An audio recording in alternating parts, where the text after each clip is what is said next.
33. To become a leader. This is a bit of a short chapter in comparison with everything else I have been writing lately.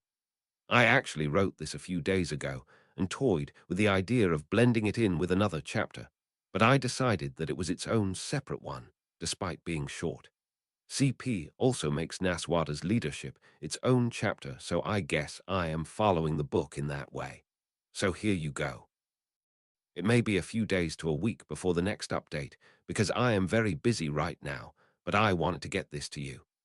Anyways, thank you to everyone who has reviewed, favorited, read this story. Luckyponygirl, it was lucky, I thought with a touch of amusement, that I grew up learning how to deal with these sorts of functions.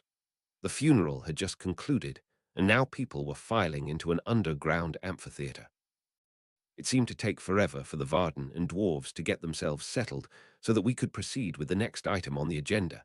The next item was a rather important, Naswada's swearing in as the new leader of the Varden. I was stiff and cold from standing in the room where Ajahad's crypt was, and now I was stiffer and colder from sitting. I was on the lowest tier, level with the podium, a place of honor, I suppose. Beside me were Murtagh, Brahm, Arya, Saphira, and Iragan. Auric was also seated close to us, and Saphira, too large to just take up one row, stood on the row of stairs that cut upward through the tiers. The Council of Elders, that slimy bunch, was also seated on the lowest tier, though thankfully a little ways from me and my friends. Not only did it seem to be taking far too long for the amphitheater to fill, but grief, ever present in the air these days, was layered over anxiety. A transition of power was about to happen, and rightly so. The Varden were anxious. There would always be people who would not support Naswada, and many of them had quite valid reasons for it. Not only that, but it had been only a week or so since the battle, and the loss of stability, because of Ajahad's death, was compounded by the loss of so many fathers, sons, uncles, cousins, and friends. No, reader, the emotions in that room made me feel about as nervous as I had ever felt. I resisted the urge to fidget, and instead, following the rules of decorum so drilled that I did not need all my memories to remember them, sat a little straighter and pulled my shoulders back. Beside me, Murtagh, who had no doubt been given similar lessons, was also sitting stiffly upright. Iragan, impassive but still rather pale, was gazing steadily at the podium. That he was anxious as to how the transition about to take place was obvious, though the one who took the cake for anxious was Brahm. His hands were firmly gripping each other, and he practically radiated anxiety. It was then, with a great settling, that the amphitheater fell silent. The Jormundur stepped up to the podium, looking remarkably relaxed and confident considering everything. People of the Varden, we last stood here 15 years ago, at Dana's death. His successor, Ajahad, did more to oppose the Empire and Galbatorix than many before him. He nearly killed Durza, and greatest of all, he welcomed Ryder Iragan and Saphira into Trondheim. However, a new leader must be chosen, one who will win us even more glory. Someone, from the upper tiers by the sound of it, shouted, "Shadeslayer."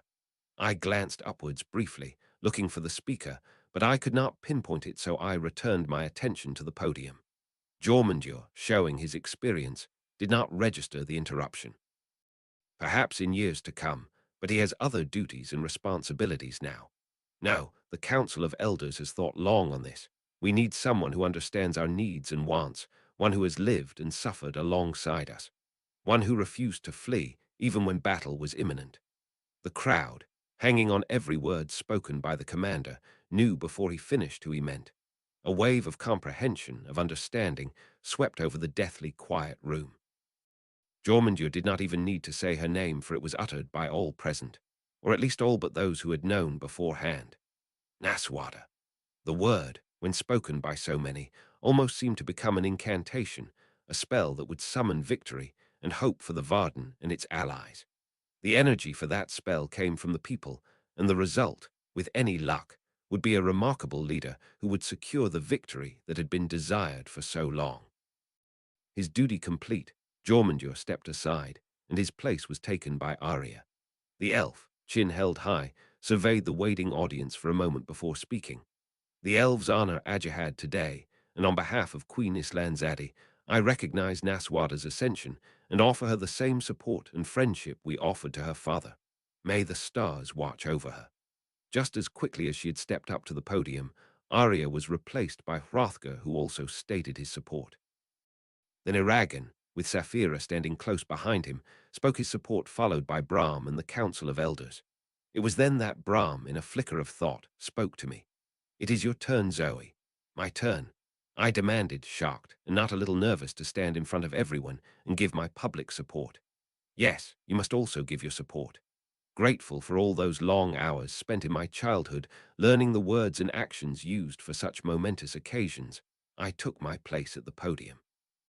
I knew that as I walked to that podium, I had to convey confidence by stepping with purposeful slowness, and that I should allow everyone a full view of my face. When I reached the podium, I knew to raise my gaze to all those faces so that there was no doubt of who I was or how I felt.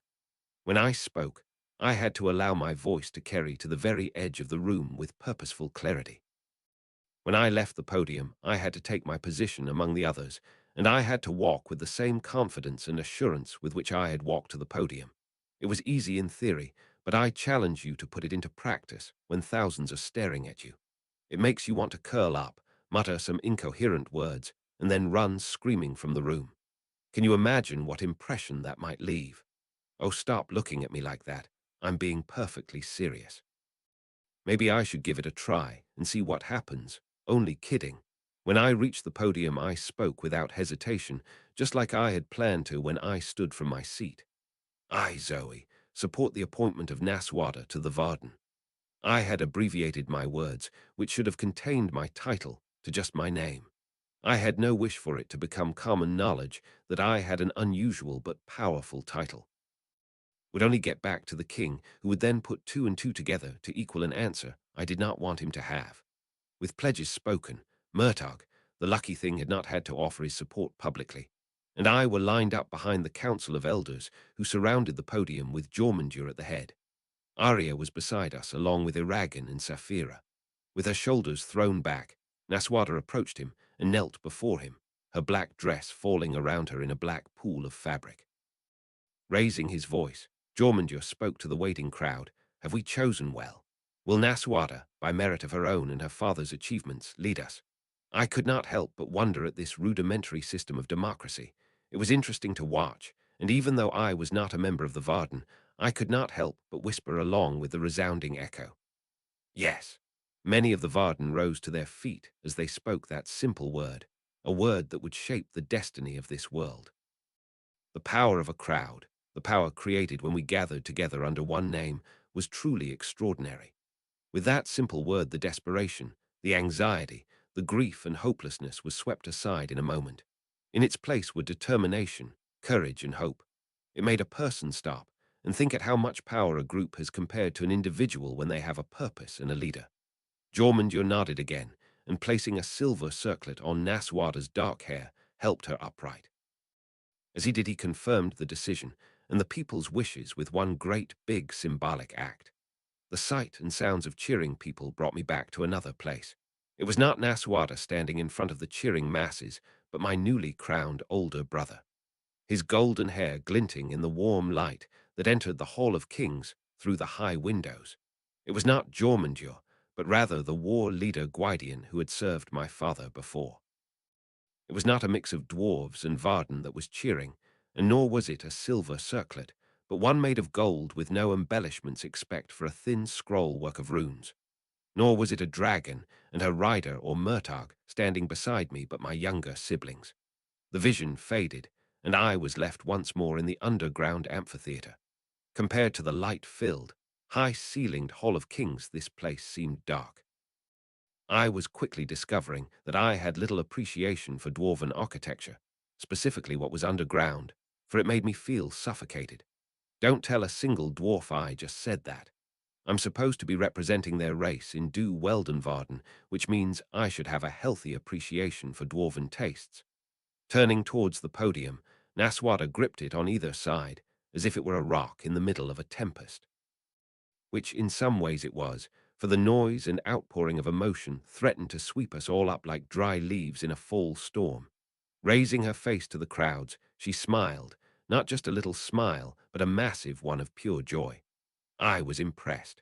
Few would wear that smile at such an event unless they truly wished to become the leader. People of the Varden.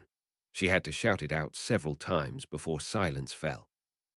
When silence did fall, it was complete, and you could have cut it with a knife, it was so thick and heavy. As my father did before me, I give my life to you in out cause. I will never cease fighting the Empire until the Urgles are vanquished, Galbatorix is dead, and Alagaesia is free once more. The cheering and applause went on and on. Let me tell you, dear reader, my head was beginning to hurt from all that noise and the constant bombardment of heady emotions on the walls of my mind. We must prepare to strike, continued Naswada, her eyes shining with light and her face full of passionate determination that was more captivating and far more inspiring than the smug smiles and disdain of the Council of Elders. Here in Farthendur we won our greatest battle. It is our turn to strike back. Galbatorix is weak, and there will never again be such an opportunity. Her voice rising once more, Naswada cried out, "Now is the time. Now is the time to show our enemies that we are strong." Her words hit me with painful resonance. They were so similar, or at least the meaning of them and the passion with which they were spoken, to the ones my brother had cried out to the crowds that had gathered in the city to see their new king. "Let us stand. Let us fight for a bright new dawn," echoed in my mind, the force of them like a battering ram against my carefully controlled emotions and icy manners. I closed my eyes briefly and withdrew into my mind in an effort to regain control of my swirling emotions and regain the balance I needed for the following events. I regained it in time to give my congratulations to Naswada and listen to the speeches made by various, very important personages. At long last, to my utmost relief, the amphitheatre emptied and I was released. As we left the amphitheatre, Iragan looked at me. "We will meet you tomorrow," he said. Iragan's eyes were tired, and I could sympathize. The funeral had shaken us all, and so had the following events. "Yes," I said with a smile. "It will be nice to be in the open air." "Yes," said Iragan with a tired smile of his own. "Till tomorrow, little Zoe," said Saphira with a blink of one of her giant blue eyes. The two left us and made their way up the corridor and towards the surface. I looked over at Murtagh, who had been a silent but warm presence at my side all day. "Murtagh," I said softly, looking into his dark eyes. "Zoe," he said, putting an arm around my shoulders and drawing me close. "I never thought I would be here. I never saw a life for myself outside of the Empire." I looked around. I looked at the black-clothed Varden and dwarves making their way from the amphitheatre, at the blue dragon and her rider walking away, and then at Murtagh with his dark eyes and complicated past. I thought of Earth and the various events that had led me to this moment, from falling into Alagaesia to Drasleona to Gilead to the Battle of Farthendur. I thought of my family and the memories that were beginning to settle into place like puzzle pieces in my head. "No," I said finally. "No, I never thought I would be here either." A pang of homesickness that had been brought on from the memories made my heart clench painfully. "Do you think he knew?" asked Murtagh suddenly. "Who knew what?" I asked. "Ajihad." "Do you think you knew who my father was?" I was silent. The crowd was beginning to thin, and soon we would be the last ones left in this tunnel. "Yes," I said at last, "but I think he was willing to allow you to prove yourself because of the help you had given Iragan, Brahm, and Arya." Murtagh nodded, not looking at me but at his feet. "We should go," he said at last. "Yes," I said, looking around. We had gone maybe a few feet when I suddenly stopped, and so did Murtagh, for he still had his arm around me. "Murtagh," I said, looking him square in the face. "Yes," he said, looking at me with confusion. "Thank you," I said so honestly, and I meant it. Switching to the ancient language, I said the word again. "For what?" asked Murtagh. He was gazing at me, his eyes bright with curiosity, and a single eyebrow rose questioning. Looking into his eyes, I lost myself in their dark depths. "For being there," I said simply, still in the ancient language. "For all the times you have been there for me." A smile that transformed him from dark and broody to young and bright crept across his face. He seemed to have shed the scars that marked him and made him so watchful of the world and the intentions of those around him. For a moment I saw him as he might have been had he not been forced to grow so quickly as a child. We were standing very close together, and we were the only ones there. You don't count because you aren't really there, but rather somewhere else, in the silence and the faint red glow of the lanterns. It seemed, For a second at least, that time slowed and stopped. The worries and fears, my departure, a mad king, an army, a future, the coming battles and all the rest faded as we stood looking into each other's eyes. Murtagh was taller than me, and so, when he grabbed my face with his hands and closed the gap between us with a passionate kiss, he had to bend down. Then everything in Alagaesia seemed to be in its right place, and everything was a distant memory too far away to recall. Arya watched from the shadows of the corridor as Zoe and Murtagh stood together in the empty tunnel. She had returned to see what was keeping them, and instead had barged in on a rather private, and obviously very personal moment between the two. As she watched Murtagh bend his head to kiss the girl she now counted as a friend, Arya wondered at it. It had been clear that the two liked each other, but Arya had not guessed at how much they liked each other.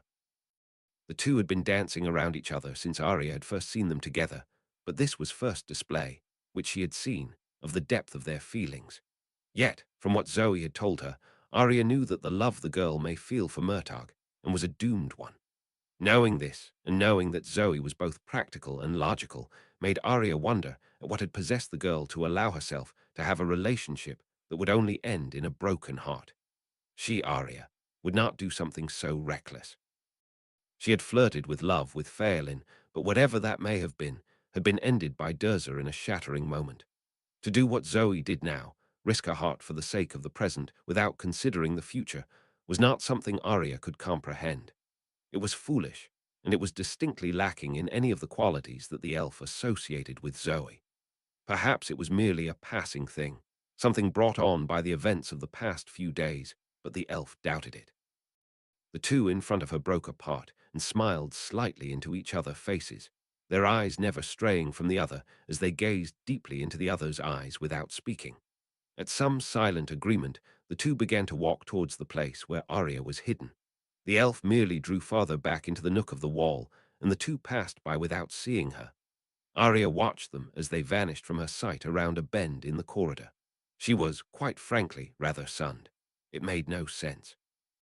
None at all that either Murtagh, who guarded his feelings closely, and Zoe, who was hyper-conscious of her duties and fate, would allow themselves this kind of relationship in the present circumstances. The elf left the shadows and began to walk, slowly so as not to meet either Zoe or Murtagh, back to the main chamber from which she could return to her room. She would not mention it, decided the elf, for it was best not to. The moment had not been for any other eyes to see, nor was it something that either Murtagh or Zoe would want to discuss. The two were separating, with Murtagh staying with the Varden and Zoe leaving with her, Eragon and Saphira. Perhaps time and distance would erase whatever feelings were between the two.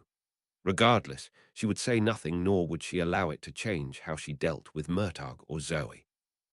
Arya had come to count Zoe as a trusted confidant and Murtagh as a worthy ally despite his parentage and upbringing. If the two of them were confident that a relationship of more than friendship would not prevent them from acting as they normally would in this time of war, then she would say nothing.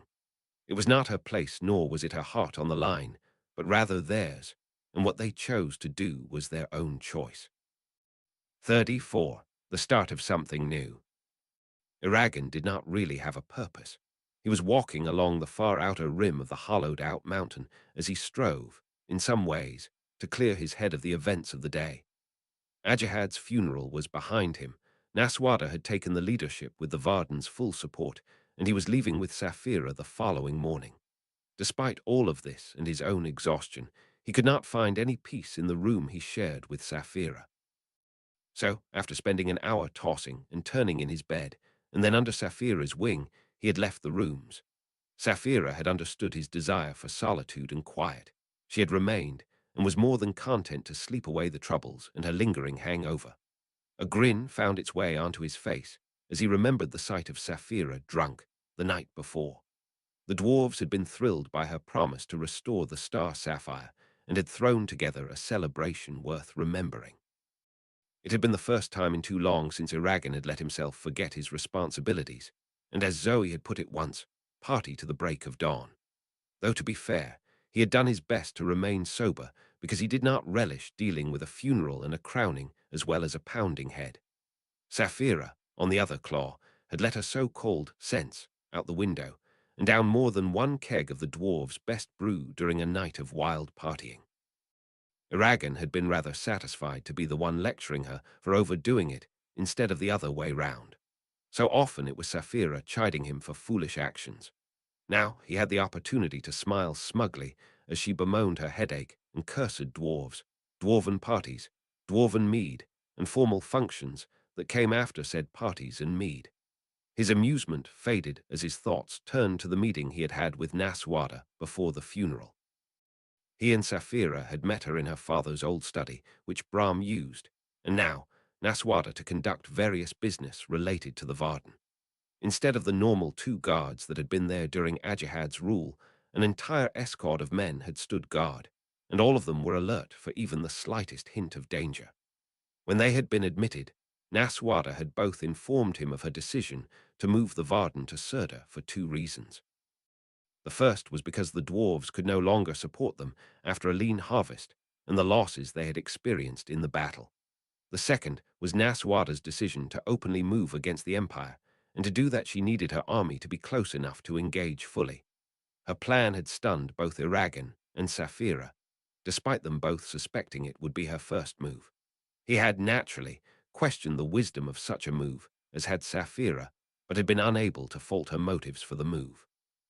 It was a daring thing to even attempt, but it seemed that Naswada wanted to establish herself as a daring leader who would not wait for some special sign to take on the Empire. As she had explained, this was the first time the Empire had been so vulnerable since the death of Morzan and his dragon at the hands of Brahm. Not only had they discussed, albeit briefly, the move of the Varden to a aggressive position, but Naswada had also entrusted him with a missive for Queen Islanzardi, as well as a request that he still considered. The delivery of the message, which contained both an overview of the Varden's position and a plea for assistance, did not trouble him. It was the request that did. It was that request that had bothered him for the last few days. For, as a way to rally support and inspire fear in their enemies, Naswada wished to reveal that they had a rider and dragon backing them. It would be the final open declaration of both he and Saphira's loyalty. While, in many ways, he supported it, as did Saphira, he also hated the thought of releasing the power that it gave both of them. While Galbatorix still believed they could be brought to his side, he did not openly attack them, but if they did as Naswada suggested, the king would quickly look to forcing them to join him. Saphira was as mixed as he was on the matter. She, like him, deplored the idea of so openly declaring themselves, but also saw the benefits. They had killed Durza, a loyal servant to the king, as well as many of the Urgles which, when combined with their previous actions, already confirmed them to one side. This would merely be a final confirmation. No, if Eragon was truly honest with himself, one of the most pressing reasons he did not want the news to be spread was because of Roran. In a spare moment, he had looked in on his cousin, who was obviously back in Carvahall, but otherwise he had been too occupied with matters of state and wore something that hurt a great deal. He had been so involved in training, traveling, fighting, and politics that he had forgotten about Roran. However, telling Roran in person and explaining the situation and his motives was the only way Eragon could see mending their torn relationship. If Roran found out through another source and decided that it was because Eragon was merely chasing fame and riches as a rider, well, forgiveness would never come. The young rider stopped and looked behind him. The city of white marble glowed softly in the dark of the cavern. He had come so far. Not only in distance and in social rank, but in the most basic parts of who he was, from his personality to his physical features. Now he was Eragon's son of Brahm, rider of Saphira, slayer of Durza, and not the parentless ward of a farmer and his wife in a remote little village. The boy who had daydreamed of glorious deeds was gone. In his place was an Eragon that he did not know. This Eragon was powerful, close-tongued, and watchful. This Eragon was slow to befriend and quicker to distrust, as well as far more wary of the world he walked in. This was not the first time he had considered the changes, but this was the first time he had looked at them without resentment or anger clouding his thoughts. Tonight was the first night he felt secure enough in who he was to truly examine the questions that had plagued him since he had left his home as a wide-eyed boy with a fledgling dragon and a grumpy storyteller. Could he ever return to Carvahall? Now, after seeing and doing so much, he did not think so. He could not plough a field now, nor could he ever settle for simple life. That future was no longer open for him. Would he ever be able to explain to his cousin not only the reasons for Garrow's death, but the reason he could never be the Aragon that Roran knew? His cousin would not know him now, and nor could he understand the world that Aragon now lived in. This was not the world of farmers that was governed by changing seasons and a king's high taxes. No, this was a world of kings, armies, magic, bitter memories, pain, and an overwhelming desire for revenge. Roran, with his strong ties to Carvahall and the morals that Garrow had drilled them in, would neither understand nor want this world. Just thinking of Garrow, sitting at the kitchen table while he lectured them on selflessness and generosity, made Aragon's heart twist. Would his uncle have despised the warrior his nephew had become? Garrow had been quite set in the idea that both Aragon and Roran belonged in Palancarvely, and not, most definitely, out-challenging the king of the empire. Turning away from the city, he continued to follow the stone pathway that ran along the side of the cavern. He would need to return soon and try, if not to sleep, then to at least put his belongings in order. It was then, just as he reached the end of the path, which ended because of the large pile of decomposing waste, that a cheery voice called out, "Aragon!" Glancing upwards, he made out the distinctive curly-haired figure of Angela, dressed in a pale wool tunic a little ways away. She seemed to be digging up something from a small hill, for a trowel was in one hand, and a small basket was beside her. Sitting a little ways away was Salimbum, who was holding a dead rat in his mouth. Feeling a little irritated that he had been so caught up in his thoughts to have missed them completely, he greeted her with a small bow, "Angela, Salimbum." The werecat ignored him in favor of concentrating on the large, very dead rat in its mouth. The curly-haired witch stood up and dusted off some of the grime from her clothes as she made her way down the heap of waste. "Aragon," she said with a cheerful smile, "I did not think you would be here at this time of night." "I couldn't sleep," he said with a shrug, and moved closer so he could see the basket of mushrooms she had been collecting from the heap of recycling matter. "What are you doing?" Angela gestured with her trowel at the basket. "Oh, just collecting some various toadstools, or, as they really should be called, frogstools. The Varden will be leaving soon, and I intend to go along with them, so I might as well store up while I can. Just look at this one." She pointed at a mushroom with a bright pink top and a yellow bottom that was spotted with purple poke dots. "It's a spotted deceiver. Delightful, isn't it?" "Very," said Aragon, as he admired one mushroom that had a lightning blue stem, molten orange gills, and a glossy black two-tiered cap. Recognizing it from one of his scrolls that Brahm had assigned him on various rare flora and fauna, he asked curiously, "Is that a fricka and lard?" "The one that Tuniva's nectar is extracted from." Angela's eyebrows went up as she gazed at him, a look of impressed surprise on her face. "Yes, it is. I didn't expect you to know. I thought all you cared about was waving that sword about." Aragon chuckled. "Not quite, Angela. Maybe there is some hope for you then. I was getting worried about how boring you were getting." The curly-haired witch rearranged some of the mushrooms as she spoke. "That is why I count on you to inform me of it," said Aragon, examined a few of the brightly colored and very toxic-looking mushrooms. Suddenly, knowing that this would his last chance, he voiced a question that had been on his mind since he had last talked to the witch before the battle. The conversation they had had in that isolated room in the abandoned floors of the city mountain haunted him still, as did the question it had raised about his father. "Angela." "Yes," she said, returning to her work of extracting a particularly large and brightly colored fungi. "I wanted to ask you about what you said about Brahm. You told me that it was his fate to fail at everything he tried his hand to, but that you thought that had changed. What did you mean?" Angela was silent for many long moments, and the only sound came from Salimbum as he crunched away at his dead rat. The sound disgusted Aragon slightly. At last the witch spoke, and her voice lacked its usual cheerfulness, and her words their usual banter. "You do know that Brahm was supposed to die that day with the Razak. Zoe told you that, I'm sure." "Yes," said Aragon. He did not say anything more, but merely waited for what he was sure would be the first complete answer he had ever received from the witch. When Brahm evaded death that day, his fate was thrown to pieces literally.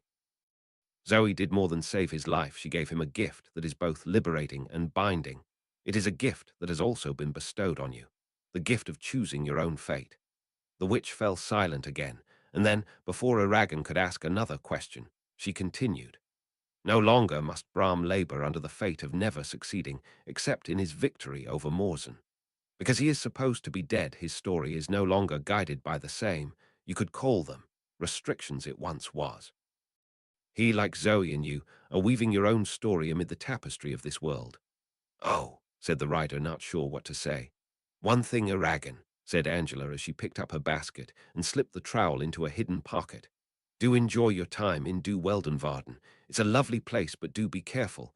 There are many secrets in that forest best left unsolved and even better unfound. I will do my best, said Aragon. He knew better than to query not only what sort of secrets these might be, whether they were related to the Menoa tree. He had managed to find out what that was during his time studying in the library the last few days, and how, exactly, the witch knew so much about the ancient forest. She spoke as if she had been there before, but how, or when the rider could not guess. Rider, came the purring voice of the werecat in his mind. Salembum, while you are in the city of the forest, greet an old friend of mine. Her name is Maud, or Quickpaw, or Dreamcatcher. I shall tell her you sent your regards. Thank you, hissed the werecat in his mind before returning, with fastidious attention, to the rat. Angela nodded her head slightly at him and said, Well, fair winds to you and Sapphira. Watch out for carnivorous squirrels, nasty things. Don't bite off more than you can chew, lest you choke. And whatever you do, don't take on a flying Rusicapian beetle. I shall follow your advice to the best of my abilities, said Aragon with a short bow. Oh, and do smile. It is not as if you are off to your execution. Be happy. You're as flaccid as Salembum's rat flaccid. What a wonderful word, don't you think? He could not contain his laugh at her words. I'm not quite sure it's as wonderful as you think, but yes, I understand your point. Excellent. I like to be understood. Angela smiled and patted his cheek before lifting her basket of mushrooms and turned away. Suddenly she stopped and turned to look at him.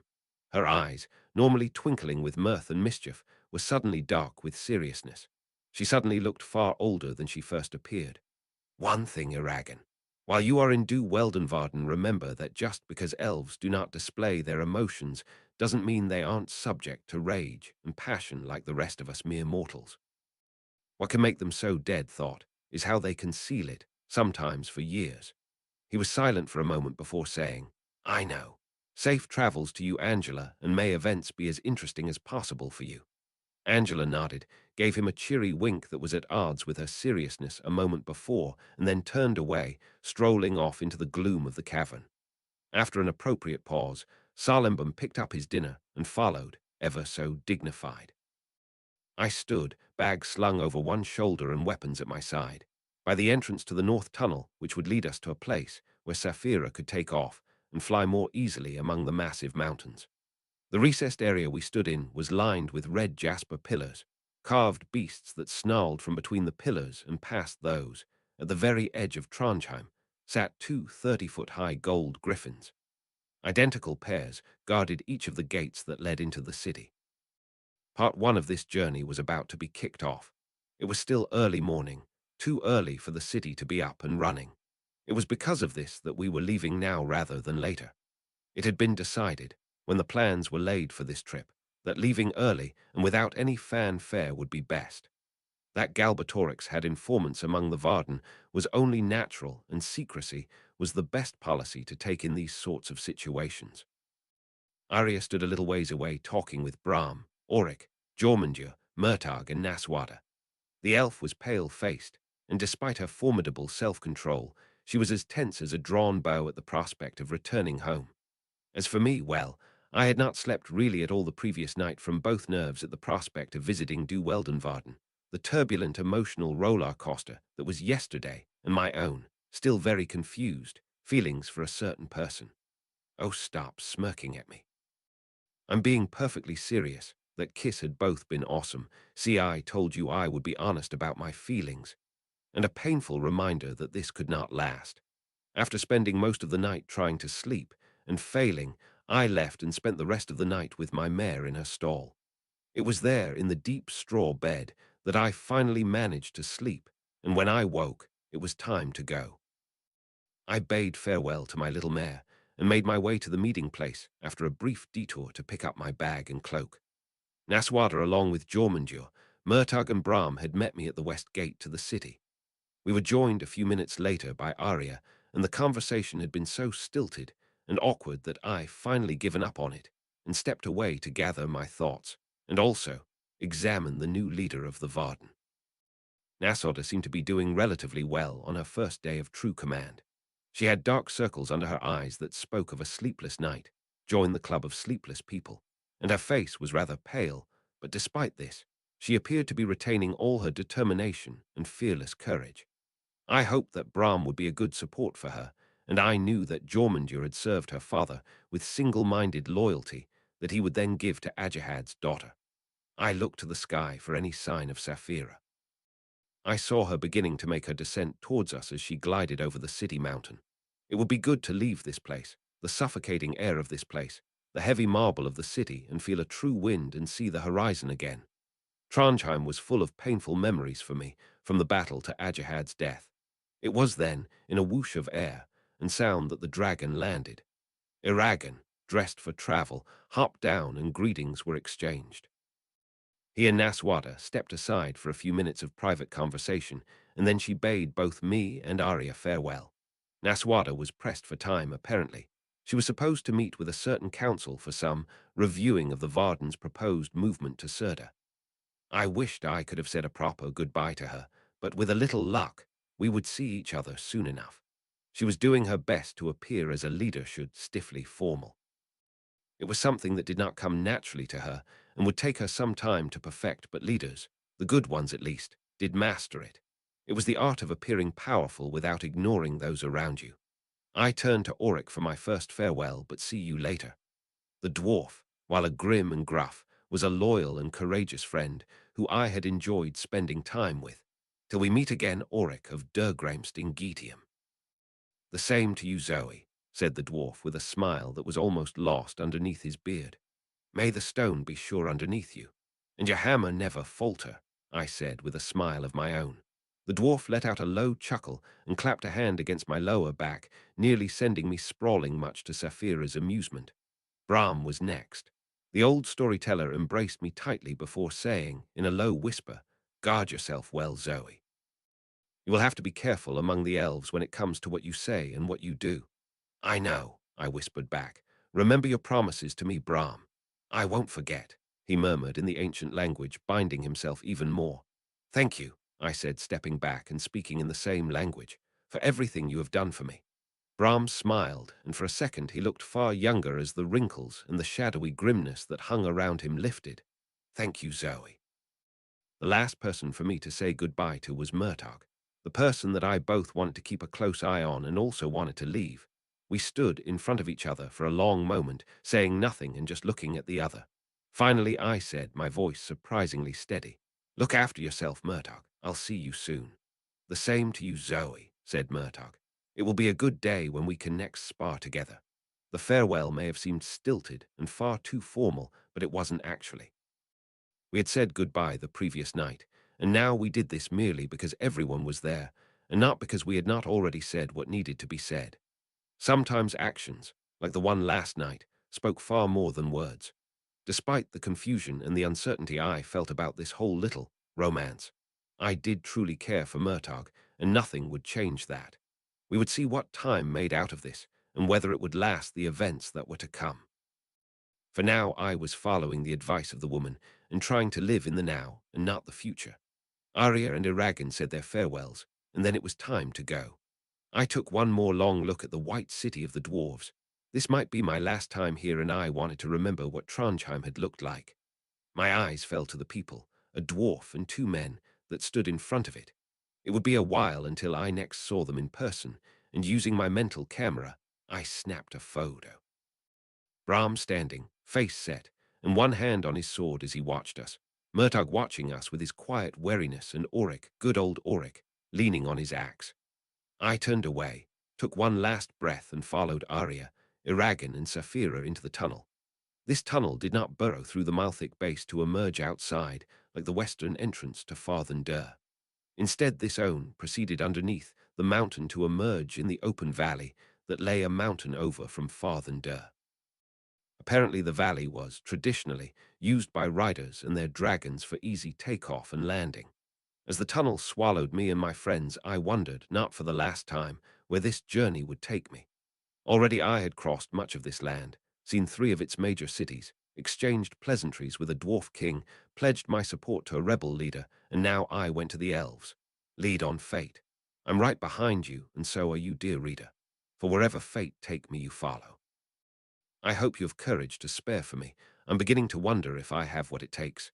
For I knew that far away in a treasure house in the city of Eurobeen was a dragon egg, that even farther away was a world I called home, and that needed no more war after the one it had endured. Yea, I did it, a chapter. I have some time off from school right now, which means some writing. I do have a question for you readers, what to do about Roran. He needs to play a part in this story, but if I did include his chapters, they would be pretty canon and not very original, because Zoe would not have any influence on him or the events that came before her arrival. If you would like to have a structure similar to the book, where Aragon's story is broken up by Roran chapters, then tell me. Otherwise, I will just continue with my plan to do one big summary of his experiences when he reaches the Battle of the Burning Plains with the villagers. Anyways, just wanted to check and see what you guys think. I also want to reply to some people who have reviewed. Thank you everyone who did. Soulbrisinger, thank you. I am glad that you will be continuing your own story, and thank you for your advice. As for Murtagh and Thorn, well, I'm working on it. I just have to figure out a logical reason way for Murtagh to get the egg. I want him to be a rider before the end of the series, but I just have to figure out a plausible way for it to happen. Snapping my author fingers and just giving him the egg doesn't seem the right way to go about it. Thank you again, and please keep reading and reviewing. Lamth 42. Yes, there is a reason for that, and yes, it is because of that series. I came up with the idea for who Zoe is a long time before this fic, and then just decided to use that storyline I created by combining Narnia with Prydain with Megan Wheeler-Turner and the Tortall series. Originally, I just wanted a girl in Alagaesia, but I got bored with it and took a leap of faith and twisted Zoe's origins around. I can give you a more detailed reason as well as how I came up with the idea if you want. Thank you for reviewing. 35, Chapter 36. He was alone. The sitting room was a simple, cozy place with furniture designed for comfort and heavy use. In fact, it was one of the few rooms that had been set aside for the families of the High King. It was a place of refuge and solitude for the royal family, a family that was so often out on display for the world to see. It was here that many a fond childhood memories lay, from winter nights spent curled up by the fire listening to stories of old, to studying with his siblings, to sharing relaxed dinners with his parents without the formality of court. Pethard sighed and turned away to walk to the floor-to-ceiling windows that afforded a lovely view of the city below and the countryside that spread beyond its walls. Rain was coming if the bank of clouds to the east was any indication, but weather was far from his mind. As he looked over the land that he called his kingdom and was as much a part of him as his heart was, he wondered at the peace that seemed to have settled over it. The scars of war had healed on the outside, and slowly the wounds that had been dealt to the hearts and minds of his subjects were healing as well. If only his own family was back together, then maybe he would be able to find the peace that eluded him. His own wounds were as painful as they had been the day he had watched his father fall in battle, and that, by right of birth, he was High King. They stung as fiercely as they had the day Zoe had not returned from patrol and one of her captains had returned with the news. Turning to walk towards the desk, he stopped and picked up a gilded frame that stood with a small collection of other frames among the neatly stacked children's books and forgotten papers. The image inside the frame was made with magic, so it was a perfect replication of the 16-year-old girl. It had been made just after she accepted her full station as crown princess. That acceptance had meant not only taking the silver circlet of the House of Angard, or the sword called Numia that had been crafted for her, but taking control over the rangers that patrolled their far northern borders where the shadows of darkness had began to thicken after years of watchful peace. They were wild lands, and yet so suited to his sister and brother, both of whom preferred those rugged places to the pomp and ceremony of court. Waldo preferred them, but he had more tolerance for it than they did, and as oldest, had spent more time there as he prepared for the day when he would be High King. Zoe was smiling in this image. Her grey-blue eyes, so like their mother's, were glittering with characteristic curiosity and laughter. Her dark hair was pulled back with a circlet glittering on her brow. Looking at her in this photo, it was hard to imagine the changes she would undergo, the changes that had affected them, all even carefree, loyal little Lucia, who they had guarded so fiercely from the darkness and pain, had changed.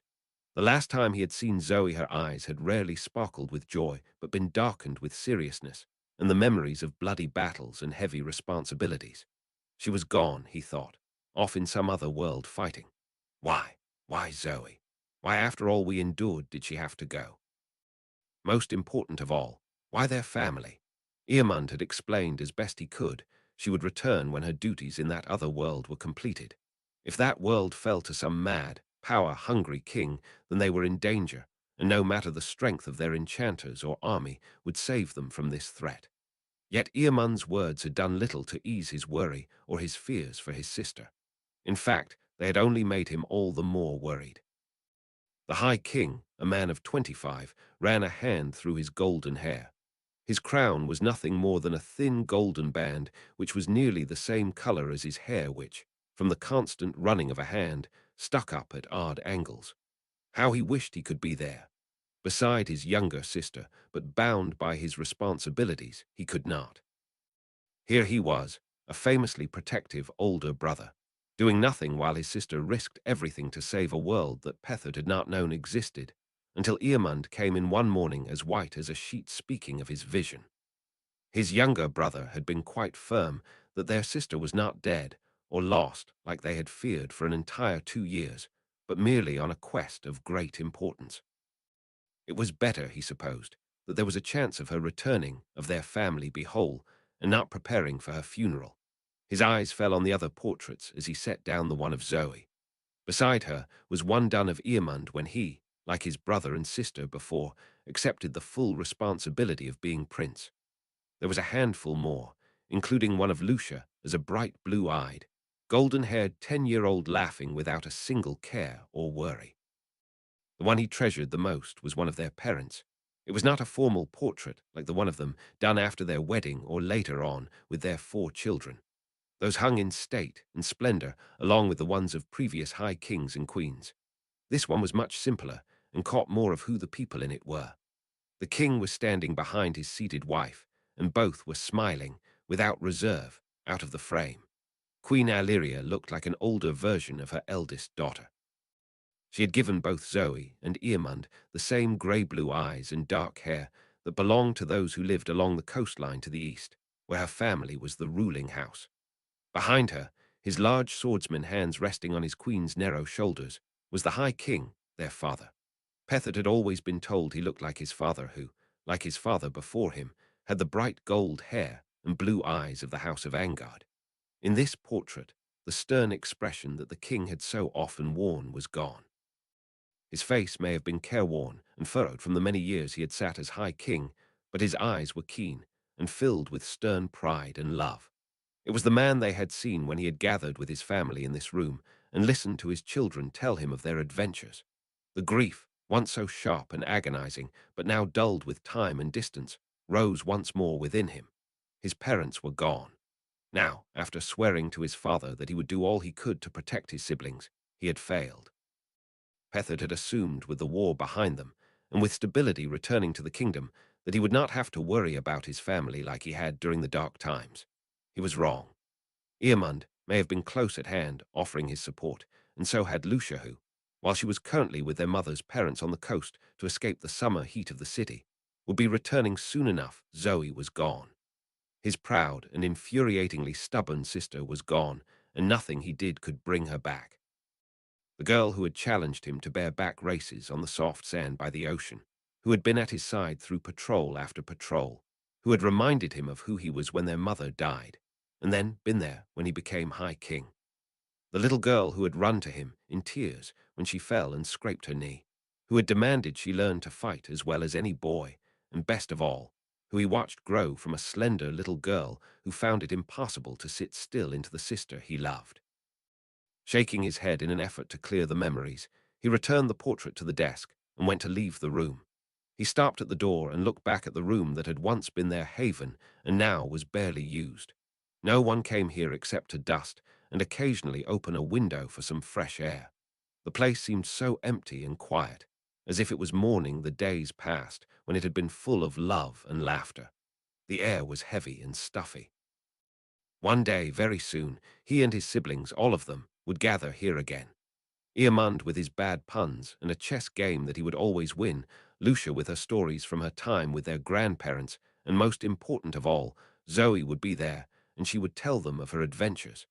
They would tease each other and banter about the silliest things. Pethard smiled and closed the door softly behind him. He couldn't wait. Now he would hold to that image, and even if he had to walk to the land of the dead and back, he would bring his sister home. The bare mountains were behind them. It was a jagged line along the horizon. It had taken 4 days of flying to put the mountains behind them, and now they flew over the rippling grassy plains that turned into foothills, and then into the massive mountains that the dwarves called home. Saphira flew steadily beneath them, helped along by a tailwind that had been there for the last few days.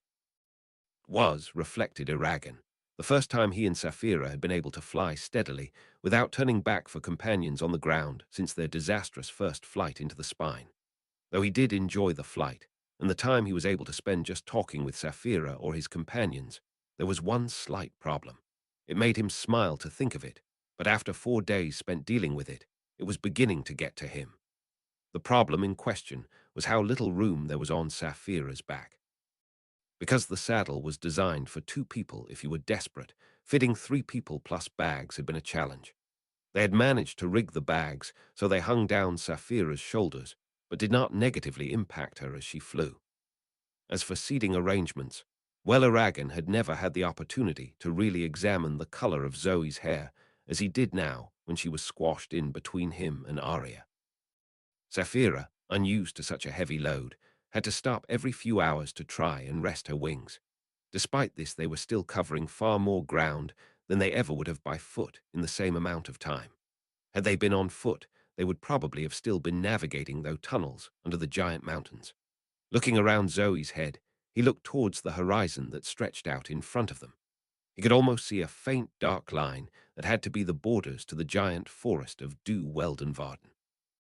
The line was still hazy, but it was there and would grow closer as they flew on towards it. Stretching his arms out to the side in an effort to work out some of the stiffness, Eragon recalled the farewells made in Farthen Dur. He had given his permission to Naswada to put her advertising campaign in actions.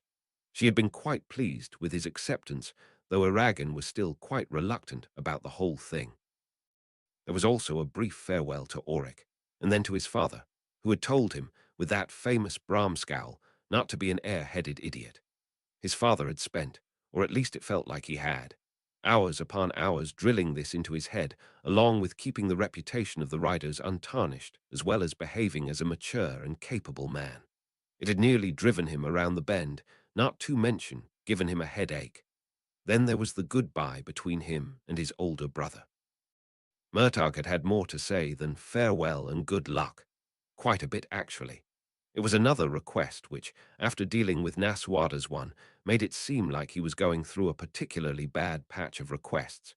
In many ways, the request could have been seen as simple enough, and it wasn't even made in the ancient language, but it was made between 2 brothers.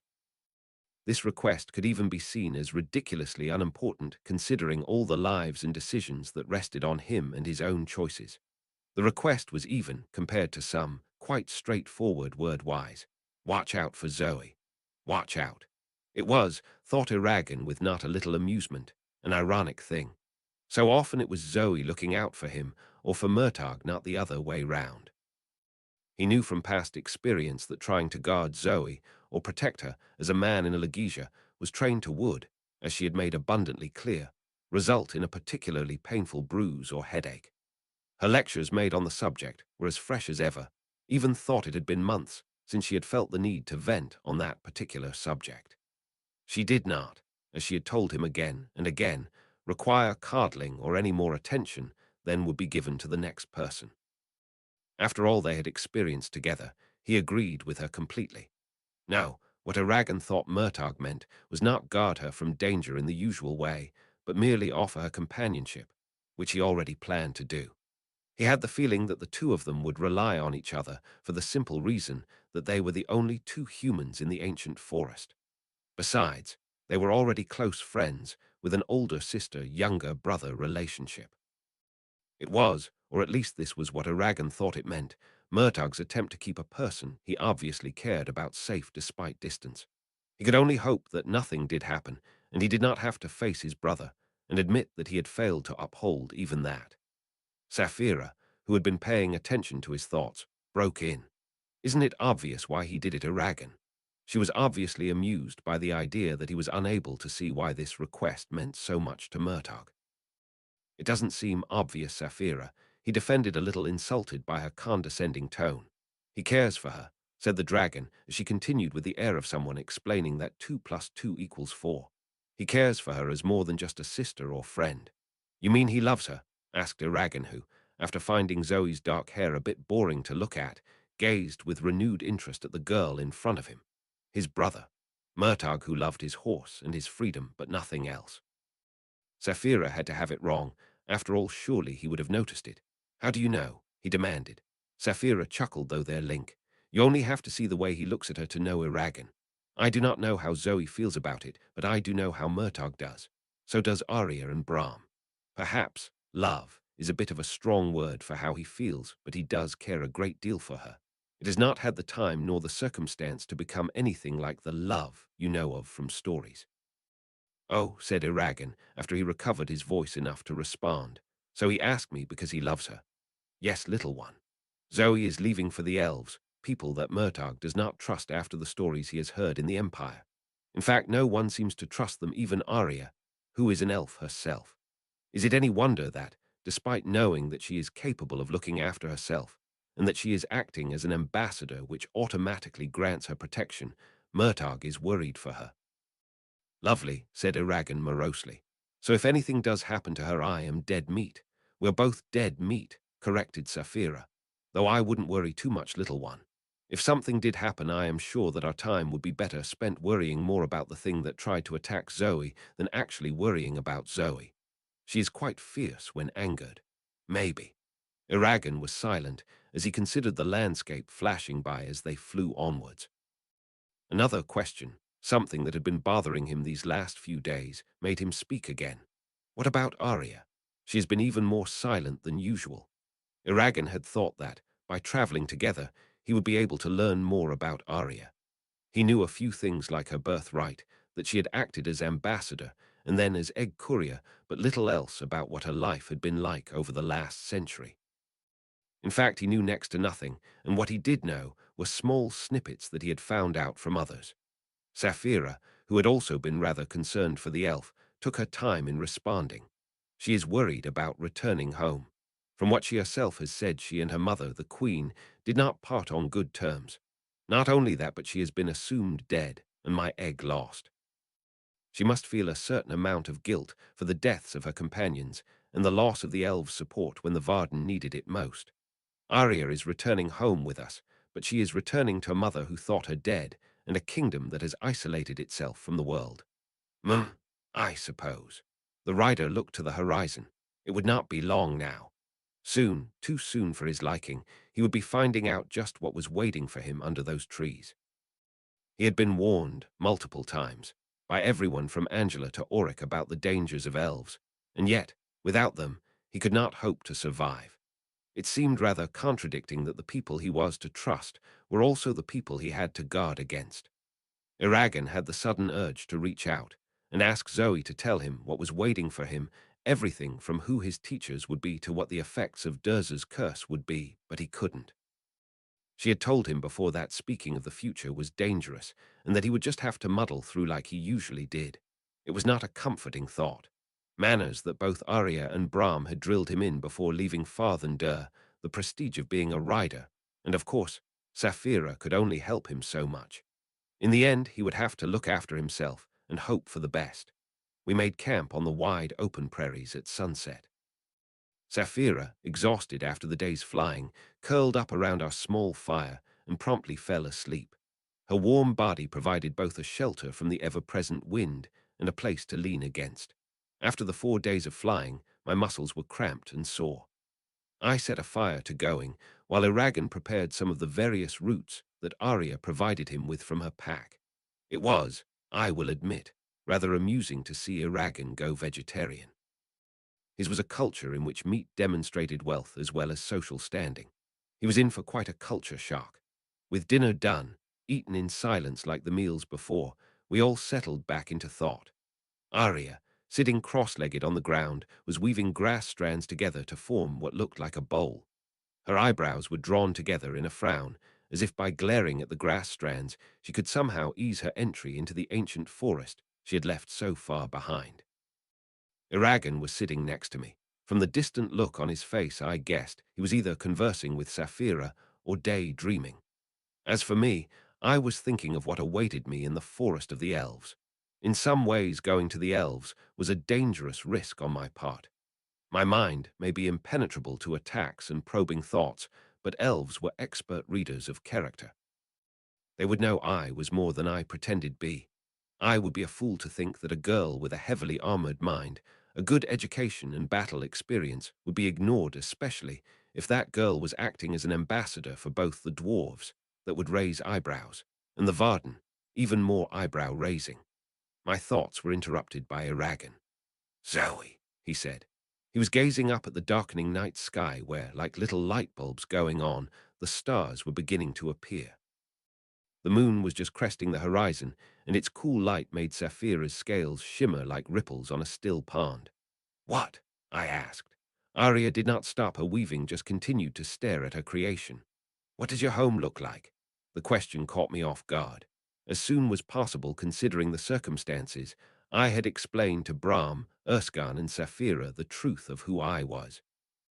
I had left a great deal out, it was true, like my parentage and birthright. But I had explained as much as I could to them, including my purpose, and how I had come to be lying in the middle of their camp that night. They had been stunned, and Iragan had asked many a question, but I had decided that having my true history in the open with two people I trusted completely was for the best. It did not seem right for them not to know the truth after all. They had been the ones who were there when I first landed in this place. It was Brahm and Iragan who taught me what I needed to know to survive, the things that one cannot learn from some books and that I did not remember from my past life. It was because of them that I managed to get my memories back, or at least start the process of getting my memories back. I am devoted to accuracy here, reader. "What do you want now?" I said. Arya looked up at me with curiosity in her eyes. Her fingers kept weaving, but I had her complete attention. "Just what it looks like," said Iragan. Saphira turned her head so she was looking at me. Her giant eye was warm, and it was hard to imagine that eye glowing with furious anger like it did in battle. I leant back against Saphira as I remembered the sight of the fair city that I called home. It is both a stronghold and place of trading, but it is also a place of memory and beauty. In the streets of the city, there are markets, gardens, theaters, and everything else that goes with a large and central city. Inside the castle, there is the Hall of Kings where the High King and his queen sit enthroned. There is the Hall of Law where knowledge is stored. Many come to study in the library there, from students to adventurers to bards who travel the land spreading lore and music. "Do you miss it?" said Iragan. I did not begrudge the question. Remembering the city or the life I had lived in it this way did not inspire a pang of homesickness in me. If anything, it helped me sort through the memories and order them. "I miss it," I said finally. I looked up at the night sky. It was not Earth's night sky, nor was it my world's sky, but it was still a sky. Those stars still shone as brightly and as distantly as they did any world. They made me want to wish, like I had done as a child, for something that was out of my reach. Feeling as if I needed to elaborate on my words, I continued. "I miss it, but sometimes." I lowered my gaze to Iragan, who was gazing at me steadily, You must miss something because it makes returning to it all the better. By leaving, by letting go, you can come back stronger, maybe a little wiser than you were before. I turned my head a little to look at Arya. The elf met my gaze for a second before returning her attention to the tightly woven bowl she had created. Iragan was the first to break the silence. His voice sounded unnaturally loud in the silence that had fallen over the campsite. What will be the first thing you do when you return? I looked up at him, surprised and amused by his question. The rider was almost smirking at me, his brown eyes flickering with amusement. I closed my eyes and pictured the various homecomings I had been part of during my life. There were the trips to my mother's family on the coast during the summer to escape the heat of the city for the ocean. My father would be waiting for us at the entrance to the castle with his arms open and asking us countless questions about our trip. Then the times we had returned from patrols, injured and exhausted, with tidings of evil creatures that were stirring and openly challenging us. Whatever the occasion or reason for the homecoming, there was always one constant. One of our family was always waiting at the top of the steps into the entrance chamber that lay just beyond the great doors. Smiling at the scene I pictured in my mind's eye, I spoke. I suppose that my brothers and little sister will be there. Maybe some other friends, and probably a lot of people I don't care to remember. Opening my eyes, I asked with a playful smirk, "What about you, Iragan? What kind of homecoming can you expect from those you left behind?" Iragan glanced down and was silent for many long moments. At last he shrugged. "I don't know. I ran away after all, and Roran will want to hear the real reason for Garrow's death and my departure." I rested a hand gently on his shoulder. I had, quite foolishly, forgotten that, for Iragan, a homecoming meant confronting the demons that he had run from. His uncle's death because of Saphira, his own inability to act decisively when the Razak attacked, and then the pain of choosing between running and staying were what awaited him when he was reunited with his cousin and friends from Carvahall. Without thinking of what my words would do, I had spoken them. What an idiot I was. "Iragan," I said softly, as he raised his eyes to mine. Inwardly, I was berating myself for my careless and insensitive words. "You made a choice that was difficult, but it was made for the right reasons. You did what you did to protect your home and Roran, not to intentionally hurt them or because you were not strong enough." I ran. "I was not strong enough, Zoe, not before the Razak or after." I shook my head firmly. "You are wrong, Iragan. You knew, as you do now, that you could not hope to defeat the Razak or remain in the valley. If you had, you would currently be the king's favorite new toy along with Saphira. Do not tell yourself you failed or were weak, because, in the end, you weren't. You set aside your own fears and grief for the good of your cousin and friends. It is that which makes what you did noble and selfless." Iragan nodded. I did not know if my words had had any effect on him, or if they would give him cause to think differently over the events surrounding his departure from Carvahall. I hoped they did. If it was one lesson I had learned through the years, it was that blaming yourself for things you could not change would only destroy everything you were and had to do. Coming to terms with the past was not easy, far from it, but it was better than the alternative. There is no moving on without finding closure and coming to peace with the action itself and the consequences of it. It was not long after, with Arya still silent as a tomb, that we settled down for the night. I could not find sleep while Iragan, who seemed to have returned to himself after my stupid words, fell off right away. Saphira was also fast asleep.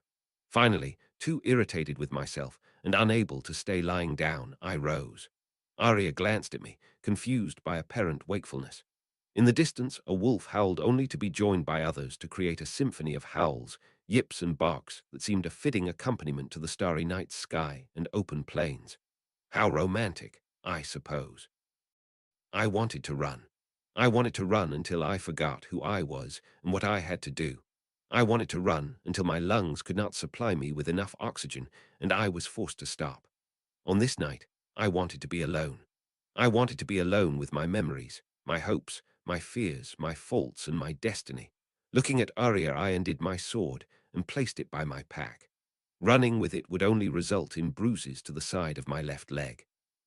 The elf was even more stunned, and her expression made me smile slightly. "I'll be back," I said, already looking to the east. I just need to be alone for a little while.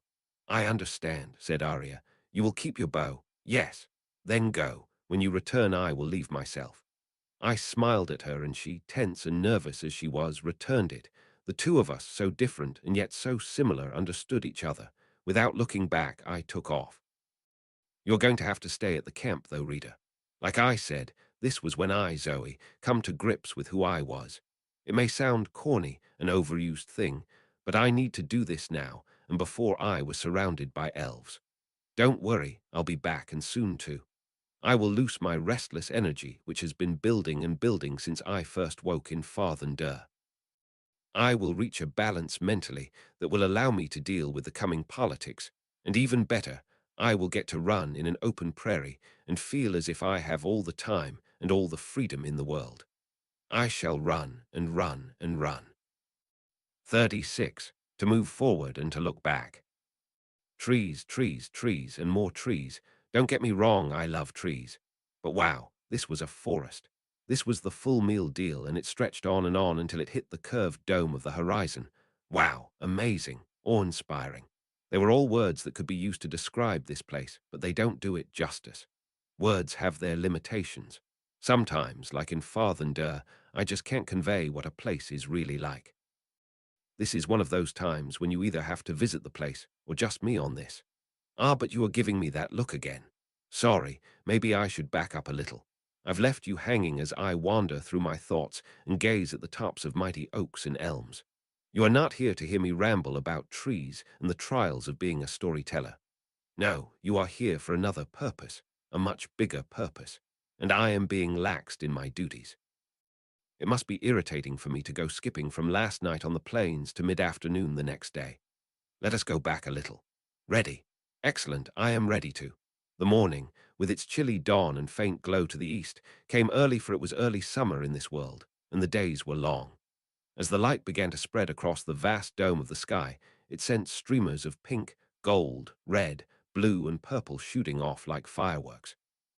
To the west, the sky was still inky black, punctuated with small bright stars that sparkled like diamonds cast across black velvet. Arya was bent over the small campfire as she tried to create something more interesting than stewed roots in water. I hoped that, after a century of practice, she knew what she was doing, because I certainly did not want to try and stomach something as unappetizing as stewed roots in hot water again. Iragan was sorting through something or other in his saddle bags, and Saphira had left for a brief morning hunt. The blue dragon was off chasing the fat herds of deer that wandered the foothills and plains that lay between the Bears and Du Weldenvarden. I, after sitting silently, decided that it was time to broach a subject that needed to be discussed here, before introductions were made and stories were told to a certain queen and her court. I cleared my throat, a sound that was unnaturally loud and awkward in the silence that lay over the camp. Iragan, Arya. The two of them glanced up, Iragan with a distracted but curious look on his face, while Arya did not lose her mask like indifference. I continued, this time with their attention. I need to speak to the pair of you before we reach our destination. What needs to be said? Asked Iragan as he buckled the saddle bag closed and began to fiddle with the straps that attached it to Saphira's saddle. A great deal, I said seriously. I paused, gathered my thoughts, and then continued. When we reach Du Weldenvarden, both you and Arya will be expected to discuss your adventures. This also means that you will have to explain not only how you met me, but why you trust me, and how I came to be traveling with you. I paused, let them think about that for a moment, and then continued. I will also have to give an explanation for myself, but whatever is said must agree with what you both say. Ah, said Arya with a frown as she glanced down at the bubbling pot that was placed over the reddish flames. I had forgotten about that, though once you bring it to mind, I see how important it is. My forgiveness, Zoe, I have been caught in my own thoughts. No apologies, please, Arya, I said as I looked down at my hands. Though I appreciate them, I understand your position completely and have the utmost sympathy for you. However, I have not forgotten about it, and I have been thinking a little of what needs to be said. I cannot let any more people know either about my true origins or the knowledge I contain. It is too dangerous for too many people, whether they swear oaths in the ancient language or not. to know what I know. How can it be avoided, though? Said Iragan, frowning with concentration. I could just say that you knew Brahm and met us outside of Yazuak. That is the truth. You did know both of us, but not in the conventional way. Then you traveled with us for a time, left, and then returned. I can leave out all the details in Gilead and gloss over your skills with weapons, and the rider smirked, with words if you want. Yes, I said, that may work. I had my doubts, though. There were too many holes, and those listening would quickly grow suspicious. They would know that Iragan was not being open about me or his adventures with Brahm. I bit my lower lip nervously. Why had I done this again? Thrown myself in over my head without looking at what I was jumping into. When would I learn? Not this time, apparently. What will you say? Asked Arya as she stirred the pot. You cannot, at least in the ancient language, say that you are from Alagaesia, nor can you pretend to be some wanderer who means nothing, Zoe. You bear the mark of power, and all of your actions speak to your skill as both a warrior and as someone who acts independently of any single power. Maybe not, I said, but neither can I say that I am really from another world, know the future because of a series of books, mean no harm and come in peace. My voice rose at the end, and I suddenly realized that I was gripping my hands so tightly that my knuckles were white. Forcing myself to relax, I said softly, I am sorry for that. I did not mean to snap at either of you. Arya waved her hand in my direction, and Iragan shrugged. It is fine, Zoe, said the rider. We are all nervous. He glanced at Arya warily before continuing, of what awaits us in Du Weldenvarden. That is no reason for me to get frustrated, I said firmly, looking to the sky which was beginning to lighten as the stars flickered out like light bulbs being flicked off. The sun was coming, and with it another day of travel. Looking back to my companions, I twisted a strand of hair about my finger as I tried to be logical about all of this. What about this for a plan? I said. Arya and Iragan looked at me expectantly, and I continued. Iragan, you will leave out how you really met me and my skills. Instead, you will just say I traveled with you and Brahm a little, but was separated from you by Urgles. We met up again in Dras Leona and have been together since then. I have been both a friend and a companion to you, Saphira and Brahm.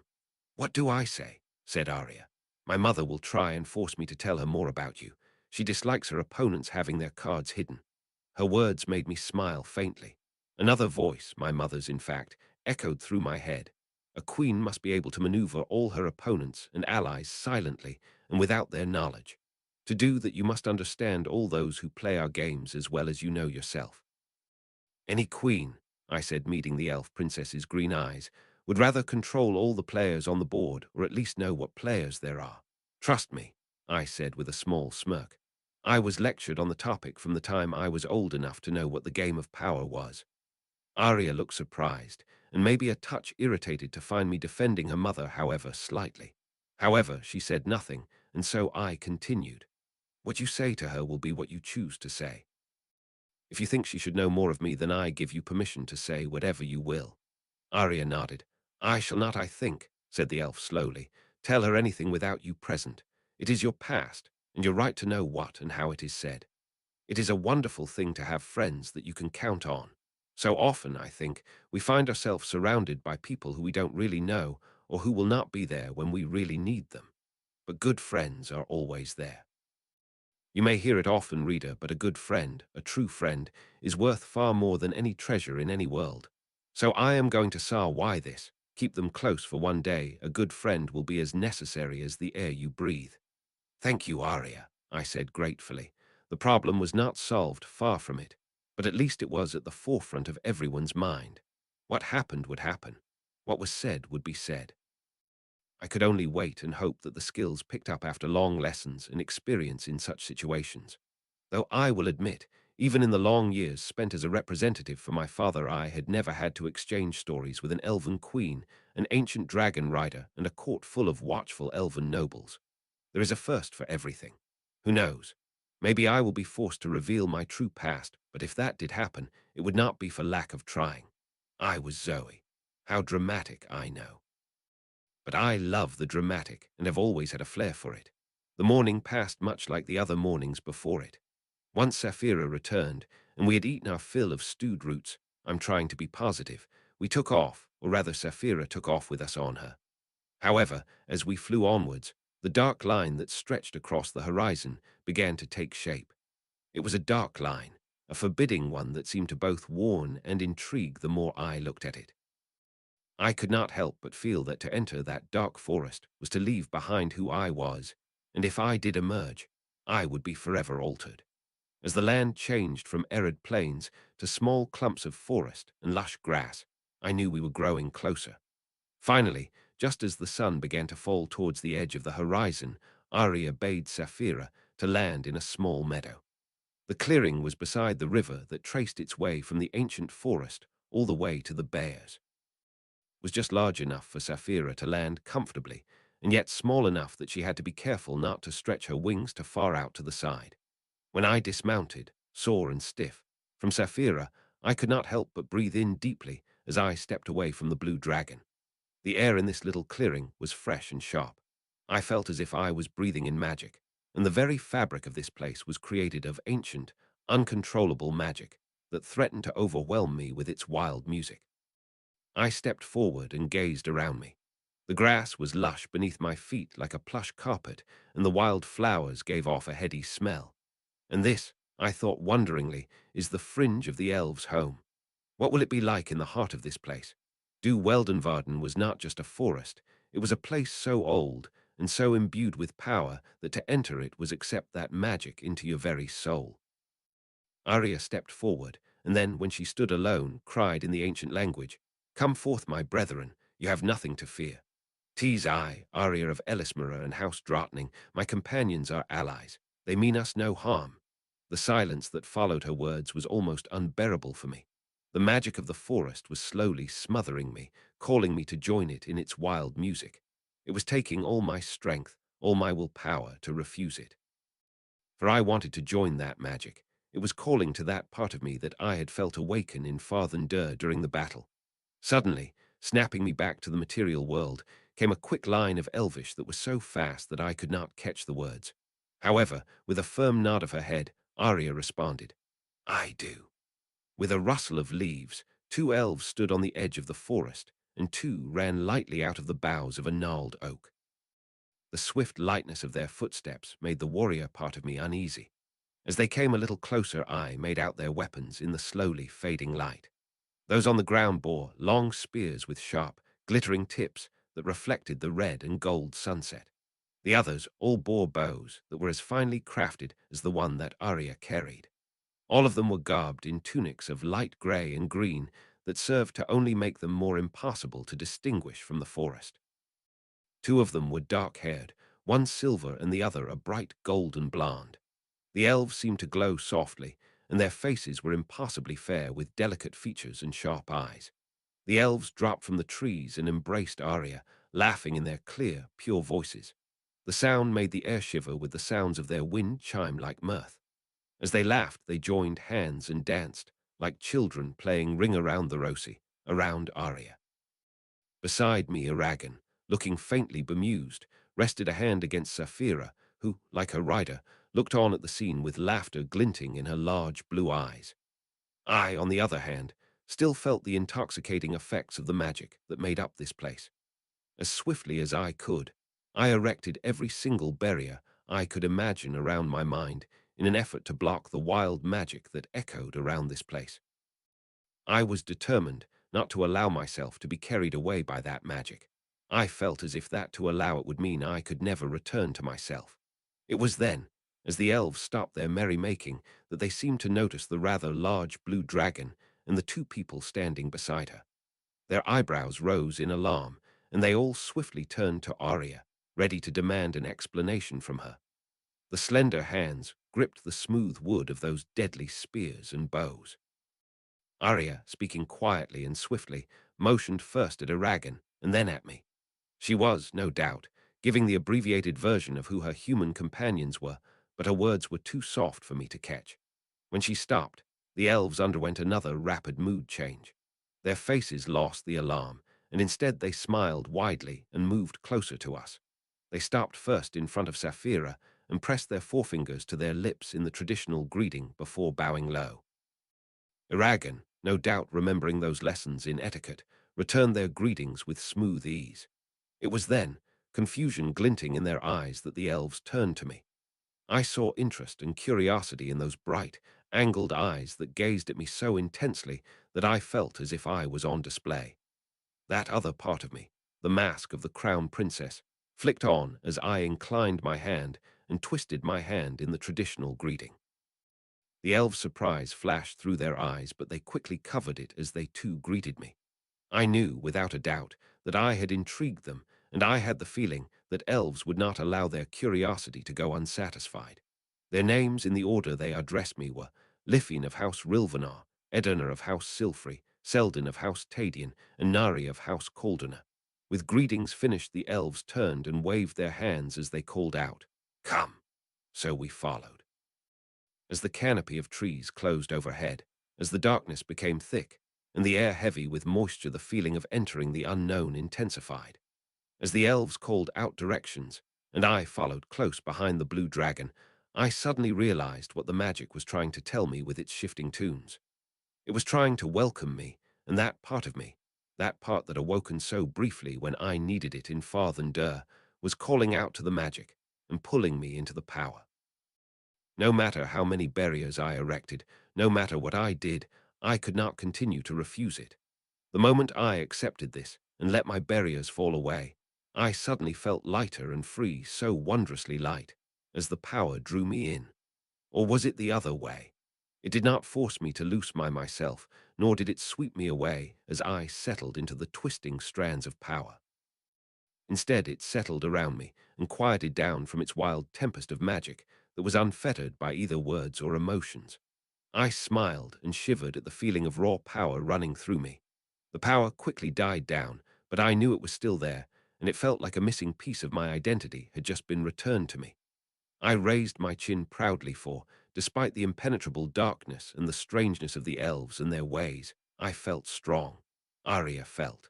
She felt like an outsider. It felt as if she, not Zoe or Aragon, was the human entering this forest for the first time. In comparison, she felt impossibly awkward and uncomfortable when surrounded by her own people. She had been out in the world, become hardened, while they had been sheltered behind thick wards. She had been tortured, had fought and killed alongside men and dwarves, and they had not. They had practiced for that faraway day, but never ventured into a world where those skills meant the difference between life and death. She, a princess, felt rough and cold in both appearance and manners. Arya stood by one of 3 huts that were clustered around the base of a large oak. The small outpost was one of many spread out through the perimeter of the forest. High in the tree was a roofed platform where a watchman could observe the river and forest. A small fire already burned by the huts, and its light sent shadows dancing across the forest floor. On the fire, a pot of bubbling vegetable stew was already cooking. She sighed softly. Soon, too soon, she would have to revisit the events that had led to her mother's choice to close their borders to the Varden and the hatching of Saphira. She knew that Lifin and those who served under him well enough to trust them with the knowledge, but that did not make speaking of it any easier.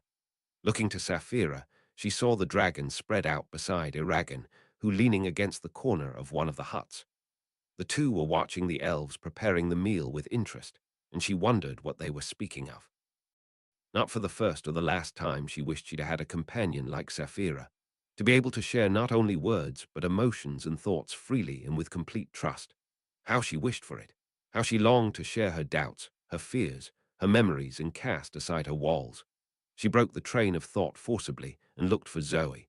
The girl was standing with her back to the fire and the elves there. Her back was to Arya, and she was standing so still she might have been a statue. Her weapons glinted in the light cast by the fire. Of all the things she could have thought about, looking at her made the elf wonder what it must be like to know, waiting for you at home, was a warm welcome. A family that loved you and wished for you to return. Was it harder to know that, far away, those loved ones were worrying for you? Was this jealously? Surely not. She did not, was above, feeling something so petty like jealously, especially of a person who had as many responsibilities and duties as Zoe did. No, if she was truly honest, it was fear. It was a deep fear that had lingered within her for years and years, something that she had ignored for just as long. When she was frightened, she had mastered it and confronted it. She had lived by the rule that she was not ruled by that emotion. This was not that type of fear. This was the fear of rejection. She had already been rejected by her mother once, and now she risked it time. There was no failing to comfort her, or an unhatched dragon egg that needed her to guard it. As dinner was served, as Liffin and the others played their instruments, she sat quietly. Selden went up to the watch deck on duty, while the others went into the various huts. A significant look from Liffin made her remember her promise to give a full explanation. Rising from the ground, Arya looked around for her companions.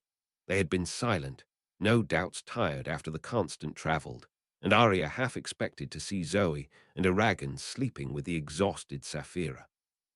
To her surprise, they were not, and curious, she moved closer to hear what they were saying. Their voices were too quiet for her to hear, but she did not want to interrupt, and so she crept into the shadows by one of the huts and listened closely. "Yesterday you just said you could look forward to a homecoming, but what about after?" asked Eragon as he traced a pattern in the soft soil. "Why the sudden interest in the future?" asked Zoe.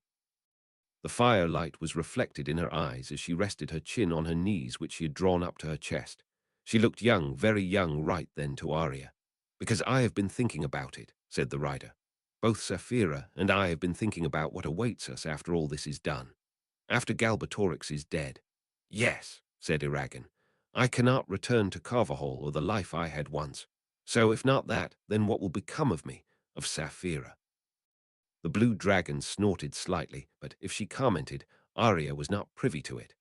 "I suppose," said Zoe slowly, "that I will have to find a way to settle back into the life I had once. I must reconnect with my family, my friends, and find out what has changed." Arya moved a little closer, wanting to hear more. Zoe sighed and continued, "I have duties and responsibilities. I once led a group of rangers who patrolled the northern borders of the kingdom. Perhaps I will return to them, or maybe my older brother will want me elsewhere. I will not know until I am once again in my homeland." "I fear the future," said Eragon so softly that Arya had to strain her elven ears to catch the rider's words. "I wish I could slow and stop time so that I never had to face Galbatorix, or in some ways even more frightening, what lies beyond that." Zoe was silent for so long that Arya wondered if she would ever respond. When she did, her voice was tired. It was the voice of someone who had lost and gained, who had sacrificed for something bigger than they were, and who, when all was said and done, would have to do it again. "Someone very wise and very dear to me once told me that I needed to stop trying to get somewhere and instead let the future unfold as it would. I had to let things come to me, not the only way around. That person also told me that, if I held true to myself and what I loved, then I would not fail. You must do the same, Eragon. Saphira." She raised her face, and the firelight hit it, making her hair shine and her eyes glitter. Her face lost the youthful, reflective look and took on one that could only be described as proud and determined. She seemed to glow with vitality, with a fierce determination that made her stand out from the shadows. In that moment, she lost any vestige of the Zoe Arya knew, and became the Zoe of another world who was born to an ancient and royal family. Suddenly, she became a leader, a queen, someone who inspired and expected loyalty. Her voice, still quiet, became as hard as steel. She seemed to be speaking to herself as much as she was to Eragon as she sat there, back perfectly straight as she looked straight ahead. "Every choice you make, every step you take will determine what your fate is. Sometimes we cannot do what we wish we could do. Sometimes we wish we had never entered this game, but you cannot go back, Eragon. None of us can. We can only go forward, and when we are afraid, we must master that fear." She fell silent again and seemed to return to the Zoe that Arya knew. The girl that was still unsure of herself, who still felt out of her depth, who did not trust herself to handle the game of power, and who would rather sit quietly in a corner than speak openly. The power, the proud princess who had commanded armies, faded away and left the girl behind. Eragon broke the silence. "It won't be easy, will it? Even if I do manage to defeat Galbatorix." Zoe placed her chin back on her knees as she gazed at the fire. "No, life is never and will never be easy. Sometimes the hardest thing is moving on after you climb the impossible mountain. When a journey is complete, you must start another one that is just as challenging and just as fulfilling. When they say that it is the journey counts just as much, if not more, than the goal they are right. It takes courage, so much courage. Arya heard the sounds of the other elves quietly speaking as they talked among themselves. Soon she would have to go join them and speak about the events that had occurred during her absence. Yet she did not want to leave. She wanted to keep listening, for she found some comfort in Zoe's words, even if they were not meant for her, but for Eragon and Saphira. Before she could withdraw and make her way to the small hut where Liffin and the others were waiting for her, Eragon spoke. Now he sounded rather curious. "Zoe." "Yes," said the girl as she gripped her knees tighter. "You didn't have to come with Brahm, Saphira, and now you could have gone your own way. Why did you choose to come and then stay with us?" Zoe chuckled. "Why, oh Eragon? Why not? I had to stay with you. Firstly, because I did not know how to survive by myself in the wild, and because, well, I suppose I knew that I had to go with you. I could have left you and muddled through, but I didn't, because by traveling with you I was fulfilling a purpose that I did not know of, and I don't regret it." "Really?" asked Eragon. "But you could have died so many times, Zoe, all because of me. Surely you wish you were back home with your siblings instead of facing Durza, Urgles, and everything else." Zoe turned her head to look at Eragon, and hidden in the shadows, Arya. Her eyes were soft, the grey-blue like the sea on a calm day. "I would gladly face it all again, Eragon. You both are friends." But her eyes twinkled with mirth. "If it makes you feel less uncomfortable, then I also did it, because if Alagaesia falls, then so will my home. I am fighting for you, and for all those who cannot fight for themselves." Eragon nodded slightly, and Saphira shifted. Once again, Arya had the feeling that the dragon was speaking, but what she said the elf could not hear, for she was not included in the mental link. Whatever was said made Zoe chuckle again as she rested her cheek on her knees. Her face turned towards the dragon and her rider. "Now, Eragon," said the girl with mock sternness, "you had better not forget what I have told you today. I hate going over things twice." "I shan't," said Eragon, and the emotion in those two words made Arya wonder just how much Zoe's advice had meant to him. "Good," said Zoe, and she laughed. It was such a sudden sound, so surprising and so unexpected that Arya nearly jumped. "Just think," said the girl, and now her face seemed to shine with childlike wonder, "where we are and how far we have come." "Indeed," said Eragon with a small laugh of his own, "but I think I will prepare for bed." Arya drew away then and made her way to the small hut where she was expected. Her thoughts twirled and twisted just as her frayed nerves did. Glancing up at the sky, she could not see a single star. The forest canopy blocked them out. She would miss them, but if all went well, then it would not be long before she was back in the outside world. A world, ironically, that she felt more comfortable in than one she was born to. Chapter time. At last. So sorry. But I hope this made up for it, and that you enjoy it. Elves are a bit hard to write, but oh well, I hope I did okay. I am thinking that I maybe need to shrink my chapters a bit, so let me know if you would prefer smaller, more bite-sized ones in the future. Thank you to all my amazing reviewers and readers. You guys are so awesome. So thank you, and please keep reviewing and reading. 37. To enter a new world. So we are back again. Back to the moment where we first started. Back to Saphira's saddle as the forest of Du Weldenvarden disappears beneath us. Back to me. You are sitting with me, with Eragon and with Arya. You are sitting here as the wind buffets us and the shines down brightly on us, the emerald green trees that stretch out endlessly all around us. Here you have left everything behind as you join me on this journey. I wonder what would happen to you, to your world, if Galbatorix won and began his divide and conquer plan. That would you feel the effects of this failure? Will we meet in a prison cell as a mad king, and his dragon shook the very foundations of time and space? What would we say to each other if we did meet? Would you blame me for the mess because of my meddling? Meddling that you, merely a passenger along for the ride, witnessed and watched with silent but growing horror? I hope not. I really do. I hope that you and I will never meet under such circumstances when our worlds are thrust together because of war. Am I rambling again? I suppose I am, and I know that you don't have the time nor the desire to listen to my ramblings. They are useless speculations that will lead nowhere. No doubt you have places to be, things to do, and a busy life that awaits you when you leave me. Your life might be one of touch and go. You might never had intended to be caught up in this whole affair, but somehow you did. I don't even know why you have stayed with me. Why, you didn't just pass this by. But I can't ask you these questions. For now, at least this communication only goes one way. So let us skip this part of the journey. It is dull, and unless you like my ramblings, then we should continue. On to Elismera and its hidden secrets. On to the place where Arya will have to confront her fears. On to the place where Aragon and Saphira will become who they are meant to be. We stopped for the night in a small clearing. The evening was a silent affair, very silent, and before take-off the next morning I took the opportunity to bathe in a fast-flowing stream that ran beside our little campsite. The further we had traveled into the forest, the thicker and taller the trees grew. Here, almost in the center of the ancient forest, some of the trees were over 200 feet tall, with girths of over 70 feet. These were some of the oldest living things on this land. They had their own kind of wisdom. A wisdom that filled the air and the silences with a heavy kind of waiting. There was patience here, a patience that had been developed by years and years of quiet watching and waiting. It was early morning, but little to no light reached through the canopy of the forest.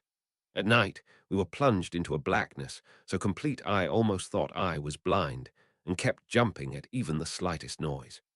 Testing the water with one foot, I gritted my teeth and jumped in. The water, far from warm, was invigorating, to put it simply, and I was out, and in as fast as I could possibly manage. Despite my desperation to escape the frigid water, I prepared myself with special care for the following events. According to Arya, the city was less than a few hours' flight from here. It had been one of the few things she had managed to say the previous night. Dinner was one affair. I would rather not go back to her. Tension had only made all of ours worse, and even Saphira had been affected by it. Speaking of Saphira, I had the feeling she would be relieved to rest her wings a little in Elismera. Carrying all three of us plus supplies had pushed to the very ends of her flying abilities. It had been lucky that a tail wind had supported her for most of the flight, and that she was able to stop for regular breaks. She had been quite silent on the trip, speaking only with Aragon, and occasionally including either Arya or I, but, for the most part, she had concentrated on keeping us all aloft. Once I as clean as one could be, it felt so lovely. I dressed once again in my simple black leather clothing. I knew now that this style of flexible, durable, and soft leather outer gear was common among the rangers I had once ridden with. I twisted my hair in an effort to rid it of any excess water. My hair had grown from just below my shoulders to halfway down my back. The dark, nearly black locks had only become thicker as it became longer, and it was quickly become rather unmanageable. Irritated with the hair, I swiftly braided it up in the style I used at Ajihad's funeral and many times before that. Soon it would be time to chop the lot of it off. When I was dressed, I took a few minutes to merely sit on a wide, smooth rock that was beside the rushing stream. I allowed my thoughts to float away along with my worries and nervous adrenaline that made me want to run all the way to Elismera. In its place, a certain amount of tranquility filled me. It made my thoughts sharper, but it calmed me. It took me to a place that was both quiet, and yet because of that quiet I could hear and sense more, as if everything had been slowed down and then sharpened. During the time spent on Saphira, I had entered that mind numbing state of boredom that one feels when sitting in a car on an extended road trip. Now I needed to clear my thoughts of that sluggish, dull feeling. When my few minutes were up, I returned to the campsite. Arya was already standing beside a patiently waiting Saphira. The elf did not even look at me, thought Aragon seemed to relieved that I had returned, if only to provide a buffer from Arya. The rider had been sitting by a tree examining a cluster of snowberries that grew by his feet, but he rose quickly at my return. I noticed with some amusement that he had also done his best to prepare himself for the coming audience. He had changed from the clothes he had worn for travel into another, simple but clean, tunic and breeches. I quickly gathered my weapons and remounted along with the others. Once we were safely secured in her saddle, Saphira pushed off the soft forest floor, and we gained altitude and emerged into the bright sunlight of early morning, winging our way towards our fates. We stopped after 3 hours of the never-ending hills of prickly green that rolled unbroken to the very edge of the world. When Saphira settled to the ground, we dismounted and stood, waiting silently for Arya to speak. It had been she who had told Saphira to land, and I knew why, but the dragon, and been rather confused by it, as had Eragon, which she did after resting one slender hand on the bark of an ancient tree that towered like a silent guardian above us. We must continue on foot now. We will already have triggered certain wards that protect Elismera. It would be unwise to stray from the path, so follow close behind me. Silently, one hand on my sword, I followed behind the elf.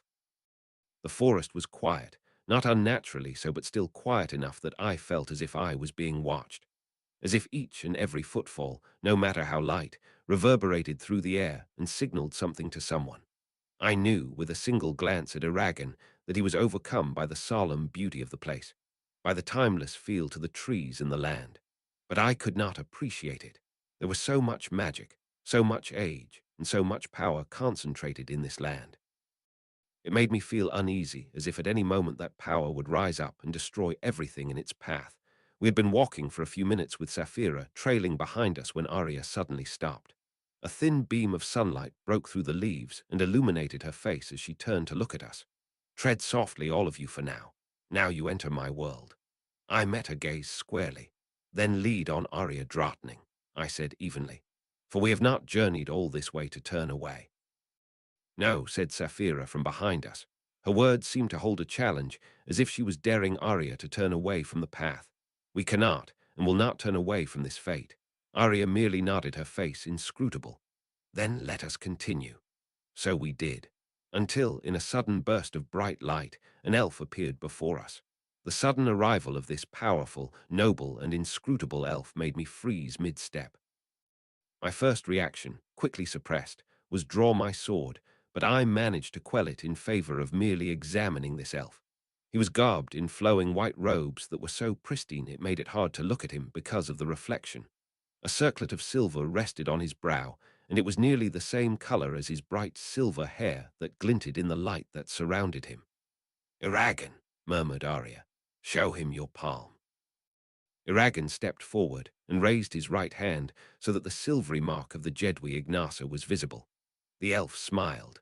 The smile sent shooting warmth through me, for it was so kind and so welcoming that one could not help but want to smile right back. It was my turn. Before leaving Trondheim, Brahm had entrusted me with a ring, not Aaron, but one of similar design with an identical mark. The ring, left in Ajahad's care in case a need for it arose, was given to me when I accepted the responsibility of ambassador to the elves.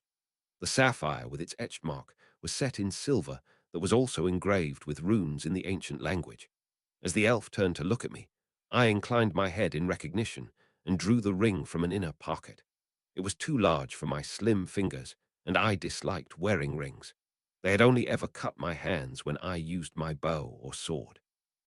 The elf smiled, closed his eyes, and raised his arms as if to both bless us and to welcome us. He held the posture until, with another bright illumination of light, he vanished like mist in the sunlight. "The way is clear," said Arya, and with that we continued forward. As we walked forward, I felt as if I passed through a slightly resistant, almost hard, invisible barrier. For a brief second it was almost hard to take a step forward, but as soon as I did, the feeling disappeared, and I almost wondered if I had imagined it. "Who is he?" asked Saphira. "Gilderian the Wise, Prince of House Mialandra, wielder of the white flame of Vandal, and guardian of Elismera since the days of Du Fian Skullblocker, out war with the dragons. None may enter the city unless he permits it." It was not far beyond that the forest thinned and breaks started to appear within the canopy, allowing planks of mottled sunlight to filter through. Then we passed underneath two burled trees that leaned against each other and stopped at the edge of an empty glade. It was like stepping into a florist's shop. Flowers were everywhere, and in every shape, color, and smell you could possibly imagine. To the right, a stream flowed along, filling the air with its merry sound of chuckling water. A pair of squirrels chased each other around a rock.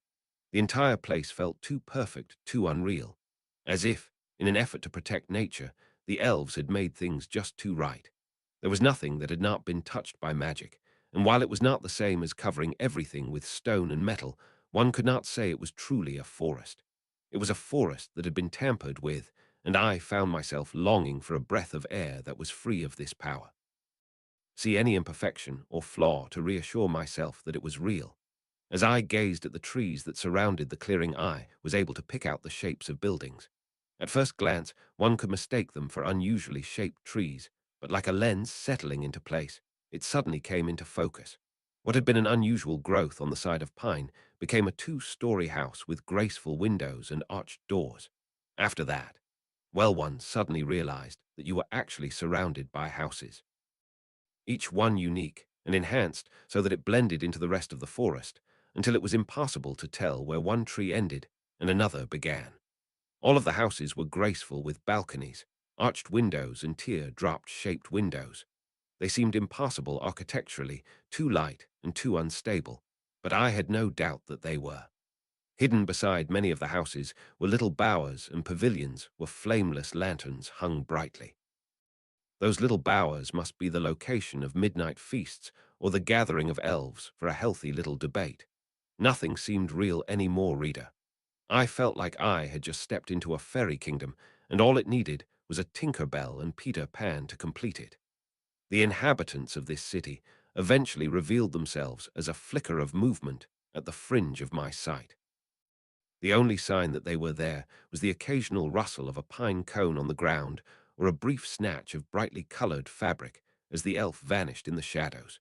To know that they were following us, but being unable to see them, made me uncomfortable. So far, this city and its forest only made me feel uneasy and watched. One by one, the wary elves stepped into view as we continued onwards. Their slanted eyes never left our small party. It was easy to see, when confronted with so many elves, why they were called the fair folk.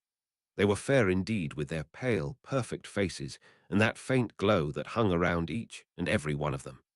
They all possessed the same delicate beauty that belied their unbreakable strength and fierce passion. Some had raven hair, some had silver that glinted like polished steel, and some were golden-haired. Each and every one of them moved so gracefully and with such languid ease that, when combined with everything else, they became all the more unearthly. Compared to them, I felt clumsy and dull. I felt like the new girl at school who knows no one and feels inadequate in every single category when compared to the others. Only in this situation, I could never forget that I was inferior. I hated the feeling, and it made me raise my chin as if defying those perfect beings to pity me for my mortal body and life. Let them find out that I was no child, no weakling that they could scorn. With unconscious ease, I slipped in the crown princess and shed the girl called Zoe. Princess Zoe gave me a sense of security because she did not know self-doubt or fear, and so I walked forward with new determination. It was then that the elves bowed from the waist, smiling and laughing with unrestrained happiness as they did so. From within their midst, a woman cried out in song, Gala o Widra Brunfitter, Abba Barundel Vandervader, Berthro Lofsbladar Ekar Undire, Eam Kona Dothlaker. The music washed over me like cool water. It was very beautiful, but I hardened my heart towards it. Experience had taught me that when music such as this was sung by someone gifted with great power, that one should never loose themselves to it. I may have accepted the magic of this forest into myself and grown stronger because of it, but that did not mean I wanted this magic to sweep me away. As we followed Arya along a cobblestone path set with bits of green tourmaline, which lapped among the hollyhocks and the houses and the trees before finally crossing a stream, the song only grew stronger. The elves danced around our little party as we walked too, and they seemed to flit like birds from one branch to another as they did so. They praised Saphira with names like Longclaws and Daughter of Air and Fire and Strong One. I glanced quickly at Eragon to see how he was taking all of this. The rider's eyes shone with wonder, but he was managing to retain an impassive expression. He had not completely lost himself to the magic and the enchanting beauty of the elves, or at least not yet. I would have to watch him and make sure he kept both feet on the ground.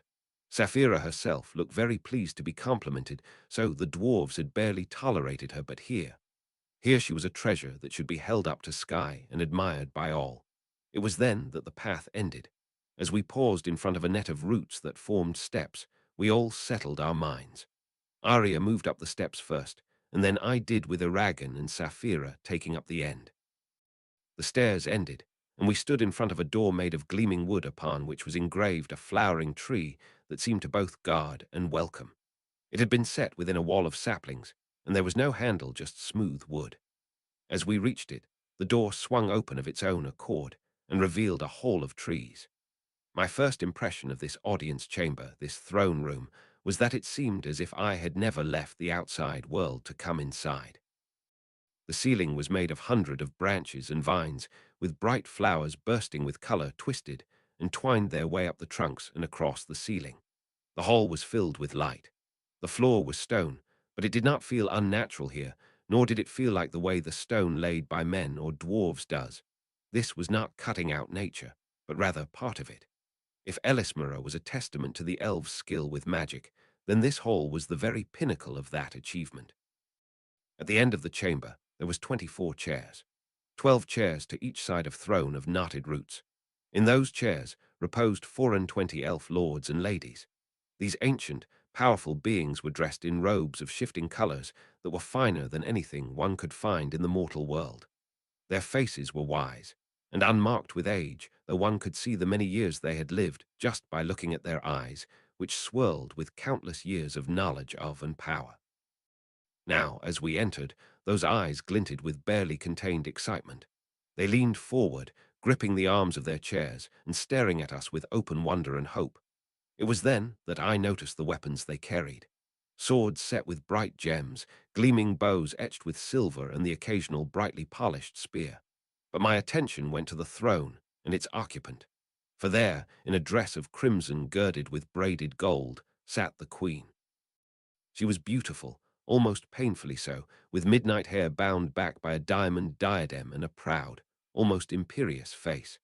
By her left hand was a curved rod with a chased crosspiece. The brilliant white raven, Blagden, perched on it, shuffling impatiently from foot to foot. He surveyed us with an almost, dare I say it, disappointed air. Despite her delicate beauty that put every other elf to shame, there was nothing fragile about the queen. Like mother, like daughter, I thought grimly. Her gaze was heavy. I could feel it almost as if it had a physical weight to it. As she gazed down at me, at my companions, I felt that part of me that feared the dark and spiders quiver and run for cover. The other part of me, the part that stubbornly defiant and schooled by countless years of etiquette, would not let me cower, nor would my own pride. So I met that gaze challenging and without reserve. As we walked forward and stopped in front of that council, Islanzadi stood and descended from the throne. The black cloak she wore trailed behind her as she stopped before Arya, who bowed low as she twisted her hand over her chest. The queen seemed hesitant. Her hand trembled slightly as, with great care, she placed it on her daughter's narrow shoulders. In a painfully soft voice, she said, "Rise." Arya did, and the two stared at the other for a long moment. I wished I could have offered Arya something, but I could not. In this matter she was alone, and I could only wait and watch. At last Islanzadi cried out and embraced Arya, saying, "I, my daughter, I have wronged you." I will admit, reader, I had to contain my derisive snort. Wronged her. She had cut her daughter to the core, and no desperate apology or plea for forgiveness could erase the pain her rejection had caused Arya. As I gazed at the queen and her daughter, I couldn't help but remember my mother. She too had sat upon a throne, and sat upon it during difficult times, but she had been no Islanzadi. My mother had been beautiful and a powerful enchantress, but she had never been imperious. Stern maybe, unforgiving of foolish pranks or acts, but never imperious or cold. My mother was the one people went to when they needed a sympathetic but impartial ear. I would have much rather faced her, even if I had been in trouble, than this very queen. She knew they were coming. The distant song that filtered through into the hall was merely a confirmation. She had known they were coming when they first entered her kingdom, and that, by dragon back, it would take them less than 2 days to reach her. Now, now they approached. She could almost see her daughter, walking ahead of the rider and his dragon, with her face set and her stride purposeful. The time was drawing near for her to confront her daughter and the events that had separated them for nigh on a century. Queen Islanzadi shifted ever so slightly on her throne. The other lords and ladies were silent, sensing that nothing they said or did could ease the situation. She almost wished they were not here. Her family matters were not something she wished to be so public. But like so many times before, She had to sacrifice that because of her responsibilities as queen. Now she could sense them at the door. The door was opening, and there they were. Arya was, as she had imagined, first to enter the hall. Walking forward with her chin held defiantly and her shoulders thrown back, she looked so like her father that the queen had forced back a choked breath. Yet the more she looked at her, the more it became obvious. Her daughter was changed. The queen felt it with a sharp pang of grief and sorrow. No longer did those verdant eyes glitter with warmth and joy. No longer did she step upon the ground with light, carefree movements, nor did she smile when their eyes met. This was what she had done. She could linger over the situation for another century, from her anger at Arya's choice, the grief at her husband's death, the brief and cold meetings that followed, and her own indescribable sorrow at the news of her daughter's death. The queen hated that a part of herself was glad that Arya had suffered for her choice, her refusal to listen to her mother. But that part was drowned out by her desire to once again speak and comfort her only child. Evander would not have wanted this, and neither did his queen. But it was her fault. It took every ounce, every bit of her self-discipline and determination not to run to her daughter, sweep her into her arms like she had when Arya was little, kiss her, and soothe away all her worries and fears. Her instinct to comfort her child, like any mother would have done, was so strong she could not ignore it.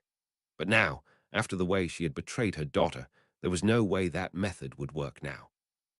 Forcing her gaze to the others who walked behind her daughter, the queen caught her first glimpse of the rider and the sapphire-blue dragon.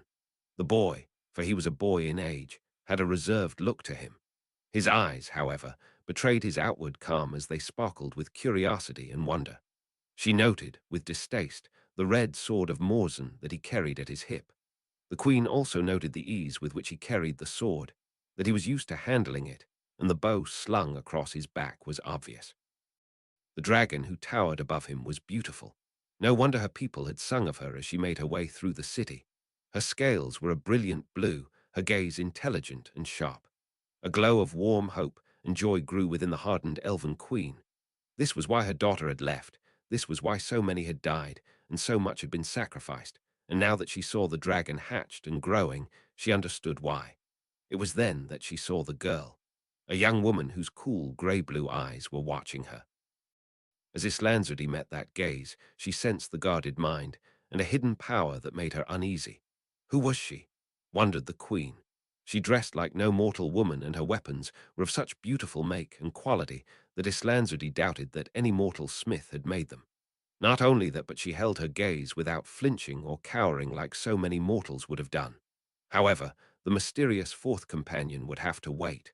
So would the rider and the blue dragon. Her court would have to wait as well. It was time for the queen to mend a torn relationship and hope, as hard she had ever hoped, that she was not too late. Hi, you guys, here is another one. We are getting to that exciting bit. Again, thank you to my lovely readers and everyone who has reviewed. It is very inspiring to see how many people have read and hopefully enjoyed this story. 38, Chapter 39. He wanted to know it was solid.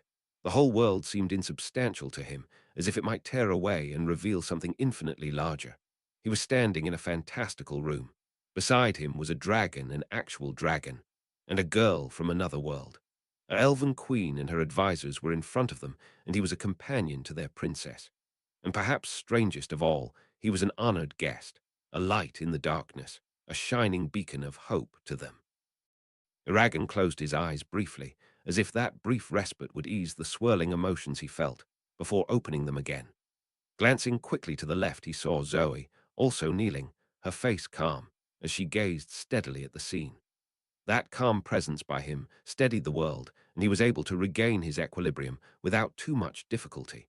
It was like finding another hand hold, just as you began to worry that you would fall down a cliff face you were trying to scale. "Islandsadi drottning," said Arya formally. The queen took a step back, her face paling as if she had been physically hurt by the simple, formal way in which she was greeted by her only daughter. Suddenly, she did not look so regal to Eragon, but vulnerable as if she carried a great pain. In the ancient language, she repeated her words, "My daughter, I have wronged you." Her words were heartfelt and tinged with desperation. "Ever since you disappeared, I've barely slept or eaten." I was haunted by your fate and feared that I would never see you again. Banning you from my presence was the greatest mistake I have ever made. Can you forgive me?" To Aragon, despite the raw emotion in those words, the queen's words seemed a poor thing after the things she had forced her daughter to endure. He doubted that any words could come close to capturing everything that Islanzudi or Arya wished to say to each other, but the words, probably chosen very carefully beforehand, seemed stilted and inadequate. The setting was too formal as well for such a deeply personal matter. The gathered lords and ladies stirred. Whether from the tension or from amazement, Aragon did not know.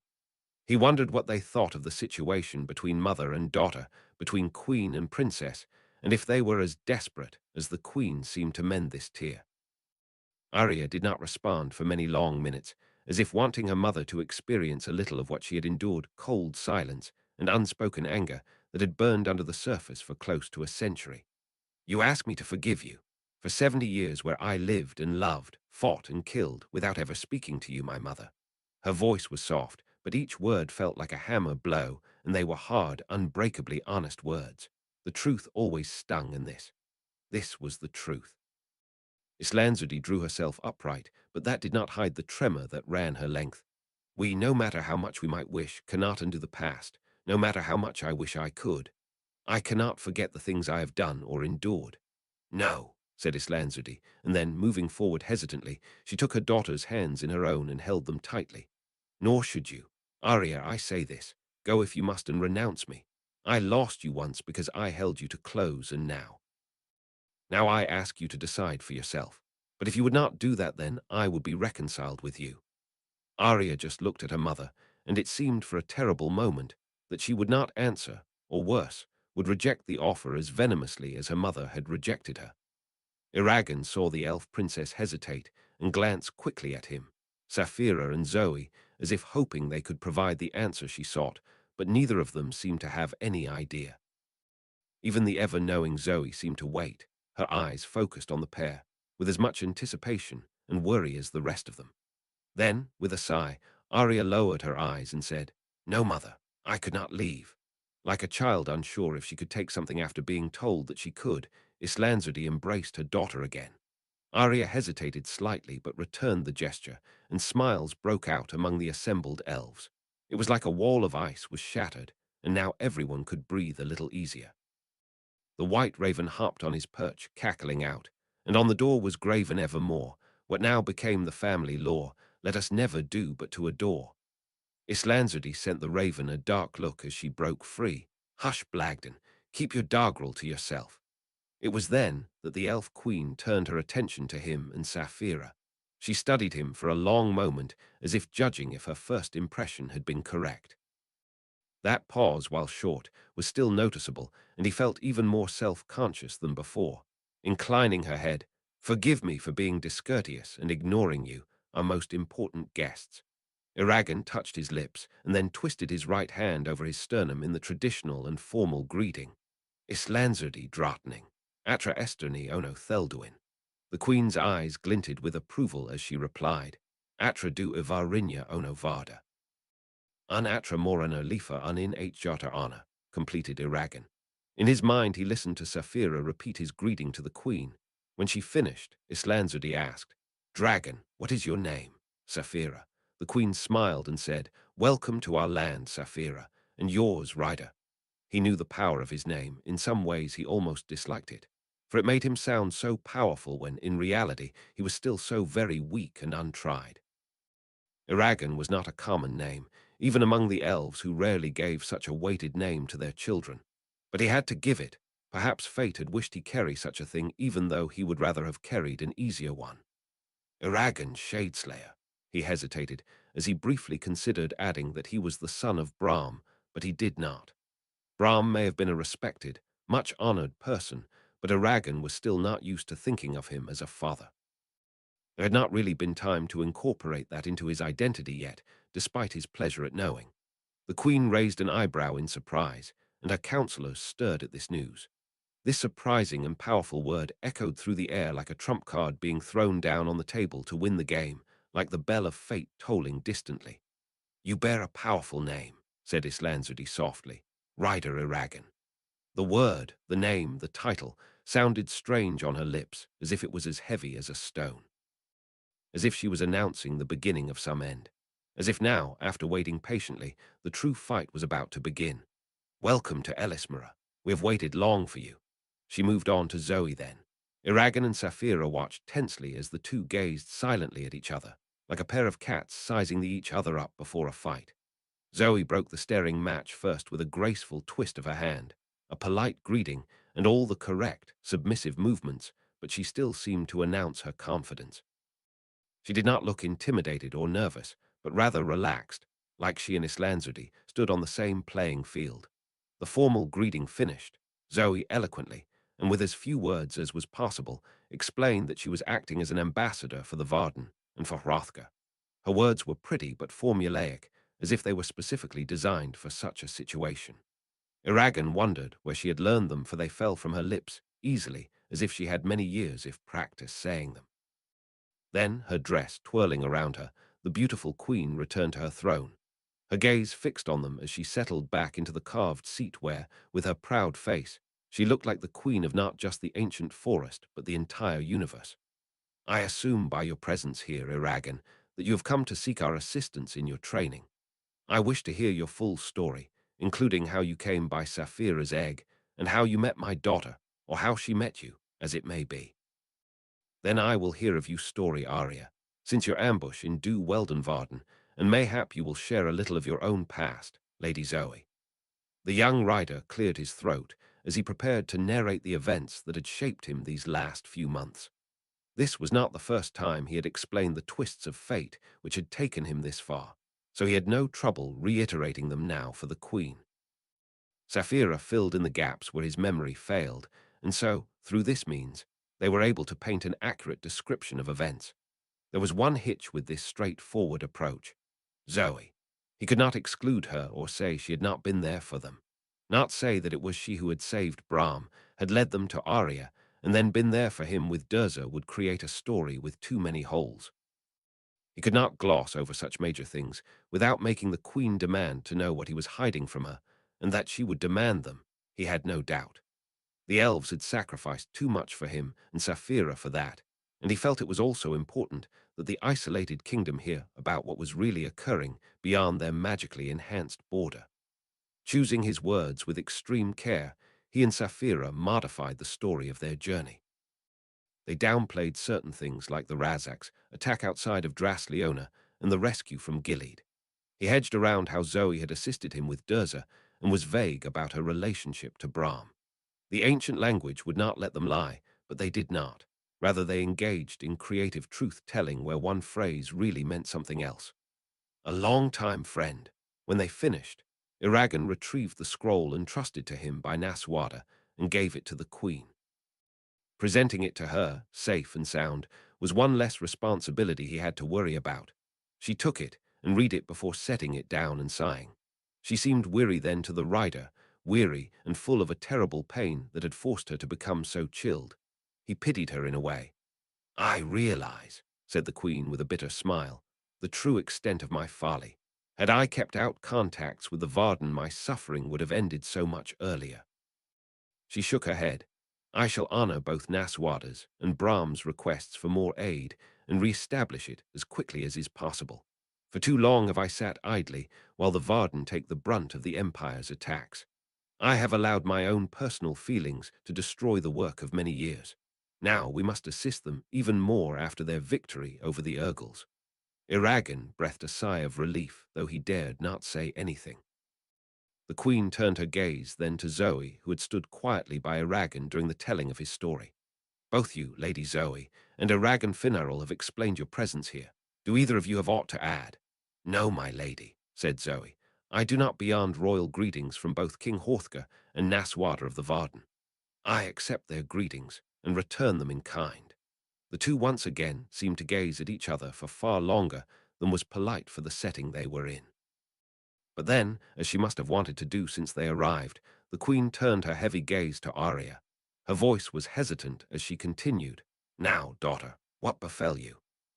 Arya's story was not easy to hear, nor was any easier for her to speak it, but with the same dogged determination with which she had survived the challenges she had endured, she did. Her voice, a low monotone, never changed no matter if it was the brutal capture that had killed her companions or the even more horrific abuse she had suffered at the hands of Durza that she spoke of. Iragan knew, from the emotions he had felt after the Battle of Fathendur, that it was easier to speak of such things this way, for there were no adequate words to describe what it was like. The darkness of a cell, the heat of battle, the smell of death and pain, the knowledge that one was beyond help and that soon you would be broken. They transcended any attempt to capture them with spoken words that were so easily said and then forgotten. You could not describe the slime-covered walls that boxed you in from all sides, as if slowly suffocating you in both body and mind. Nothing could capture the raw emotion, the pain and the feeling as one retreated into the very core of their identity, to a more basic state, in an effort to remain somewhat sane, as you were stripped of everything that made you a conscious, thinking, feeling living thing. From the battlefield to the prison cell, some things were shared, and this was one. He saw the reactions of the silent elves as their fair faces hardened into masks of chilled anger that was all the more terrifying because it was so controlled. Single tear rolled down the ivory white skin of the queen and dropped to the floor below like a drop of ice. Afterward, an elf lord, his silver robes swinging around him, paced along the mossy sward between the chairs. I know that I speak for us all, Arya Drottning, when I say that my heart burns with sorrow for your ordeal. It is a crime beyond apology or reparation. Also, we are in your debt, so we thank you. Few of us could have withstood such things for so long. Thank you, said Arya simply. Her words spoken in that unemotional monotone, and if she felt anything to hear his words, she did not show it. It seemed that, for the moment, that Arya was beyond them, lost in her memories and the raw, explosive emotions that accompanied them. Now Islanzadi spoke, and her voice, so clear like a high bell, echoed around the hall clearly despite the tear tracks that marred her beauty. Enough. Let us speak of evil things no more this night. A smile as radiant as a rising sun on a clear morning grew on her face. My daughter is returned. A dragon and her rider have come to us, and it must be celebrated. The Ice Queen raised her hands, and falling like colorful snowflakes came thousands upon thousands of flowers. Some were roses and some were lilies, and they appeared 20 feet above them and then drifted down, filling the air with their perfume. Her use of the magic, without the benefit of the ancient language, did not surprise Iragan too much, but knowing how this piece of magic did not lessen his wonder at it. Merely because he knew how she had used her intentions to guide the power did not make this commonplace. Looking at Zoe, he raised an eyebrow questioningly and raised a hand to the flowers that were falling around them as if to say, "Well, what do you think?" She smiled and laughed silently as she shook her head. Catching a white lily from the air, she held it delicately in one hand before slipping it behind her ear, the white of the flower contrasting sharply with her dark curls and clothing. Smirking at him, as if to say, "They are only flowers." Zoe turned away. Looking around, Iragan saw the queen raise an arm and the white raven, Blagden, perched upon it before moving to her left shoulder. The entire assembly bowed as Islanzadi proceeded to the end of the hall and threw open the door to display hundreds of elves outside. They seemed to be waiting for them, and Iragan wondered if they had been there the entire time. It made him feel rather strange to think that all these ancient, powerful beings would be judging him, talking of him and watching him. Stopping on the edge of the stairs, Islanzadi opened her arms in greeting. My people, let us break open our finest casks and light the cook fires, for tonight we celebrate with feast and song. Her voice carried through the air, and many elves burst into cheers before rushing away to do as their queen asked. Make sure you do not lose yourself, Iragan, in the festivities to come, came a quiet voice to his left. Glancing that way, he saw Zoe, her face coldly impassive, gazing out at the elves and the queen. I will try, he said in an equally soft voice. You will have to do more than try, she said, resting a hand on his shoulder. You cannot forget where we are or why you are here. It is all too easy to forget your purpose and duty in the magic and the laughter. Her warning, delivered so sincerely, made him glance around at the world around him. A dark feeling uncurled inside him as he remembered all of the warnings he had received from Brahm and Arya. Nodding his head to Zoe, he swallowed his new hesitation and rested a hand on Sapphira, taking comfort in her steady presence. A shadow of caution, of wariness, seemed to have fallen on this fair world. Then, moving forward, they followed the queen as she threaded her way between the trees. During their time indoors, the sun had set, plunging the forest into darkness that was broken by the gentle glowing wire lights placed along the paths and on the outside of houses. Fires spread throughout the city, sent out their cherry light, and as they passed by open windows or doors, Iragan caught sight of lighted rooms where the inhabitants of this city lived. They stopped on the crest of a small hill, where a group of elves had placed a long trestle table and chairs. All around them, hidden activity made the forest hum like a busy nest of bees. Lights were hung from the branches of the trees surrounding the feast, and their light reflected off the glasses and polished silver cutlery. Soon, far too soon for his liking, he found himself surrounded by elves who, bowing softly and touching their lips with their first and middle fingers, made themselves known at an alarming rate. It was an endless repetition of greetings and formulating polite, but simple answers to their questions. The bulk of their conversation was directed to Sapphira, and relieved to be able to slip from the focus of their attention, he was content to let her speak, for he was weary of guarding his words so tightly. Then, at last, he was able to take his seat, and the feast began as the music from a quartet of musicians filled the clearing along with the hum of conversation and the bell-like laughter of the elves. Beside him was Zoe, her gaze cool but her presence reassuring even as he conversed with those elves that were near him. A little ways away was the queen, and to her right was Arya. Both mother and daughter were quiet, almost to the point of rudeness, as those around them enjoyed themselves. Turning away, he returned to his food and the light conversation around him. "My lady," said an elf, pulling out a chair for me. I was seated near the head of the table, beside Iragan with Sapphira behind both of us. Arya was to the right of her mother, who sat on an elegantly carved chair at the head of the table.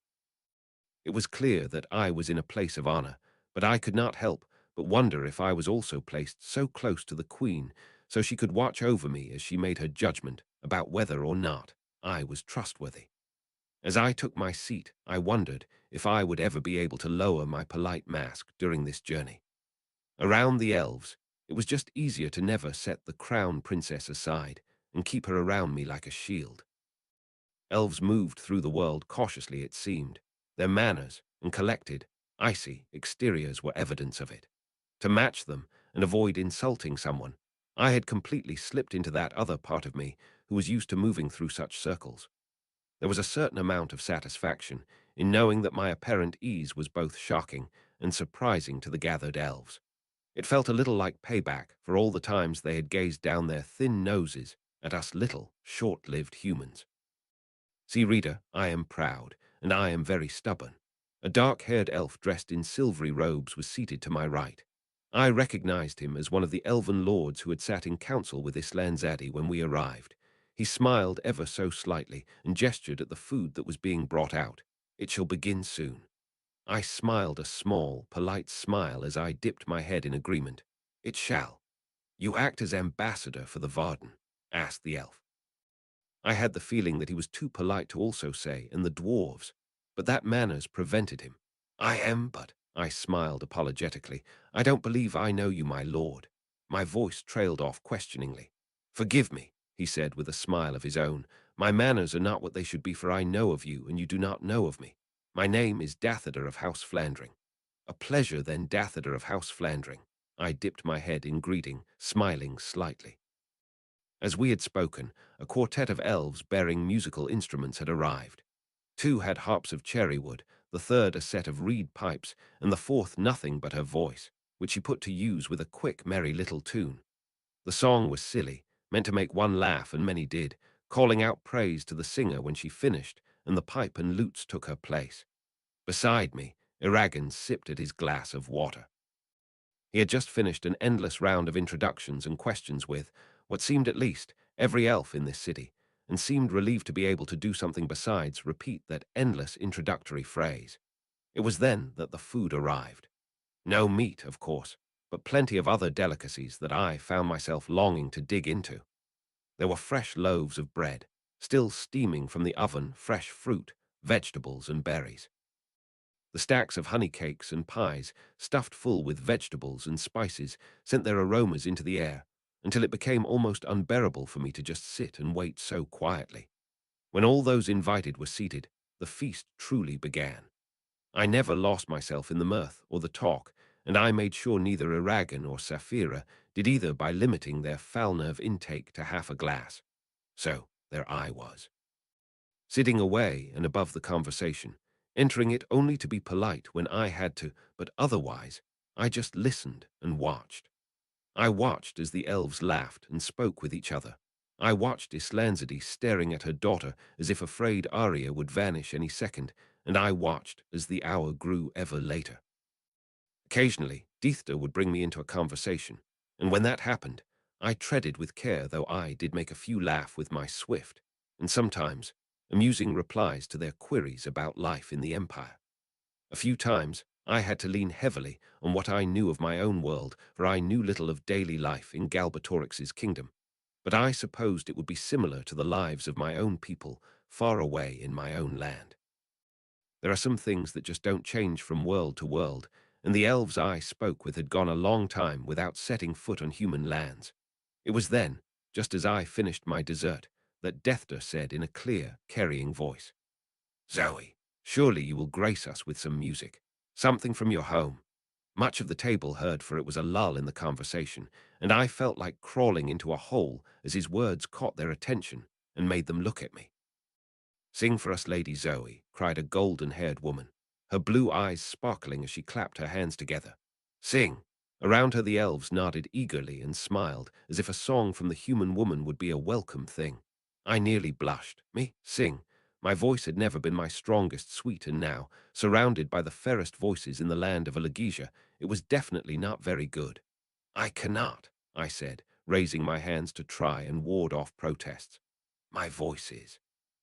"You must," said Diethda, and before I could protest any more, I was being handed a delicately carved harp that fit neatly in my arms. Even the small quartet whose music had accompanied us through the dinner fell silent. I glanced up. Everyone was waiting, from Queen Islanzadi at a high chair to Sapphira to the various lords and ladies who had been invited to this feast. Suddenly I was out on the middle of a stage, and I wished I could turn this light away from me, for I did not want, could not have, the attention. I had never played the harp, or any instrument for that matter, on earth, but I had when I was Princess Zoe. It, along with etiquette, weapons, politics, history, and languages, had been my daily fare as a child and teenager. Still think your education was jammed-packed. Think again, reader, my skills have been earned through hard work and persistent tutors. So now, desperate not to muck this up like the idiot I knew I could be, I put my fingers to the harp gingerly as if afraid it would bite me. I did not know what to play or what to sing, or at least I did not consciously know. What I did next, what I sang, and what I played, was just my fingers and my voice remembering what had been ingrained in them, but then forgotten. It was another little piece of me fitting back into the jigsaw puzzle that was my identity. A little piece, but an important one. A piece of my border that had been part of my childhood, and then as I grew up. My fingers moved first, calling forward a gentle tune that twirled and danced on the perfumed air. It was sad at points, happy at others, and hopeful in between, like life was so often. Then, somehow knowing it was time, my voice joined in with the melody my fingers created. Perhaps the magic in this place, inside of me, was also present in that melody, for it was far fairer than anything I could normally have created. The song I sang that night was a familiar one to me, or at least to the Zoe I was returning to. My mother had first sung it to me and my siblings to put us asleep as little children. Then it became something I might sing around a campfire with the rangers I commanded. So I guess you could say that it was song for many occasions. It could comfort or it could inspire, depending on how one played it. As the last notes faded away, as my voice fell and my fingers stopped moving, I raised my eyes to the gathered crowd. Many were sitting in quiet contemplation with their eyes fixed on something in the distance. Some were looking at me, so many in fact that I felt uncomfortable. My plan to stay out of sight seemed to have failed spectacularly, But right then, still filled with tumbling emotion, I did not care like I might have before that song. I was at peace with myself. I'm sure you know the feeling one gets after listening to a song that is just perfectly suited to the moment you are in. Well sung, Lady Zoe, said Queen Islanzadi as she sat in that throne-like chair at the head of the table, just a few seats away from me. Her cool eyes found mine, and she seemed to be studying me with greater intensity than ever before. She looked away, and I passed the harp back to the elf who had given it to me. I felt weariness creeping up on me, and I longed to escape and fall into a comfortable bed. My wish was answered as Islanzadi stood from her chair, causing a flurry of activity as everyone hastened to do likewise, and said, "It is late, and I would return to my bower. Accompany me, Saphira and Iragan, and I will show you where you may sleep tonight." The queen left the table, and I quickly bade Iragan and Saphira a good night's sleep as they followed her away into the shadows. My attention was turned to Arya, who, silently, had come to stand beside me. "Come, Zoe," she said, putting a hand on my arm. "I will show you to your own room." "Would be welcome, Arya," I said gratefully as I bade farewell to Lord Deithter and the others who I had shared a few words with that night. With my steps light with eagerness, I followed Arya down a side path and towards the place where I would finally be able to loose myself to the twisting strands of dreams. "Off you go. I don't want to tell you about what my room in Tildari Hall looks like or what I dreamed of. Shoo, I'll tell you about that stuff and more when we meet again. Now off you go, reader. I am sure your life awaits you wherever you are. Further adventures with yours truly will have to wait until another time when you have accomplished what needs accomplishing, and I have taken a well-deserved rest in a comfortable bed deep in a forgotten land where magic is just a word away." The queen pushed the door open and stepped into the room. It was set high in the branches of an ancient oak not far from Tildari Hall. The little study was not common knowledge among her people, and so it had become something of sanctuary for whoever held the throne. The room was circular with warm, honey-colored walls and a large teardrop-shaped window. Bookcases filled with scrolls and neatly stacked bits of paper lined the walls. A large desk with quills and ink just waiting to be used was in the center, and there was two comfortable, well-stuffed chairs. All in all, the room was simple but cozy, and it contained many a memory for the queen. Now, late in the night, it was lit by a single ware light that was placed above the desk. Walking to the window, she gazed out at the trees and let out a shuddering breath. The events of the day, of the past few months, had taken more out of her than she had let those around her know. Now, despite accomplishing what she had longed for, she found herself hurting just as much as she had before she had accomplished it. Gripping the edge of the window, she leaned against it and closed her eyes. She and Arya could never return to the relationship they had before the egg, before the Varden, or even after Evander's death. She clung to the memory of a sweet-faced little elfling, but it was nothing more than that, a memory which, like a favorite book, she had taken out and clung to many a time. Glancing around the small study, she felt as if she was transported to another time. She remembered standing here as Evander read her the latest message from Vrail. Arya would run in now, and Evander would laugh, set the paper down, and sweep his little darling into his arms and carry her over to Islanzadi. Then she would laugh at her little daughter and stroke the dark hair as she listened to Arya's latest adventure. She might offer comfort or congratulations, but whatever she did, there was no doubt that her daughter trusted her. Back then, her daughter had looked to her father with his bright sword and her mother with her gentle words to provide safety and security. Now it seemed painfully ironic. Arya was protecting them from her to their people, with her own shining sword, and all her mother had to offer were venomous words and stilted apologies. The dagger that went through her heart was a familiar one, as was the pain it caused. She knew from past experience that it was better to move such thoughts away and try to remain in the present. But coming to this room, to this little sanctuary, seemed to bring the past alive around her no matter how she tried to keep it at bay. For that reason, she seldom visited the little hidden study that was high in this ancient tree. So why, knowing what she did, had she returned to this place? It seemed like a foolish thing to do, but she had been doing many foolish things recently. Here she was, standing as she had many times before when the world had still been bright, and yet now she did as a lonely queen who had given her heart and life to the protection of her people. Forcibly, she turned her thoughts away from such a depressing and brutal things. She thought briefly of the rider and dragons sleeping in the tree that had once belonged to Vrail. Then her thoughts fell on the next and most convenient topic, Lady Zoe. As a rule, the elven queen disliked mysteries, had always disliked them, and Zoe was a mystery. Few could hold Queen Islandzadi's gaze, and yet the girl did, and seemed to challenge her while she did it. Her ease with diplomatic decorum, her role in Aragon and Saphira's journey, and the very power that swirled around her made Islandzadi wary. What was Brahm playing at sending this wild card all the way to her? What had she done to earn the approval of both the dwarves and the Varden? She had already charmed many of her own people that night with her song, her conversation, and her quiet manners that were so different from the stereotypical brash, uncouth human. So, as a queen has to do sometimes, she would lay her worries aside for now. Arya trusted her and was hiding something about her, had even looked to her as if seeking confirmation when she was speaking of her own ordeals and travels. So for now, not only because Zoe was an ambassador, she would leave the matter be and trust, like she should have done many times before, Arya's judgment. Looking out at the shadowy trees and the gently glowing weir lights below, the queen knew that she had a duty to a certain person. He and his companion would be impatient for news, and so she turned away from the window and made her way to the polished mirror that hung between two bookcases. The scrying glass reflected the chamber, and she stopped and gazed at herself for a long moment. She did not look any different in many ways, tired, yes, but emotionally wrung out.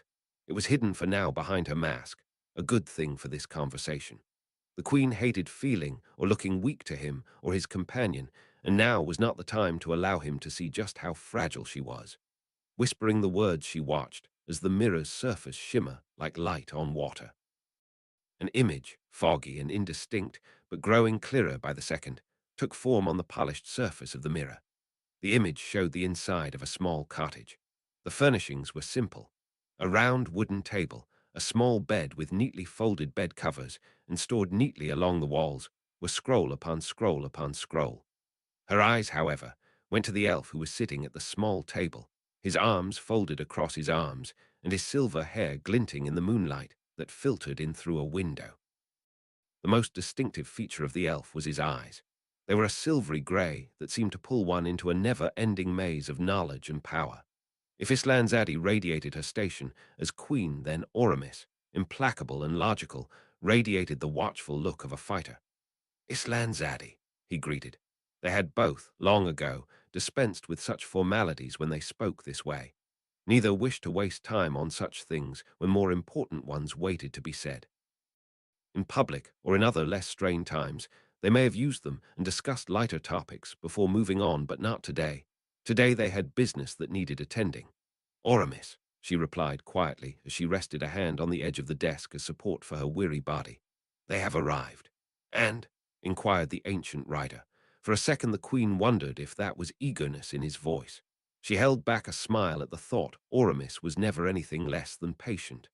The rider is young, she said finally and with an attempt at fairness, but he seems capable and is well spoken. I was. She sighed irritably at the admission, impressed by him. I think he will do well. Oramis sank back against his chair, an expression of relief flitting across his face.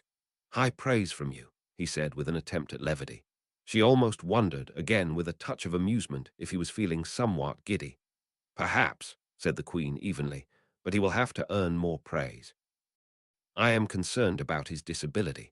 Durza has left him with a heavy burden. We shall see, said Oramis. It seemed that on this night the rider wanted to simply enjoy the triumph of another rider and dragon who he would be able to tutor and guide. She almost wondered what it would be like for him when the pair went off to war. To loose them in battle would devastate both the elf and his great golden dragon.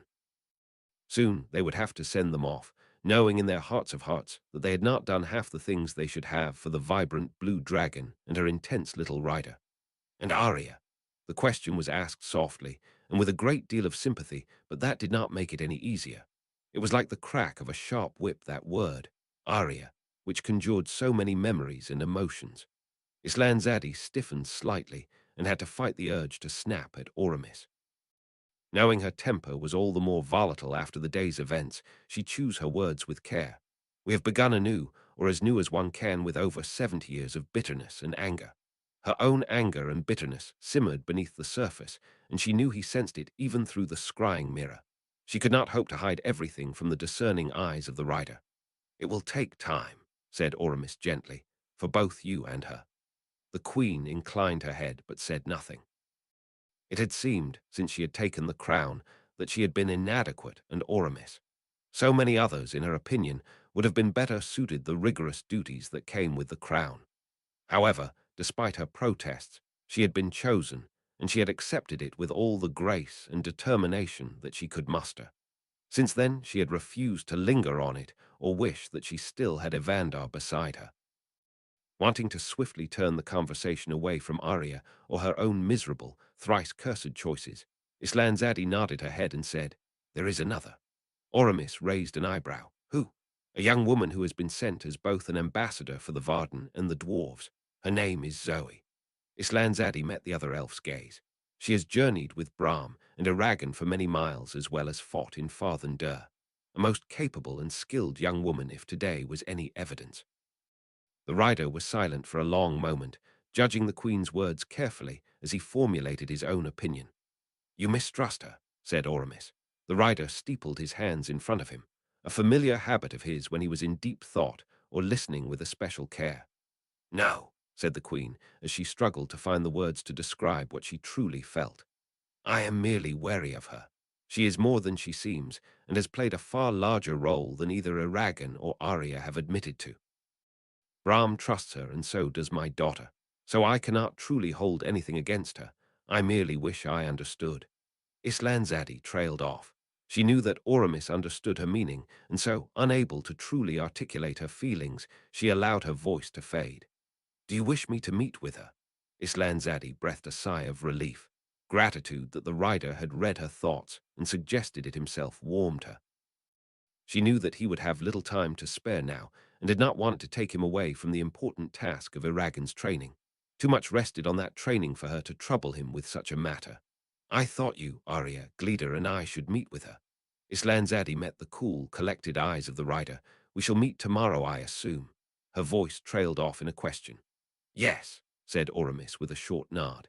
"In the morning, and then once again when I am finished with Aragon and Saphira." "Give my best to Glida," said Islanzadi, as she moved forward to end the spell, but before she did, she smiled the first warm, unguarded, joyful smile she had smiled in a long time. "And may the stars watch over you." She did not know why she returned to that phrase, or why she did it in that order, or why she smiled without any reserve or thought. Perhaps she wished the rider to know that she valued his honest friendship far more than she had expressed to him, or maybe she wanted to wish him well. He was setting out on the final leg of his journey, and she knew that this final task, would be the end, and when it was complete, neither he or Glida would have a reason to remain. Or, she wondered, was it both? It was, and she hoped with all her heart that Aragon, Shadeslayer, and Saphira Brightscales would be everything that Oramis, along with Glida, had waited so long for. She hoped that this dreadful darkness would lift, and that they, for they were wounded far more deeply than she, could finally find the peace which would elude them until then. But perhaps most surprising of all, she hoped that Oramis knew. That he knew what his support, his challenging questions, his very presence had been far more critical to her than she had ever allowed him to know.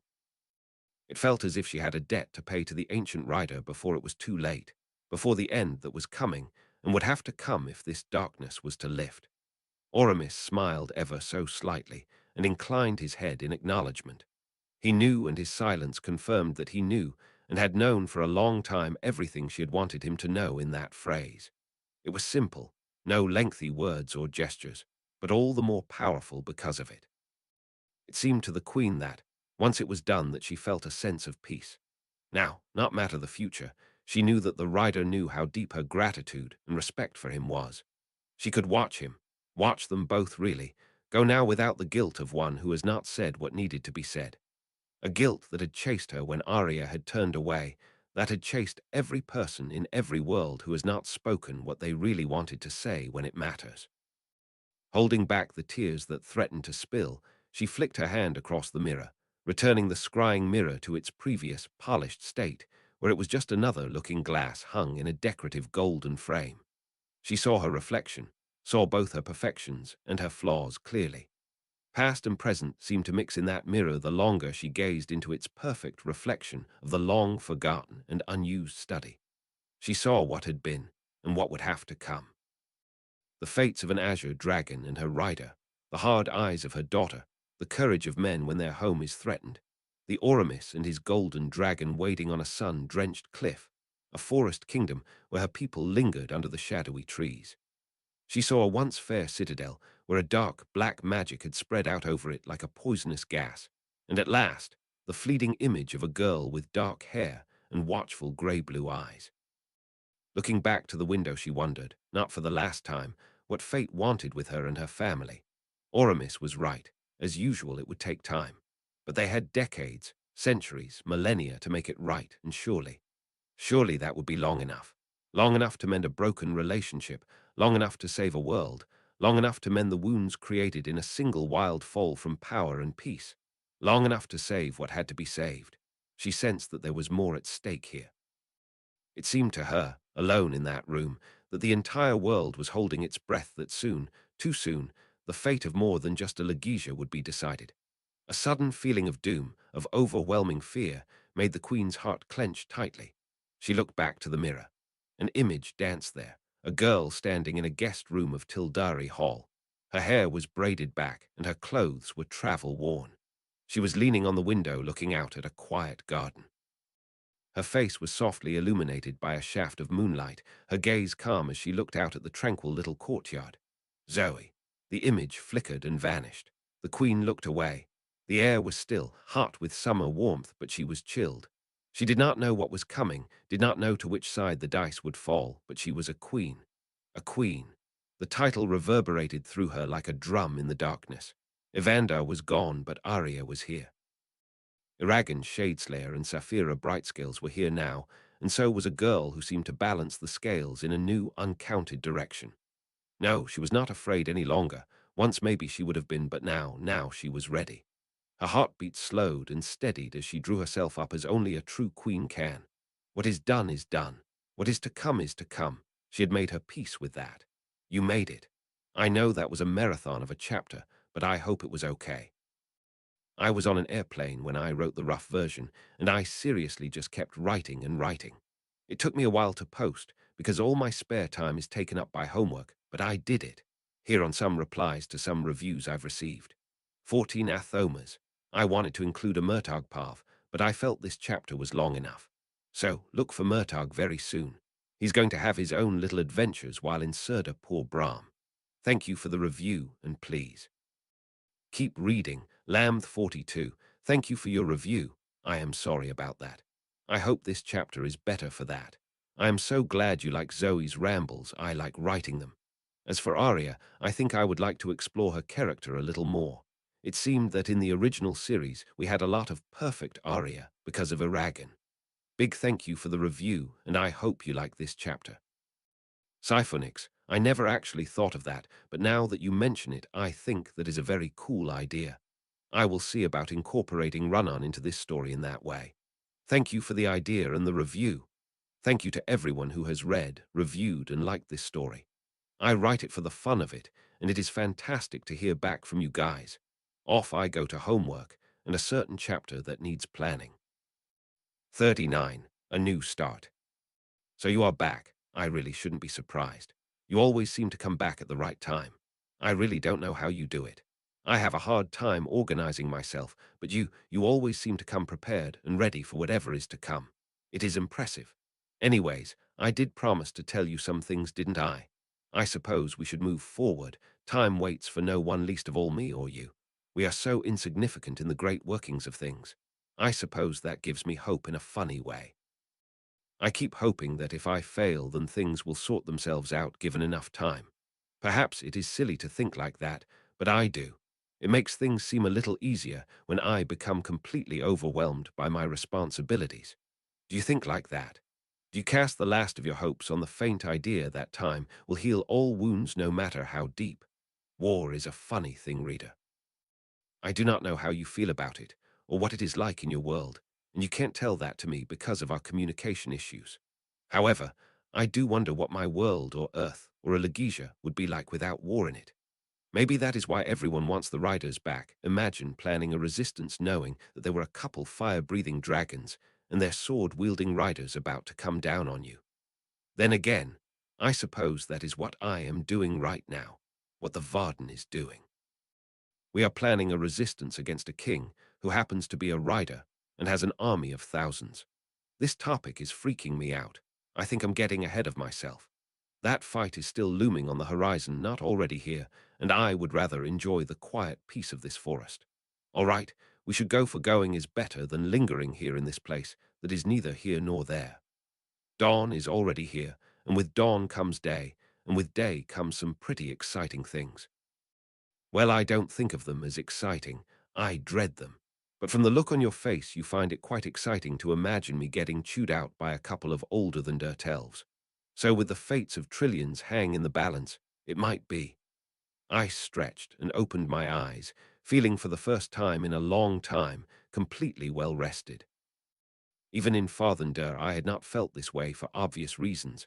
A major battle, some major changes to the pattern of fate, and a few other minor details had made for a nerve-wracking stay. So had the various turbulent things that had occurred in my own private life, from the quickly developing relationship with a certain boy stop smirking, to my own returning memories, to the strange woman, to the little black rock that I carried everywhere in a hidden pocket too. The list goes on and on. My life has been a roller coaster, and that wasn't about to stop or slow down any time soon. In fact, the moment I woke, everything came crashing back down on me, and I sunk farther into the soft mattress and pillows. As I lay there, my thoughts turned to the dream which had found me that night. The image and the coldness of it came back to me just as clearly as it had when I was asleep. I was back in a forgotten memory, a dream, or not a dream, for it had happened. For I was standing in a deserted council room at the head of the rectangular table that was stacked with maps and paperwork. My weapons were slung over the chair, and I was wearing dirty, blood-stained rangering clothes. Torches were burning low in their brackets, and through the floor-to-ceiling windows at the end of the room, I could see the stars glinting high in the heavens. Standing at the end of the table was Eamund. He raised his head to look at me, his dark hair falling away from his pale, weary face. Softly he said, "The simplest way to end a war is to admit you have lost it." I wanted to say something idealistic and naive. I wanted to remind him that hope is never lost, that admitting defeat meant sacrificing hundreds of thousands to the darkness that none could escape. I wanted to say that now was not the time for such defeatist thoughts. Those thoughts would not bring men back from the shallow battlefield graves they had been laid to rest in. It would not help heal the gaping wounds of war. It would not fix anything at all. We had survived a civil war that had killed our father, but seen our brother safely to the throne, and that had ended the bitter rivalries between the minor kings and lords that had pitted one side against another and nearly torn the land apart. Our country was united, and inching its way back from the cliff it had so nearly gone over. Now the ancient darkness that had long waited in the north prepared to strike while we were so weak and destroyed. An evil power was awakening and beginning to put in action its plan for conquering us and the land we had defended for generations. I wished that those words could help. I wanted them to, because I wanted my brothers, my sister, my people, and my own heart to believe it. But that was not enough. It was never enough. Words are only words, and they are not enough. Even magical words spoken with the power of a daughter of La are not enough. Nothing was enough to save us and turn this hopeless into strength and the fear to courage. My restless energy carried me forward to the windows. They had been designed to allow as much natural light as possible inside a common theme in the palace. Balconies, windows, arches, skylights, and high ceilings gave the place a light and airy feel not common in most castles. But now, in the dead of night, the room was only letting more of that evil darkness inside my home. A home that I was tied to and nearly died multiple times to protect. Then what can we do? I asked. I do not know any more, Eamund. My hand closed around a rough little stone in my pocket. I drew out the little black rock with its flecks of silver and white. The stone had been a small bit of a falling asteroid that had crashed through the atmosphere and been blasted to bits. In my world, these little bits of falling stone had a power to them, a light. In the dream, I remembered how it came to me and for what purpose. It was something I had been given as a young girl to drive away the dark nightmares that used to send me screaming to my parents in the middle of the night. You could call it a nightlight, and I had used it many more places than just my bedroom. It had lit my path as I moved through the world, and it would light the way once more. I gazed at the little stone, nestled in my blood-stained and dirt-covered hand with its chipped nails, calluses and faint scars. I admitted defeat. I did not know what to do anymore. No clever ambushes or decisive military moves would ensure us the victory this time. I wanted light, something other than this darkness that was slowly choking the life from my world. So, without thinking, I called on the magic in the stone. Its white and silver flecks grew brighter and brighter until I could not look at because of the brightness. It was easy to summon the light, for it required no incantations or a great deal of energy. You just had to want it and call for it with your own power. I turned and met my brother's gaze. The light coming from the little stone was not faint like the torches. This was real light, which blazed through the blackness like a beacon. It sent the shadows crawling back as it illuminated the room. I felt the power, my magic, and my determination reawaken at the sight of light. I tightened my grip around the little stone until the rough edges cut into my palms, and its slight warmth began to creep through my chilled body. Eamund met my gaze, his own grey-blue eyes questioning. I opened my mouth to speak. I had woken before I could say whatever I had to say or even hear my brother's response. I had awoken feeling depressed and homesick. I wanted all my memories back, from the good ones to the bad ones. I wanted to be back home with my siblings, and I wished I had never been given this responsibility. Surely there were thousands of others who wanted a journey, an adventure like this. They should have been given a crack at this madness, while I stayed in my own little world. I could see it now. An eager teenager who longed for a magical adventure like the ones in books, setting out to save not one, but multiple worlds. They would learn the things that one learned on such adventures, but, in my opinion, better them than me. Forcing my mind away from the dream and my other, rather pointless, thoughts that sound and awful like whining to you, my poor reader, I glanced around the room from my position on the bed. The elves had gifted me with a beautiful, spacious collection of 3 rooms. One of these rooms was this bedroom with teardrop-shaped windows that provided not only a lookout over a private garden, but window seats where I could imagine spending many long hours reading or writing. The bed was large and had cream-colored sheets with gold edging. A plush, soft blue carpet covered the smooth wooden floor, and there was a floor-length mirror beside the tall, but empty wardrobe.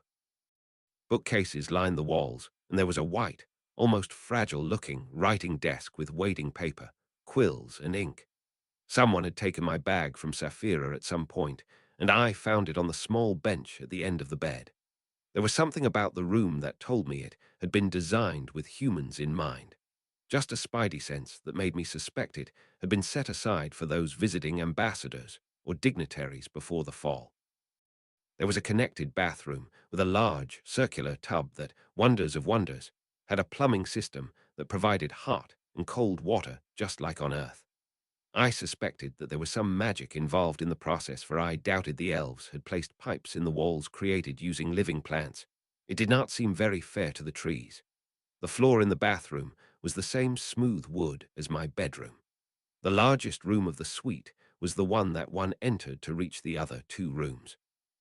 It had a circular table with chairs, more bookcases and plush chairs for lounging around. It also had a view over the small but peaceful garden that my bedroom overlooked. This was the place where one could both entertain or remain alone, and I felt rather spoiled after living rough in the wild and then sharing Arya's apartments in Farthen-Dur.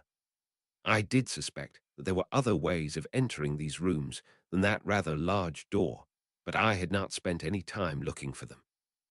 I would soon, if only as a precaution against over-curious elven ears. Groaning, I pushed myself up and left the warmth of the bed. After a quick bath, I drew out the clothes I had not bothered to unpack the previous night when Arya showed me to these chambers. I could have chosen the beautiful garments given to me by Arya back in Farthen Dur, but I choose not to. It just felt wrong to wear them here when the previous owner, Glenwing, would never return to those who missed him in this city. Instead, I slipped on my worn, but comfortably familiar, dark clothes. Sticking with my traditional hairstyle, I braided the dark locks back and stopped for a moment in front of that mirror to ensure that I was as presentable as I could make myself. Leaving the room, I found a tray of food had been left for me on the honey-colored round table. Beside the tray of oatmeal with fresh berries and steaming tea, there was a small note. Written in flowing cursive, the note said, "Lady Zoe, I am Rena of House Tildrian and have been assigned to see to your needs. Should you require anything, please send for me." The note was signed off with the traditional greeting farewell phrase and a signature. It had been a long time since I had a chambermaid or anybody to ensure that my every need was met. In the past, my maid had been a good friend who had known me since birth. Her name, if I recalled correctly, had been Elena. Her cheerfulness and skill had eased many of the trials that accompanied my position, from arranging my clothes to informing me of important goings-on to merely being a good friend. I missed her and the ease of our relationship that was more like a favorite aunt with her niece than a princess and her servant. It had been Elena who had kept me from making too many mistakes as I learned the ropes of my position, and who offered relief when the stiff manners and constant watching of court became unbearable to my freedom-loving ways. I had been a rebel, like my younger brother and sister, when it came to towing the line set by court. Our antics had given our poor parents more than a few grey hairs and caused no small amount of gossip among those disapproving fan-holding ladies with their high-born manners and ways. Setting the note aside, I ate the delicious breakfast eagerly. I enjoyed the light food favored by the elves, especially when compared to the heavy fare of the dwarves or humans. This was much more my speed, with fresh berries and a hot cup of tea to finish it off with. Oh, continue to laugh, dear reader. I really couldn't care what you think about my eating habits. What I decide to include in this story is my choice. If you want more say, then you should say something. I neatly stacked the dishes and waited, unsure of what to do, for a few minutes. My uncomfortable, nervous wait was broken by a soft knock at door. Rising, I opened it to reveal Arya. The elf was dressed, as she usually was, in a tunic and breeches, though these were fine and not travel-worn or stained with the marks of battle. I sensed that her tension, while lessened since yesterday, was still there, something that was confirmed by her strange smile and words. "Zoe, how do you fare?" I smiled and embraced her as a friend would. "I am well, Arya, and you?" We broke apart, and Arya's grim look faded slightly as she smiled, a genuine smile this time. "As well as I can be." The hidden meaning was not lost on me, so I moved on to another topic. "I assume you have been sent to fetch me." "Yes," she said with a nod, and then she lowered her voice to a soft whisper. "I assume you know why." I said nothing in reply, but my silence was all she needed to understand. Arya knew better then to seek confirmation through words, especially when words are so easy overheard and spoken to others. "Then," said the elf, "we should go. My mother does not like to be kept waiting." "I am sure she does not," I said with a small smile.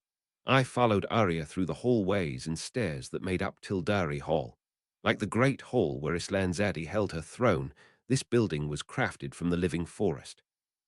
Trees had been grown together, and they were intermixed with delicate arches, spiraling stairs, spacious balconies, graceful columns, delicate carvings, and stonework. I could bore you with all the descriptions in the world, but this one moment where you really have to see to understand. One never seemed to leave the forest, and yet you were inside. It was a strange, magical feeling that sent shivers up my spine as Arya led me through these halls created from living plants. The path that Arya led me on was so twisting and took us through so many corridors and down so many staircases that I doubted I would ever be able to repeat it. Tildari Hall was far larger than I had originally thought, and it was impossible for me to memorize the path back to my rooms. Perhaps it was the beauty of the palace that made my thoughts turn to what Murtagh had told me of the once fair city where Galbatorix now held court. But my thoughts did not linger long on what Murtagh had shared of that dark city with its black king, but rather, and most embarrassingly, on Murtagh.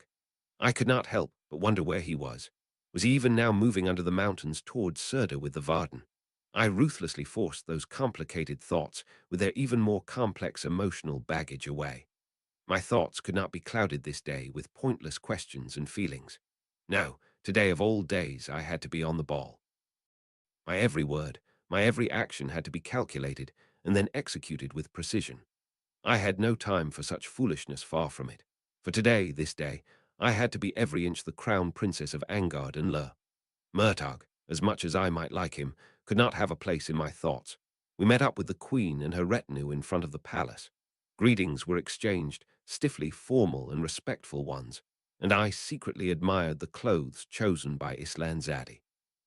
A cloak created from swan feathers, and a dress made from some shimmering white fabric that was so pristine I absently wondered if it had a protective charm laid on it to protect it from, horrors of horrors, the dangers of dirt. If there was a spell for that, then I made need to make use of it for my next journey. Walking beside Arya, I moved through the forest city. I walked behind the queen, but in front of many of her various advisers, ladies and lords. In my simple, travel-worn clothes, I felt out of place among these finely dressed elves who could have made a flour sack look like the latest fashion trend. I found a little comfort in that my weapons, with their tooling and deadly grace, were just as fine, if not finer, than the few weapons the elf lords in our small party carried with them. Not only that, but my own weapons had seen more than a few battles either with me or the ones who had carried them before, and there is pride in surviving such a thing. Our walk was not long. We stopped in front of a tall tree where, from the design of the building created high in its branches, was where Aragon and Saphira were lodged. A staircase wound its way around the stout trunk of the ancient tree, and I thought I saw the tip of Saphira's snaky tail hanging out the teardrop-shaped opening where a dragon could easily land and slip through to the chambers that were created inside the trunk. Luckily, for I doubt Islanzadi would have been able to wait any longer than 2 minutes. Neither Aragon nor Saphira kept us waiting for any length of time at the base of their treehouse. Saphira, her scales glittering in the early dawn light, launched her large body out of the treehouse and circled around the tree once before landing with as much grace as a growing dragon the size of a small cottage can manage. Which, considering her size and shape, is quite a bit of grace, reader. In the sky she was magnificent, but on the ground it was hard not to think of her as a giant lizard, something you are not allowed to say to her lest you want me crispy fried.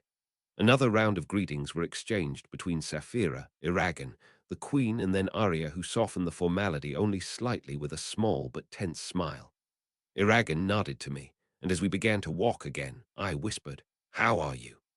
"Well," said the rider. He was tense, no doubt wondering what awaited him and Saphira at the end of this particular walk. I turned and smiled at Saphira, who blinked one of her great blue eyes. "And you, Saphira?" I asked. "I am well, Zoe," said Saphira. Even the blue dragon was nervous, something I had rarely seen in her.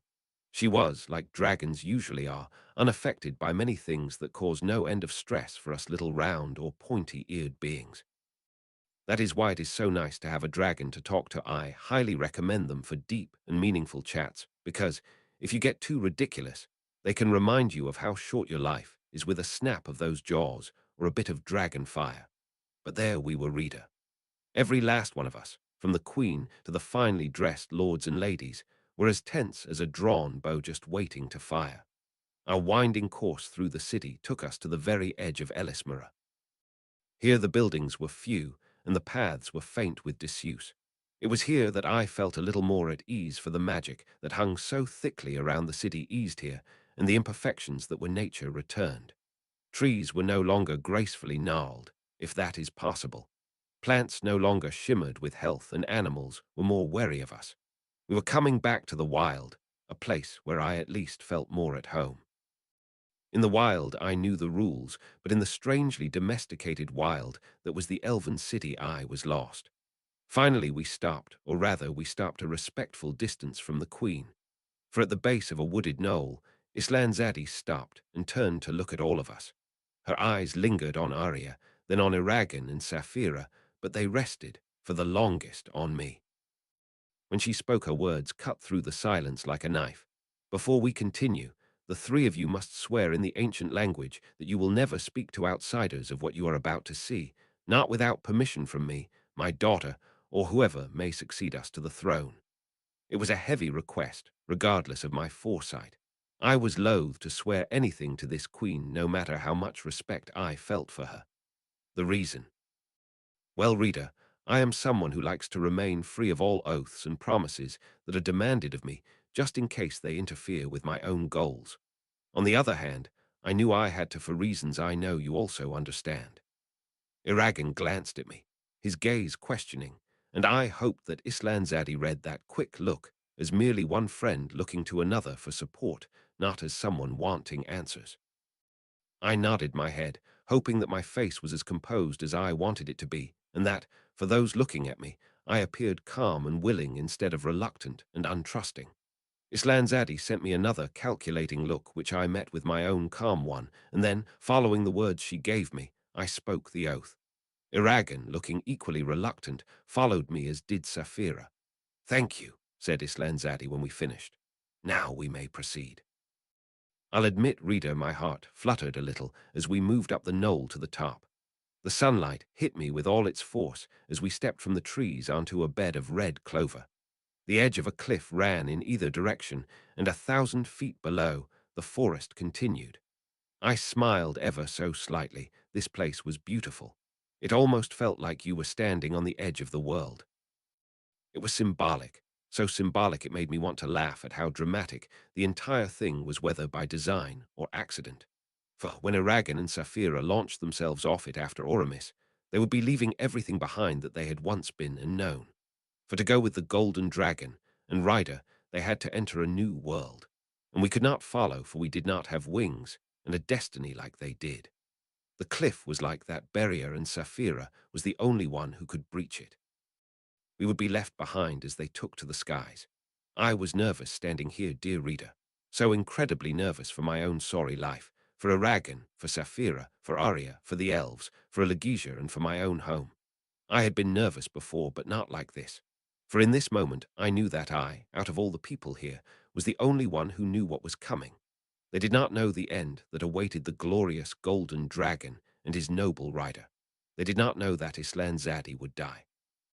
The fate of Iragan and Saphira was a mystery to them, just as Murtagh's fate, and the red dragon egg to be called did not know what I was, who I was, what I had done, or why. In this moment, I felt alone, terribly alone, for I was the only one who knew what would really happen in Galbatorix 1. I struggled to maintain my mask-like composure. Now was not the time for my emotions to win. I could not even tell you, reader, why I felt this way, but I did. Perhaps the cliff was also symbolic for me. Maybe it was trying to show me the limit of what I could do and how close we were to the edge of failing, that one little step in the wrong direction could mean the end. I do not know. Thud. The air reverberated with the force of that concussion. I closed my eyes and wished with all my heart that whatever awaited us from this moment onward would work out. Thud. The air pressure spiked. The elves stood motionless behind us. I stood still and waited for something that had lingered here for decades, out of sight and forgotten by the world beyond this ancient forest. My heartbeat sped up in anticipation for what I was about to see, a relic from a golden age where peace had been a constant and war was a forgotten memory. Thud. Then, from below the edge of the cliff, rose a golden dragon with a rider on its back. I could not help it. I laughed. I laughed at the sight of a sparkling gold dragon with his silver-haired rider, for it was beautiful and majestic. I laughed because that, despite everything, I had brought Iragan and Saphira to this point. I laughed because I had wanted to see this scene since I had first opened the story so long ago in a far distant world, and of all the things to happen, here I was. My laughter was short, but it was true, and I doubted anyone could hear it amid the thunderous thumps of Gleader's wings. Perhaps I was losing my mind, but if that happens, I doubt that is what is occurring right now. I raised my head so I could watch, nearly blinded by the reflective light, as the dragon began to land. The sight was so heart-stopping that I did not look either right or left to see what the reactions of Iragan or Saphira might be to this wonder. I could imagine them, though. Wide eyes, hope, amazement, shocked, relief, awe, boundless joy, and a little anger to think that this had been what was waiting for them all along. I winced inwardly at that thought, for I had withheld this from them as had Brahm and Arya. I did see Gleader's terrible injury. The stump of the ancient dragon's leg was a hard thing to miss, but it was not tragic to me. I had seen battle scars from small to large, and I knew that there was a certain amount of pride in having won. Gleader and Oramis had survived, scarred and barely alive, it was true, but that was more than most had accomplished during the fall. Let them carry those marks with pride, not sorrow. The dragon settled to the ground. As he did, he buffeted us with strong gusts of air and made the very ground shake from the impact. Then, in a movement so swift and graceful only an elf could have done it, the figure dressed in white descended from his companion of heart and soul. There he was, Oramis. The last of the old riders was in front of me, and it was lucky that the princess inside of me was not intimidated by this, or else I would have been staring like a little girl. I glanced briefly at Eragon, who was looking remarkably composed for someone who has just been given the shock of their life. He was standing very still, his eyes betraying his relief and awe, but otherwise he was quite composed. Perhaps all those lessons from Brahm on handling himself had actually stuck. How amazing. Behind him was Saphira, who was crouched tensely on the ground, gazing with a look of wild joy in her deep blue eyes as she looked at the golden dragon. Oramis looked to Eragon first, and the young rider inclined his head in respect. Speaking slowly and with perfect pronunciation, Eragon gave the formal greeting with all the solemnity that the situation required. Oramis smiled widely and responded. His voice was soft, but I had no trouble hearing it. It seemed to carry through the still air in a way that was perfectly clear. "Welcome, Eragon Shadeslayer and Saphira Brightscales. We have waited long for you." His words were familiar phrase these days, and they were spoken in a low voice with the same flowing accents that all elves had from their use of the ancient language. The sound of his voice was almost soothing, and it had its own kind of unique rhythm that one does not find in mortal words. The rider transferred his gaze from Eragon to the queen. The two greeted each other as two long-time friends and allies, might though not without a hint of anger and resentment from Islanzudi.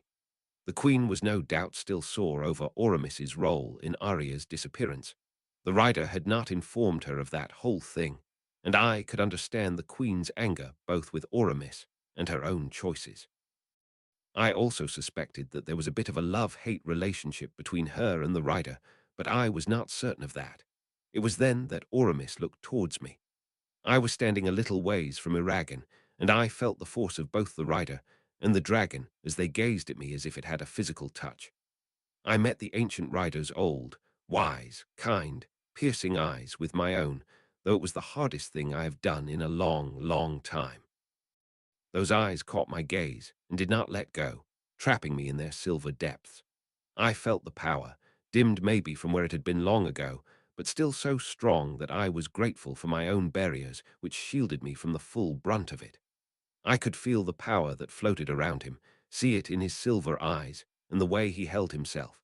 When I looked at Oramis, I felt as if he stripped me of every single disguise I had created for myself. In that blinding moment, I knew that there was no chance I could hide the truth of my heritage from this elf. He would know I was more than a little girl. He would see the power that was slowly awakening inside of me after being shut away for so long, and he would see that I knew far too much. One cannot hide the strength and confidence that comes with experience, and I was far more experienced than someone of my age and race should be. I was not of this world, and to someone as observant as this rider, it was clear that I was different from any human here or any human anywhere in this land of Alagaesia. The answer for him may not be obvious, but he would know that there was something more there. His gaze did not leave mine, and for a few fleeting tenths of a second, he turned the full force of his mind onto me, a force that was a strange mix of elf and dragon. For Gleader had also turned his own attention to me, and the force of those combined powers was almost unbearable. Then Oramis and the great golden dragon turned away, and I was barely aware of the farewell he gave to the queen or Eragon's own excited grin that he flashed my way as he mounted Saphira. No, my thoughts were turned far away. They were focused on brief exchange between me and the morning sage. The words, spoken in the ancient language, echoed through my mind. Who are you, Zoe? I forced my thoughts to the present. I forced myself back to the world I occupied with my living body. In those few seconds, I knew that it would take more than formulaic phrases and manners to protect the knowledge I carried from the ancient rider and dragon. It would take all the determination, all the logical reasoning, and every bit of my strength to ensure the continued protection of my own burden. She had never been so happy.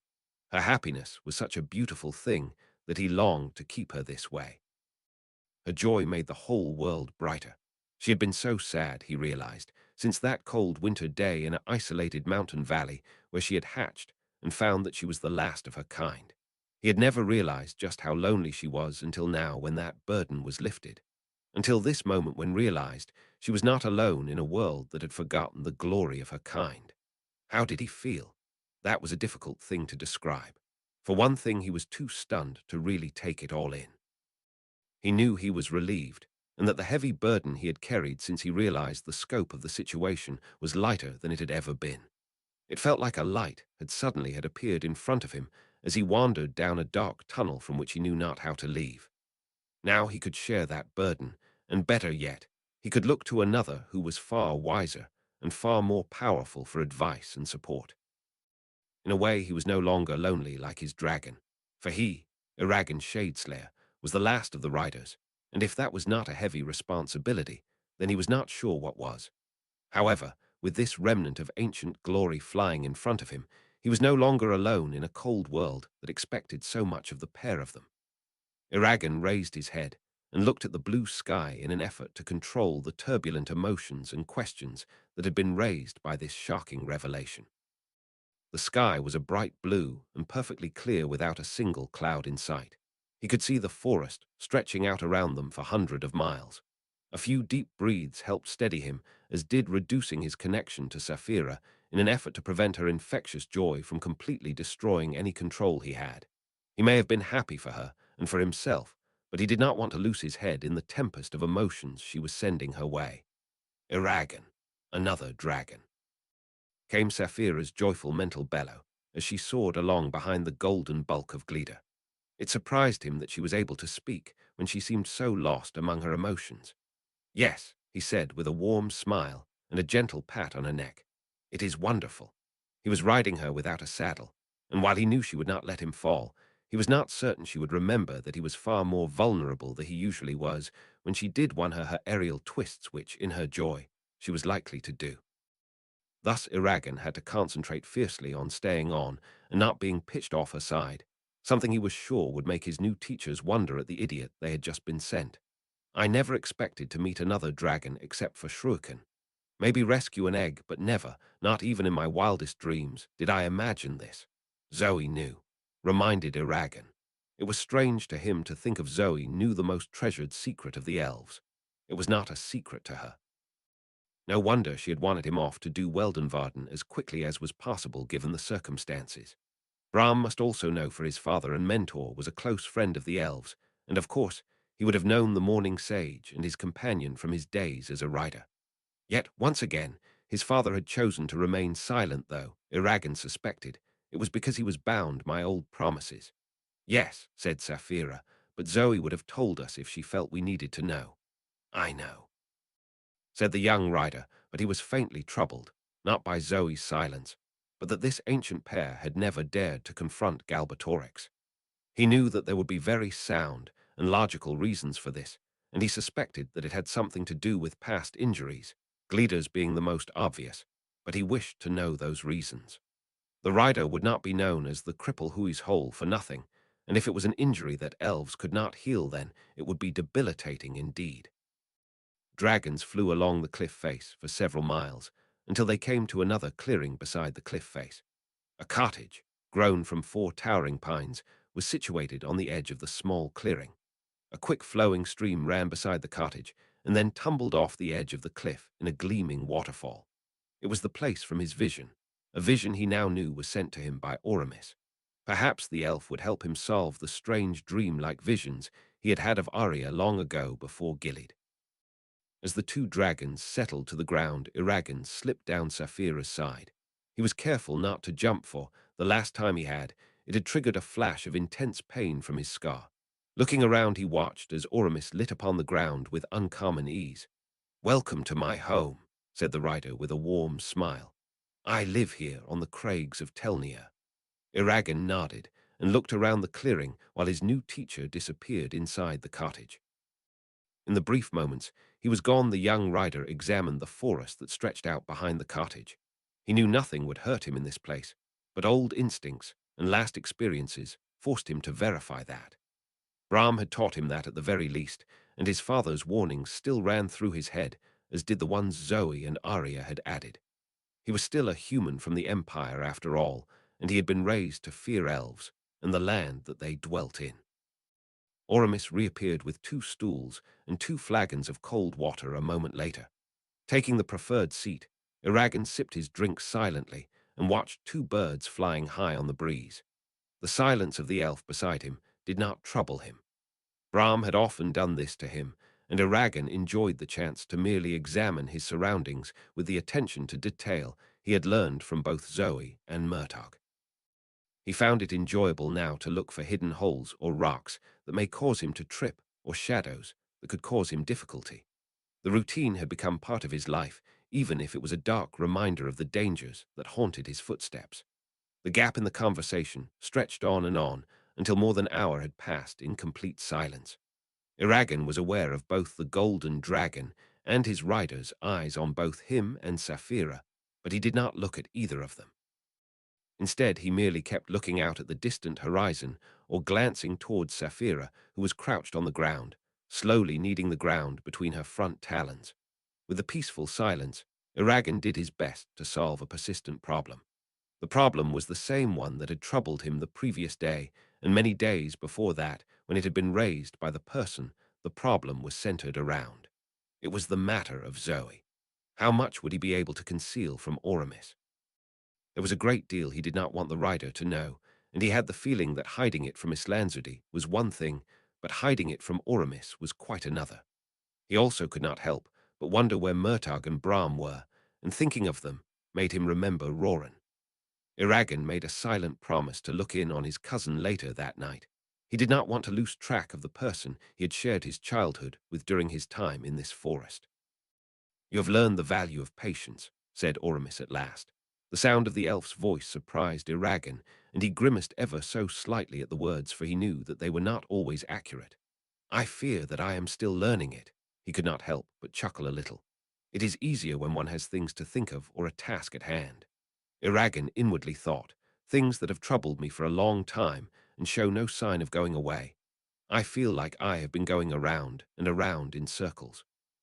"True," said Oramis. "Let me see your hands. I find that it tells me much about a person." Iragan slipped his gloves off and raised his hands, palm up, to the elf and allowed him to grip his wrists with his thin, dry fingers.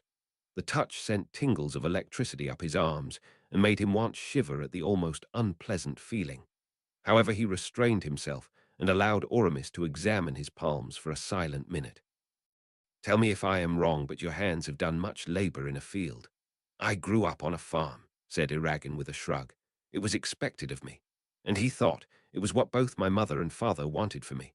They did not want this life of blood and swords. Neither do I after experiencing it. You are accustomed to a bow but have skill with a sword. I learned the bow as a boy, but I am a capable swordsman. Capable enough, but far from the skill I need to beat an elf. And you have done some writing and drawing, though not a great deal. I can read and write in both common and the language we speak now. I have Zoe to thank for that, really. It was she who insisted upon it. Now it is one less thing for me to learn."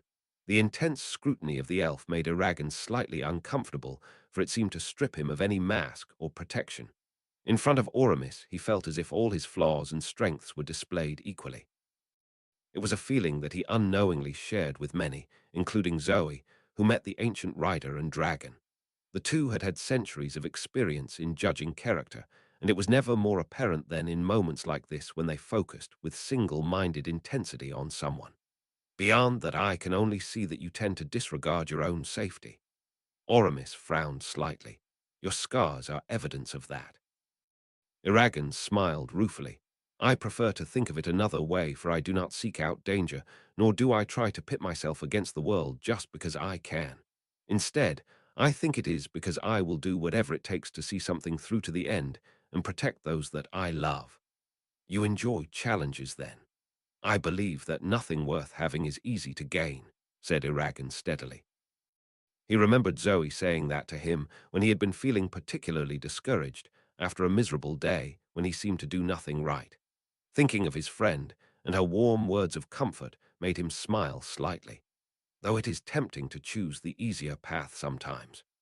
Silence fell for a few minutes, and despite his best attempts, Iragan was unable to glean any information from Oramis's mask-like face.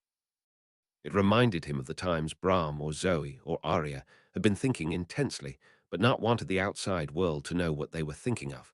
Murtagh had had the same skill, though Iragan had always found him easier to read during those moments. Finally, the elf asked, "Why are you here, Iragan?" At first, the question seemed easy to the young rider, but he knew there was a deeper meaning to it, or the rider would not have asked it. It seemed like some sort of test or challenge. Looking out to the distant horizon, Iragan considered the question for a few minutes. At last he said, "I am tempted to say that it's so I can learn about being a rider, from magic to swordsmanship to my responsibilities. However, I also think that is merely a part of it, and that there is a deeper meaning. I am young." He shrugged his shoulders, for it was true, and there was no point denying it, "and I know little of the world or my place in it. Perhaps you will teach me how to be just and fair like the riders of old were, how to view the world in a way that will allow me to uphold the values and laws set out by the riders before the fall." "You are correct," said Oramis. "Power is useless if you do not know how to use it correctly. You must learn how to think, who you are, what you are capable of, and how to apply that power. It is a lesson that all those gifted with power must learn, lest they become like Galbatorix. He is an example of unchecked power that is not governed by empathy, respect, understanding, or logic. I understand, or at least I understand as much as I can right now, and you will understand it better when your time here is over." The elf stood then. "Now come, I want to see what you are made of." Standing, Iragan unlaced the silvery tunic that he had been given by the elves that morning and pulled it off. He was grateful for the warm sun, for spring's chill had not fully left, and he, unlike the elf beside him, still felt that chill. Oramis circled him only to stop in astonished surprise and exclaim with an almost horrified expression, "Durza left you with a heavy burden." The elf gazed at him with a glimmer of worry and sympathy in his silver eyes. Surely Arya offered to remove it. He could not stop the faint grimace that crossed his face.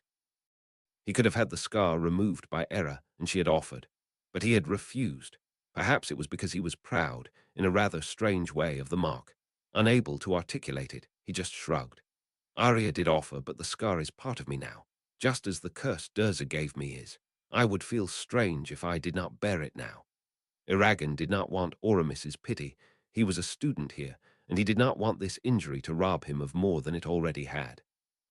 Oramis stared at him seriously for a moment before nodding and asking, "Are you ambidextrous?" "Yes," said Iragan. "I have fought with both hands before. Brahm ensured that." "Good, that will save some time." He clapped his hands together. "Now I want you to." For the next few minutes, the elf had him perform a number of exercises for testing flexibility and dexterity. The movement sent twinges of pain through his back, but Iragan said nothing and performed them to the best of his abilities.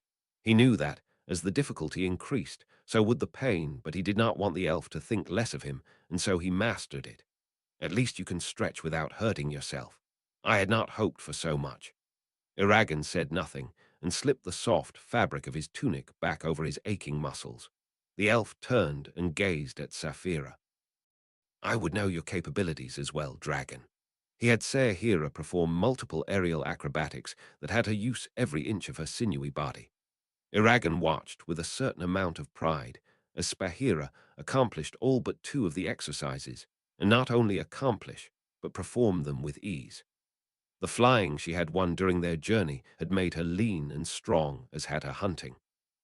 To see her performing the complicated tests with ease that came only from long practice seemed like sweet justice. He may be crippled, but his partner was far from it. He hoped that they could somehow forge something with that. I fear we coddled the dragons of old, said Glida as Saphira landed. Few have your skill. The elf shook his head. Had Saphira been raised on Vrongard using the established methods, she would still have been an extraordinary flyer. You have room to improve. We all do, but little, very little. Saphira, embarrassed by the praise, shuffled her wings and bent her head. Then, for the next 3 hours, at least by Aragon's estimate, Oramis delved into every aspect of both his and Saphira's knowledge. Aragon had never been so grateful for the long hours spent memorizing complex verbs in the ancient language, learning about the natural world from Zoe, or the dry history lessons that Brahm had given him on long forgotten kingdoms. Those lessons, and the things he had picked up from Murtagh, and the places he had travelled to allowed him to answer many of Oramis's questions. He faltered in places for he knew little of metallurgy and woodworking. His knowledge of medicine was limited to how to cleanse and heal small wounds or set broken bones, things that he had learned from Garrow and then Brahm. The interrogation, while grueling, was comforting for it reminded him of Brahm and Zoe. He almost expected to hear his friend pipe in with her own tidbit of information, or for Brahm to say, "Boy, I will only say this once." Despite the strangeness and tingling awe of the whole thing, he did his best to provide the rider with an idea of his capabilities and the holes in his education which, Aragon knew without doubt, the rider and dragon would remedy. When they broke for lunch, Oramis invited Aragon inside his small cottage, while the two dragons remained outside. It was simple, but Aragon liked it for it reminded him a little of his now destroyed home in Palancarvely, and his fingers itched to examine some of the scrolls that lined the walls. A healthy respect for books had been cultivated after time spent with Zoe and his brief visit to Tam. He was certain that he could spend many a day here just reading and learning from the ancient scrolls tucked into little cubbyholes along the walls. Next to the round table in the center of the room, there was a golden sword. The sheath and the blade were the same color as Glida's scales, and the blade shimmered in the light. It was a rider's sword, and far fairer than Zarok would ever be with its bloody blade and even bloodier history. On the inside of the door, set in the wood, was an image. It reminded Aragon a little of the pictures that Zoe had described to him from the world she had come to Alagaesia from. For this image was far too beautiful and accurate to have been created by mortal hands, and he doubted even elven artists could create something so precise unless they used magic to aid them. The image showed a fair city that was lit by a setting sun. There were turrets and towers with arches and grand doorways, great houses and rooftop gardens that gleamed green against the grey stone and white marble. Behind the city was a towering cliff face. Remembering Murtagh's descriptions of Eurobin, Aragon realized that this was an image of the city before the fall. Now, according to Murtagh, the city was a foul place and far different from this gleaming place caught by magic in the panel of the door. "Is this Eurobin before the fall?" asked Aragon curiously. "I have never seen the city before, but I have been told of what it looks like." "You are right," said Oramis, his face darkening with sorrow. "That is the heart of the darkness.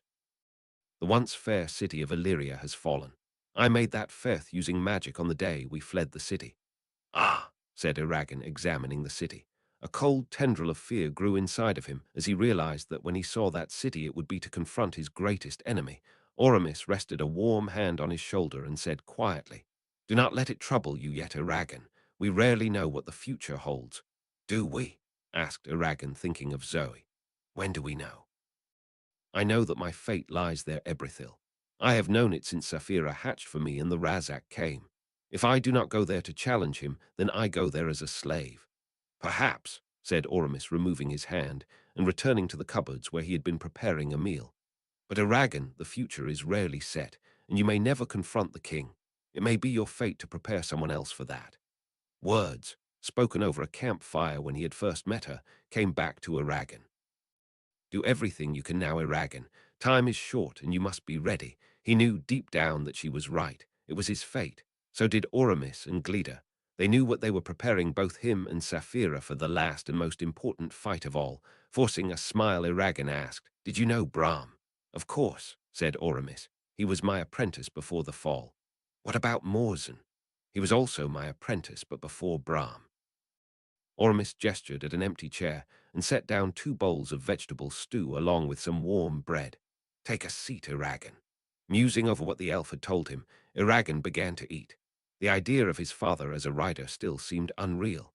It was hard to imagine Brahm as anything other than what he had been to Eragon. Then there was Morzan, the man who was charming enough to charm his mother and yet ruthless enough to kill thousands. What had it been like to teach such a person? Even more interesting was the idea of Brahm as anything but a grizzled old storyteller. Had Brahm ever been a fresh-faced young youth? "You are quiet, Eragon," said Oramis. The elf began to methodically tear his slice of bread into perfect cubes. The young man smiled. "Not according to Brahm. He tells me that I need to stop asking questions, or I will never give someone time to answer all of them." The elf chuckled. "You remind me of him." Brahm was only 10 when he came to be my apprentice, but his curiosity was insatiable, and I doubt I heard aught from him. But why, when, how, and where? Do not be afraid to ask what lies in your heart. The idea that he could ask this ancient myth whatever he wanted was a frightening thing to Eragon. He did not know where to begin or how. It was like being handed a chocolate box and not knowing which one to choose. It made him smile slightly to realize this, for he had never had a problem asking questions before. Meeting his new master's eyes, Eragon said, "I do not know what to ask. I suddenly find myself unable to find a suitable question." Oramis's eyes twinkled with humor. "A dilemma indeed, my young rider." Deciding to risk something, Eragon asked, "But you have questions for me, don't you, Ebrithil?" His words earned him a chuckle from the elf. "Yes, I do. For I know little of how you came to me, or what has shaped you." The elf studied him for another moment. "Correct me if I am wrong, but you were born an orphan." A grimace forced its way onto Eragon's face as he considered the life he may have lived had he known that his father was a few short miles away. "I was raised that way, but I know who my father is and how I came to Carvajal. I am also aware of the reasons, and it was hard to say, but he did. I am glad my mother sacrificed what she did. Else I would have lived a life like Murtagh, and I do not think I am strong enough to survive what he has." He did not hate his father, but he did wish he could have known. Known before Zoe forced Brahm into telling the whole truth, and not just half. Eragon guessed that Oramis was aware of his parentage, but he was not certain, and so he did not directly address the topic. "Murtagh?" asked Oramis, raising one of his thin, slanted eyebrows in confusion. "My half-brother and son of Morzan." Eragon looked out one of the small windows. "We met him on the road, and he came with us and has become a brother to me truly. We share much, and he knew our mother and I did not. Yet he lived as a son of Morzan, and I would rather be dead than that." "I see," said the elf. He gazed at Eragon for a moment longer. "Before you tell me your story, I would like to tell you a little about the fall, for I doubt you have heard the truth of it, living in Empire like you did. I think it will also answer some of your questions about who I am and how Brahm came to be who he is." The elf then began to explain not only how he came to be a rider, but how Morzan betrayed the riders. The disability that the elf had sustained while fighting the Forsworn, and that prevented him from using anything but the simplest of magic. That knowledge had been particularly interesting to Eragon, for it answered many of his questions regarding why the rider and dragon remained hidden in this forest. He also explained a little of how riders were taught, and how Galbatorix came to be so furious with the order he had once been a part of. It was vital information in its own way, for it cleared much of the mystic away from the history of the riders, a history that Brahm had only touched on and never gone into in great detail. When he finished, Eragon had completed his meal, and so had the elf. For a minute, Eragon considered the story that he had just been told, and he wondered at the twisting strands of fate that had led to him sitting here. "I think I understand a little better now," said Eragon. "I did not know the full story behind how Morzan betrayed the riders, or why Brahm was so desperate to exact a heavy price from him." "Yes," said Oramis. "Brahm never forgave Morzan, and that pain was made worse by the loss of his dragon, Saphira." Looking out to where Saphira was lying, he smiled as he felt her exuberant excitement, which had not dimmed during the few hours she had spent in Gleda's silent company. "I suppose it is my turn, Ebrithil." The elf nodded. "I ask that you tell all that you can, for I would wish to know as much as I can about how you came here." His teacher's words sent a tingle of warning through his body. Eragon was treading on dangerous ground, and Saphira was no help, for she was too absent from reality at that particular moment to offer any support or advice. Clearing his throat, Eragon began much as he had begun with the Queen the previous day.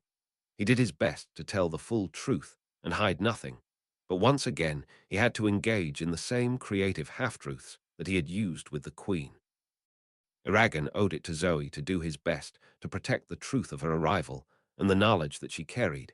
Even if he was hiding it from someone, he would have to trust with his whole heart if he wanted to survive the coming battles. He knew, as he spoke, that he gradually regained Saphira's full attention, and her presence was a comfort to him, as he did his best not to lie to his teacher. By the end, she was even contributing and taking a little of the burden on her own shoulders. Finishing with a short description of his duel with Durza, the death of Ajahad, and his own journey to the elves, Eragon shrugged. "That is all, Ebrithil. Your tale is a wondrous one," said the elf. "You have experienced and done much in a few short months. Thank you for telling me what you did." Eragon inclined his head but said nothing. Memories of his dead uncle, the burned village of Yazuak, and the snarling screeches of the Razak still haunted him. He would never forget them, and nor did he wish it had been another way. He saw that now. The experiences, as hard as they had been at the time, were what had allowed him to come here as he was. He could not have come here as the fresh-faced boy from Carvahall or the inexperienced rider from Terim. No, the elves would have laughed and scorned him. Even now, marked by Durza and memories, he was ready for what he needed to do in this place. "Now," said Oramis, clapping his hands together, "Glida and I have come up with a training regime for the pair of you. You will start an hour after sunrise tomorrow," came the rumbling speech of the golden dragon. Eragon nodded. "Tomorrow, then." He followed Oramis's example and rose from the chair and was about to make his way to the door when the elf spoke once more. "Eragon." "Yes," said the young rider as he turned to look at the silver-haired elf.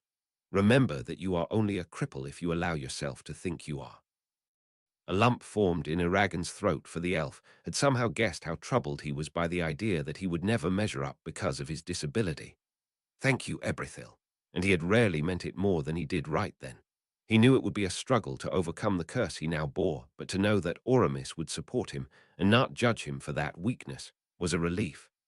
"Also," said the elf, "I hope you know that you can both trust me with the truth and that I expect it. I can understand there being things you feel you cannot speak of, but I ask that you do your best to tell me the full truth." Eragon was frozen, and he felt embarrassed to have his half-truths caught out. He did not know what to say, but, required by the ancient language to speak how he really felt, he did his best to articulate his reasons. Bowing his head, he said, "I can share secrets and tales that are mine to share, but I cannot share those that are not, lest I betray friendships and trust that has been forged in the heat of battle. It is because of those friendships and that trust that I still live and am free to come to you. I understand, but I ask that you still try your hardest to tell me as much as you are able." The elf's voice was chiding, and it carried a faint warning that Eragon immediately picked up on. However, Eragon did not shift his stance on the issue, but he did not wish to alienate the elf any more, and so, bowing, he continued in the ancient language.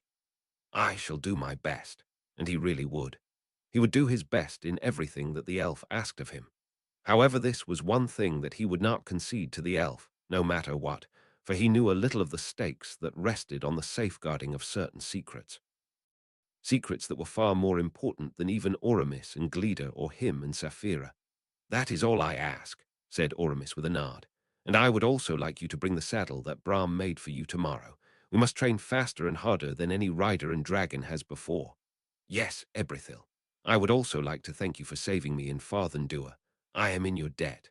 "We are both in your debt," echoed Saphira as she crouched beside Eragon. Oramis smiled and inclined his head. "Note, I am aware that there has probably not been enough time for Murtagh/Varden to reach Surda, but because I had this written, I wanted to include it in this post. I also felt it was important for Murtagh's story to keep going and not die while I focused on Eragon/Zoe/Saphira/Arya/Oramis/Glida. Aberon, the capital of the nation of Surda, the nation ruled by King Orin. A little nation holding its breath, as it waited for the inevitable invasion that the empire and its king would launch. A busy city spread out around a central keep where the king and his court ruled. A hot wind blew out across the city and brought with it the hot, dusty smell of the desert that the man had crossed so long ago with an elf, a girl, a rider, a dragon, and an old man. The burning disk of the sun beat down on him. Its light was harsh and brutal, as if trying to burn them all to ashes. The sky, a pale blue, stretched out endlessly without a single cloud to provide any relief or promise of rain. The black-haired man turned away from the balcony and returned to the shady but stuffy corridor of the palace. The harsh light made his skin burn and his head ache with its intensity. It also made his clothes stick to him with sweat, and he disliked it all intensely. In fact, he disliked this place more than he let on to those around him, and while this was only temporary, it did not mean he did not wish they were moving onward that very moment. The sooner, in his opinion, they left this hot, bustling place the better. He wished for a breath of chilly winter to cool both his body and his rapidly fraying temper. A bit of snow and ice would go a long way in improving his outlook on life, for the sun and heat acted almost like a pressure cooker for all the stressful duties he was coping with then. The young man, Murtag's son of Morzan, had places to be, important places, but here he was, in a quiet corridor beside the doors to a balcony that was far from where he should have been. He should have been in the council room with Lady Naswada and Brahm, for he had men to deal with and supplies to organize. If not there, he should have been carrying out the little missions in the streets of Aberon, assigned to him by Brahm, who was working fiercely to try and root out the agents of the Black Hand. The spies and their accomplices were proving elusive, and he had encountered dead end after dead end. His disguise, created by Brahm using magic, was something he also hated intensely, but put up with for the sake of his duties. If he could, he would rather slink around the back alleys looking like himself, and never leave them, until he had found one of those smarmy little spies or assassins, but he could not. Showing his face in such places to people who would have been told to watch out for him, for the king was as dangerous as holding a sign with his name, and a return to Glabatorix immediately for large reward. Since arriving in Aberon in Serda, he had not stopped running from place to place and meeting to meeting. It wore him down just as it wore Naswada and Brahm down. The heat did not make it any better, and nor did the city which, in his opinion, was far too similar to the ones he had run away from in the Empire for comfort. Everything about this place reminded him of years spent in the Empire that he would rather forget, from the court manners to the ever-present dangers, to the smells, to the people, to the sounds. A pang of longing for a familiar and much-missed face made him wince inwardly.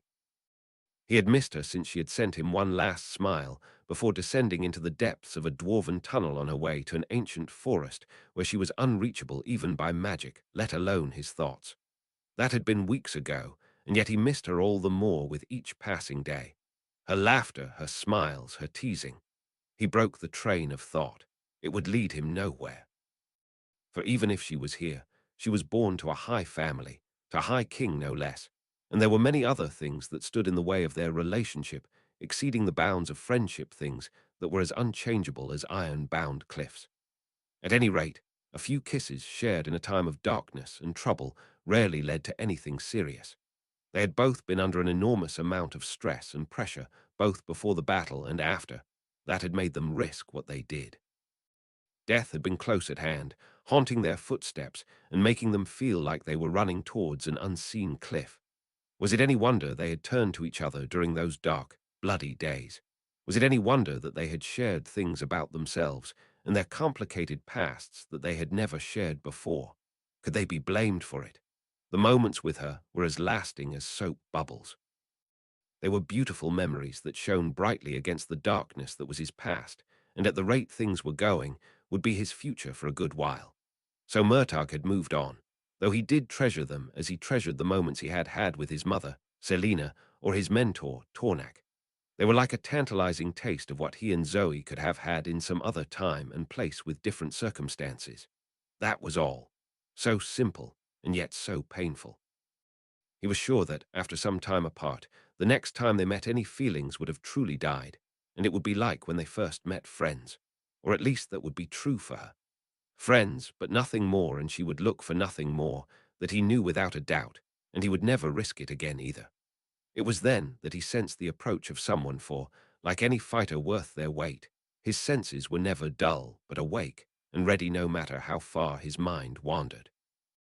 He had spent most of his life in a palace even grander than this one and knew, from long years of experience, how to tell the difference between a court lady, a guard, a servant, a king, a noble lord, a messenger, a commoner, a merchant, and sometimes a spy. It was all in the way they walked and the way their clothes swished along the polished marble things that spoke of authority, purpose, need, fear, stress, happiness, control, desire, and power. The soft footsteps he heard coming towards him fitted nearly into the category of spy. The most dangerous of categories was the king, but here in this palace that had changed, and now he was more wary of a quick-witted spy than the foolish King Orin. A spy also meant that Naswada was in danger along with Brahm, and by extension, his own life. Not only that, but if Naswada fell, then this war would be lost, and if this war was lost, then so was any chance at revenge or freedom or safety. The immediate rewards were obvious as well. A spy also meant a chance to discover something about the elusive Black Hand, which he had been unable to track since his arrival in this city. Adrenaline made his blood pump faster, as did anticipation for a fight, something he had spoiling for these last few weeks. Slipping back into the shadows of the door to the balcony, the young man tightened the walls around his already heavily fortified mind. One hand tightened around the hand-and-a-half sword belted to his side, and the other rested against the wall to act like spring when he decided to show himself. Watching carefully, he saw a man, dressed as a humble kitchen drudge, come around the corner and hurried towards his hiding place. Inwardly, the young man laughed at this man. A kitchen drudge. Couldn't he have thought of a better disguise? One that would have allowed him access to the castle. No drudge would be allowed into the upper corridors where nobles and royalty moved. Nor would they ever be running light-footed down a corridor at this time of day when they should be busy helping the cooks prepare dinner. The man was a fool. Murtagh hoped that he would never be such an idiot, not that he had ever had the chance. The drudge, or rather the spy, stopped by the balcony and caught his breath. His face had been artfully smeared with cooking grease and ash, as had his clothes, but no amount of costume design could hide certain things which the hidden watcher noticed immediately. The well-toned arms of a fighter, the scarred hands that spoke of some battle experience, the light footsteps, and the wary way the man looked around as if knowing he was being observed, they were all confirmation to Murtagh with his well-trained senses. The man, the spy, had a well-guarded mind, but in comparison to the people Murtagh knew, it was still too weak to pose a challenge to him. The spy was young to maybe a few years older than Murtagh was. However, unlike Murtagh, he was far more inexperienced or maybe just arrogant after one too many successes. Well, thought Murtagh, he would teach this fool a lesson. He made a quick decision in the shadows by the door frame. Surprise was his friend, as was a superior mind and an unequaled skill with a sword. It was not a hard plan to put into action, which Murtagh did without a second more of hesitation. He did not want this fool slipping from his grasp after so many of his kind had these past weeks. Leaping from the shadows, Murtagh twirled his sword to the spy's neck and proceeded to methodically destroy the frantic attempts the man made to attack, and then, with increasing desperation, to protect his mind. It was so easy to overcome him, and then, with a lazy smirk to meet his wide eyes. Murtagh had always liked winning, and he liked it even more when he had lost one too many times recently. "What are you doing?" asked Murtagh. His sword was pressed to the spy's throat, and the other man had at one point tried to take him on with a small knife. The knife, an assassin's tool by the looks of it, had posed no danger to his sword or his skill. The thought was amusing to Murtagh. The spy said nothing. His eyes were wide with fear, and Murtagh decided that this spy was considered too young and too green, which made him disposable to those who controlled him and others like him. Poor fool. Cat got your tongue. He asked the man, pressing his sword a little harder against the spy's neck until a small drop of blood appeared. "Would you prefer to speak to the Lady Naswada or King Orin? I am sure it could be arranged." "Who are you?" hissed the spy. He was defiant, an anger that would quickly fade when faced with prison. Murtagh knew his type, easy to buy and quick to rid oneself of when their usefulness was spent. This one would know very little of the organization he worked for, but he might provide the key they needed to access the flourishing but hidden network of Empire spies spread throughout Serda. A flash of annoyance, quickly stamped out, flared through Murtagh at the spy's words. He did not want to answer this idiot's questions, especially if they were about his identity. It doesn't matter who I am. All that matters is you are at my mercy. I know you, said the spy. The fear left his eyes, and a look of surprised amazement crossed it instead. I know you. His voice rose with shock and amazement, as if not believing the sight in front of him. The shock faded to an expression of calculating greed, a look that disgusted Murtagh and made him hate this fool with all his heart.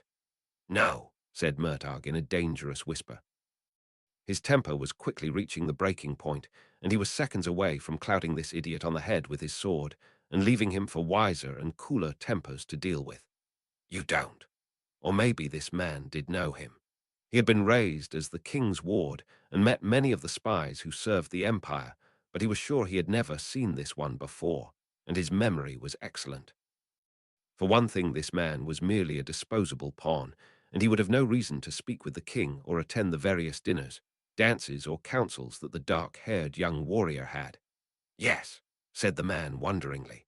You are the son of Morzan, the one the king. The sound of his father's name, along with that hated title of king, sent him over the edge. The best way to rile him had always been to remind him of his birth and fate as both the son of Morzan and ward of the king. It had not changed even with the support of his new friends, only grown easier to bear. But in this moment, all of that was quickly forgotten.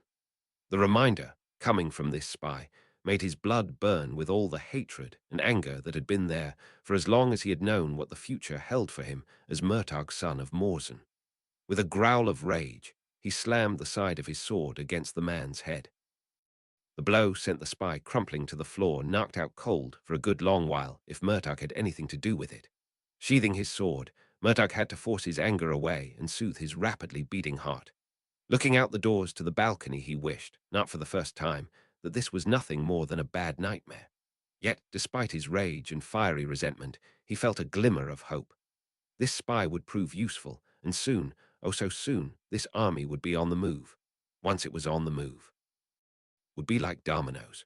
One thing would lead to another, one battle to another, death to death, fight to fight, and then victory or defeat. As one domino fell and another, it would lead him back to her, back to the girl who haunted his thoughts and who had, among the fair elves and magic, no doubt forgotten him. It's been a while. I know. And I am so sorry, but I really did not have any time to write or even think about writing, except in small little intervals at random times. Anyways, here you are.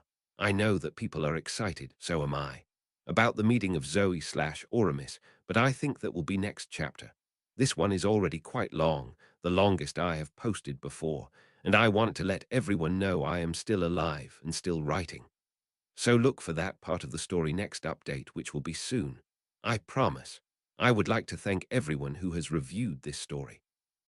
It is inspiring, and a special thank you to everyone who kept asking where the next chapter was.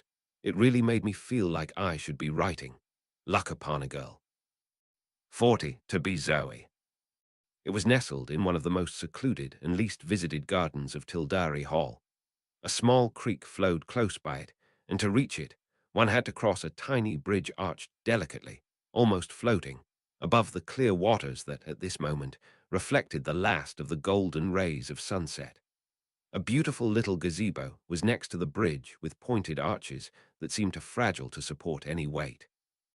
Flowering vines of pink, blue, yellow, and purple flowers twined their way up the thin structure, and a silvery curtain could be drawn across the open arches if privacy or warmth was desired. A few chairs were scattered around the inside of it, all of them comfortable and designed for comfort. Inside the bower, the fading rays of the sun suffused the air with a golden glow. Silver-barked willow tress grew close to it, and the rustling of their leaves created a sort of musical accompaniment.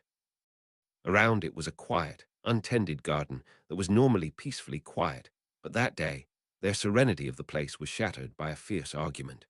Her daughter, her close advisor and friend, Lord Datherder, were the ones arguing.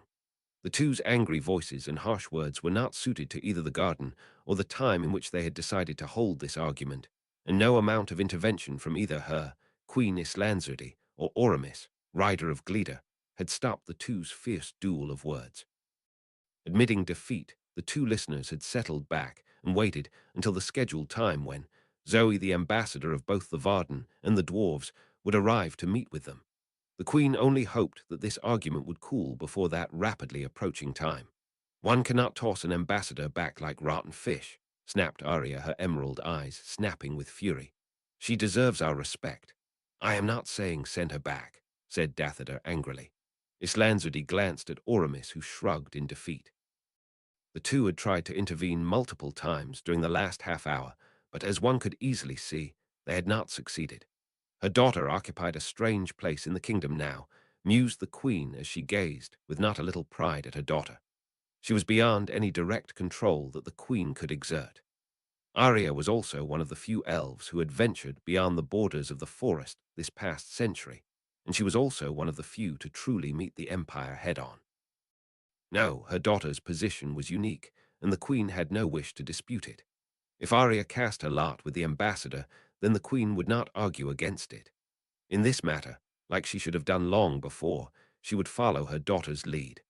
On the other hand, she also had tremendous respect for Lord Deithda, who had been one constant source of sound advice, for as long she had known him, which, even by elf standards, was a long time. Islanzurdi glanced to Oramis, who, his grey eyes glinting with annoyance, shrugged in grim defeat. She felt sorry for the rider. An argument as petty as this one was not what he needed. Oramis had other places to focus his attention and slowly fading strength, and they were not, most emphatically, in this place. She had not asked him here to monitor a pointless argument, but to seek answers to a problem, to a mystery more like, which confounded them all. The two combatants drew air for breathe and prepared to launch themselves back into the fray, but before they could, it was interrupted by the very person the argument was centered around. "Your Majesty," came the pointed, very formal greeting from the bridge. Everyone turned to see Zoe standing in the reddish light from the sunset looking at them. Her tone only confirmed that she had heard the argument, which is a reason one should not discuss such things in a thin-walled gazebo, or at least keep one's voice down if they did, as her daughter and Deathder had not. If Zoe found their discomfort and surprise amusing, she did not show it, something that the queen was rather grateful for. The entire situation was already bad enough, as it was without the very person they had summoned laughing at them. "Zoe," said Arya. The elf's green eyes, still glinting with passionate anger, cooled a little. Her daughter was still standing, leaning against one of the slender arches, while Zoe stood just outside the entrance to the small gazebo with its 3 occupants. "Arya," said Zoe with a small smile. It was a warm, unguarded smile, a smile meant for a friend, but it faded quickly when she returned her attention back to those watching. "Please be seated," said Islanzurdi, in a valiant attempt to sound welcoming, and as if they were not lining the girl up for an execution. Her words rang hollow in the air. They all knew why Zoe was here, and it was not to discuss pleasant matters while enjoying the sunset. "Thank you," said Zoe in the same polite, formal tone as she took the proffered chair. When she was seated, she turned her face slightly to look at the gathered elves, one eyebrow raised questioningly as waited for whatever was to be said. In those brief few seconds, Islanzurdi was able to study her as she had not before or had a chance to. Zoe's face appeared ageless in the magical light that is neither day nor night. It was neither old nor young, though there seemed to be many memories and many things both happy and sad in it. A face that the tendrils of youth still clung to, and yet the experiences of one much older too. There was, however, a look to her that seemed to announce her as young and fearless. Perhaps it was the way she sat with her back perfectly straight and her eyes watchful. Or perhaps it was merely that she had dared come here and confront them knowing, as she must, that they wanted answers that would, if Islanzurdi was correct, be very hard for her to give. There was the look of a fighter, a skilled one, and yet something else that Islanzurdi was not sure of. A control and smoothness with manners that Islanzurdi doubted she had learned among soldiers or common folk, where such things mattered little when compared to the challenges of everyday life. Hers were deft hands with long fingers that showed evidence of weapon use, and most intriguing of all was the color of her eyes. They were a bluish-gray that Islandsody had never seen in the humans she had encountered when the riders still flourished. It was a unique color, and the power that resided there was even more interesting. "I do not believe we have been formally introduced," said Oramis smoothly from his own chair. "No," said Zoe with an incline of her head, "we have not.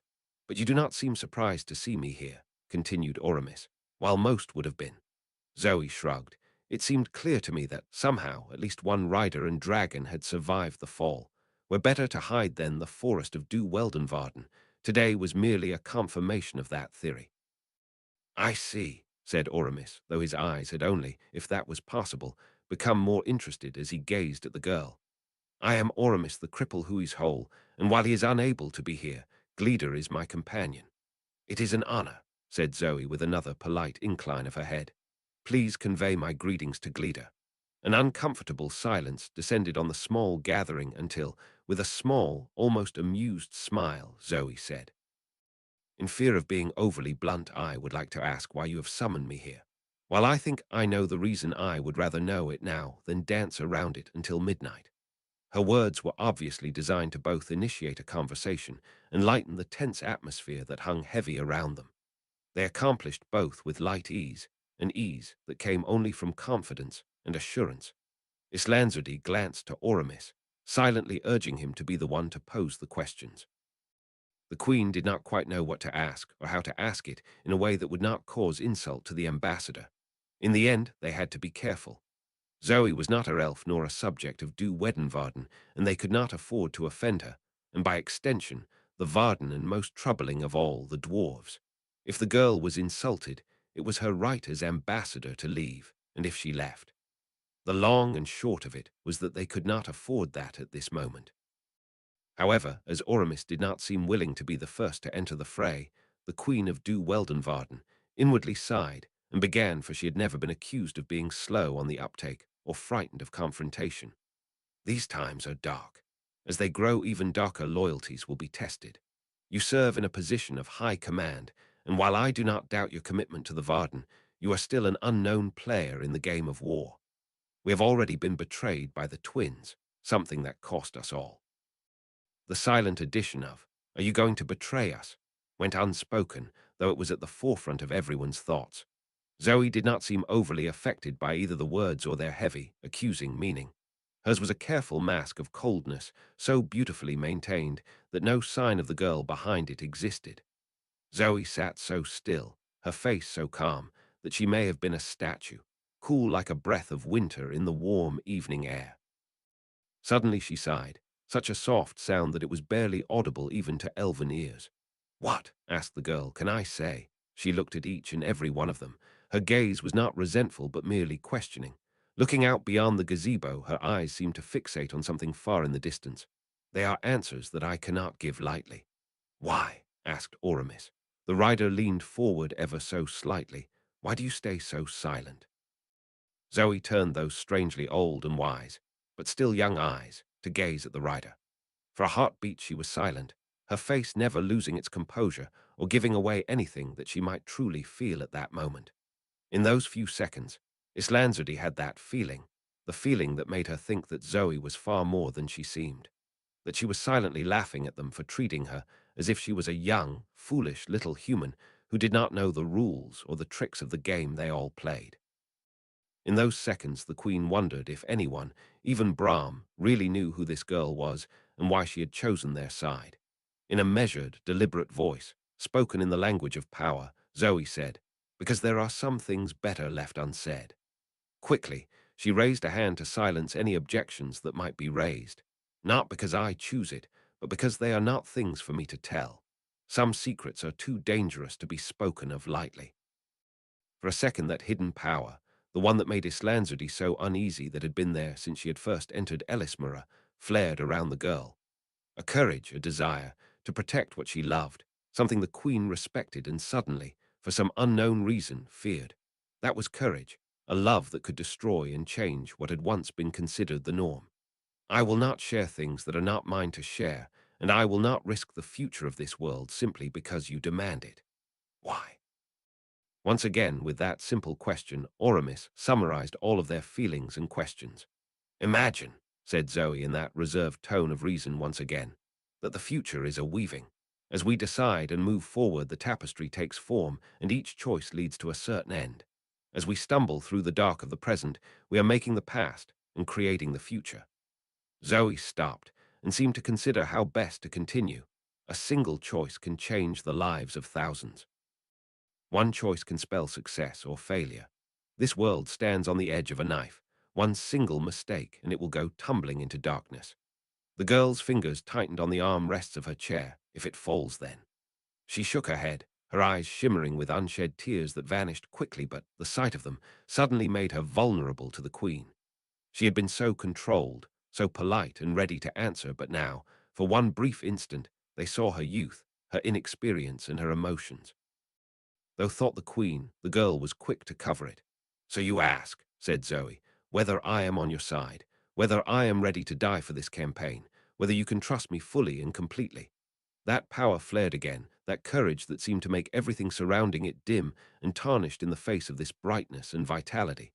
This is my answer, her voice sharpened with determination, a subtle mix of venom and passion giving power to her words. I will see this world safely to the end. I will see the Varden victorious and the riders returned. I will do all in my power to ensure the success of this campaign, no matter the cost I must pay for that. You speak powerful words, said Oramis. The two gazed at each other, silver and grey eyes meeting in a clash of wills that made the very air hum with power. I speak the truth, said Zoe calmly. I speak what I see and what I will do. Who are you? Asked the queen suddenly. She did not know why she asked such a broad question.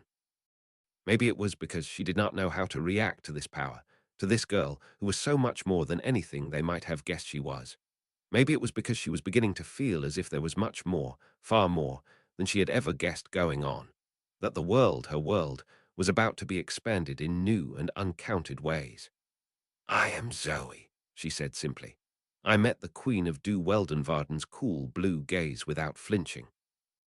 I knew that, while my anger gave my words force and impact, I would have to be careful not to let it rule me in a way that prevented me from thinking. Besides that name, my name summarized two people, the two sides of me, the princess and the teenager. It was the best answer I could give right then. The only answer. Before Islanzudi or Oramis or even the silent Lord Diether could say anything, Arya spoke. You are more than that, Zoe, said Arya angrily from her corner. You cannot pretend to be anything less. Her words surprised me.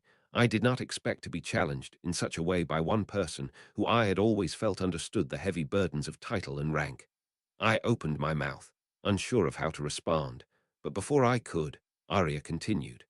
You deserve the respect that your rank and position provides both as ambassador and as. I quickly butted in, unwilling for my friend to continue on as she was just about to. I am not that person here, Arya. I have spent a great deal of my life being something else, so do not assume I need to be recognized as it. I thought you, of all people, would understand that. It is not right, snapped Arya. No, I thought, it is not right. It is not fair and never will be, but that is life. Surely you have learned that, Arya. Surely a century of life has taught you the most fundamental thing of life, that nothing is or ever will be fair. I did not say that. I am not that brave or foolish. But instead, I said in as even a voice as I could muster, is it right that Galbatorix is king? Is it right that the riders fell? Is it right that the dragon are almost gone? Is it right that you were tortured by Durza and your companions killed?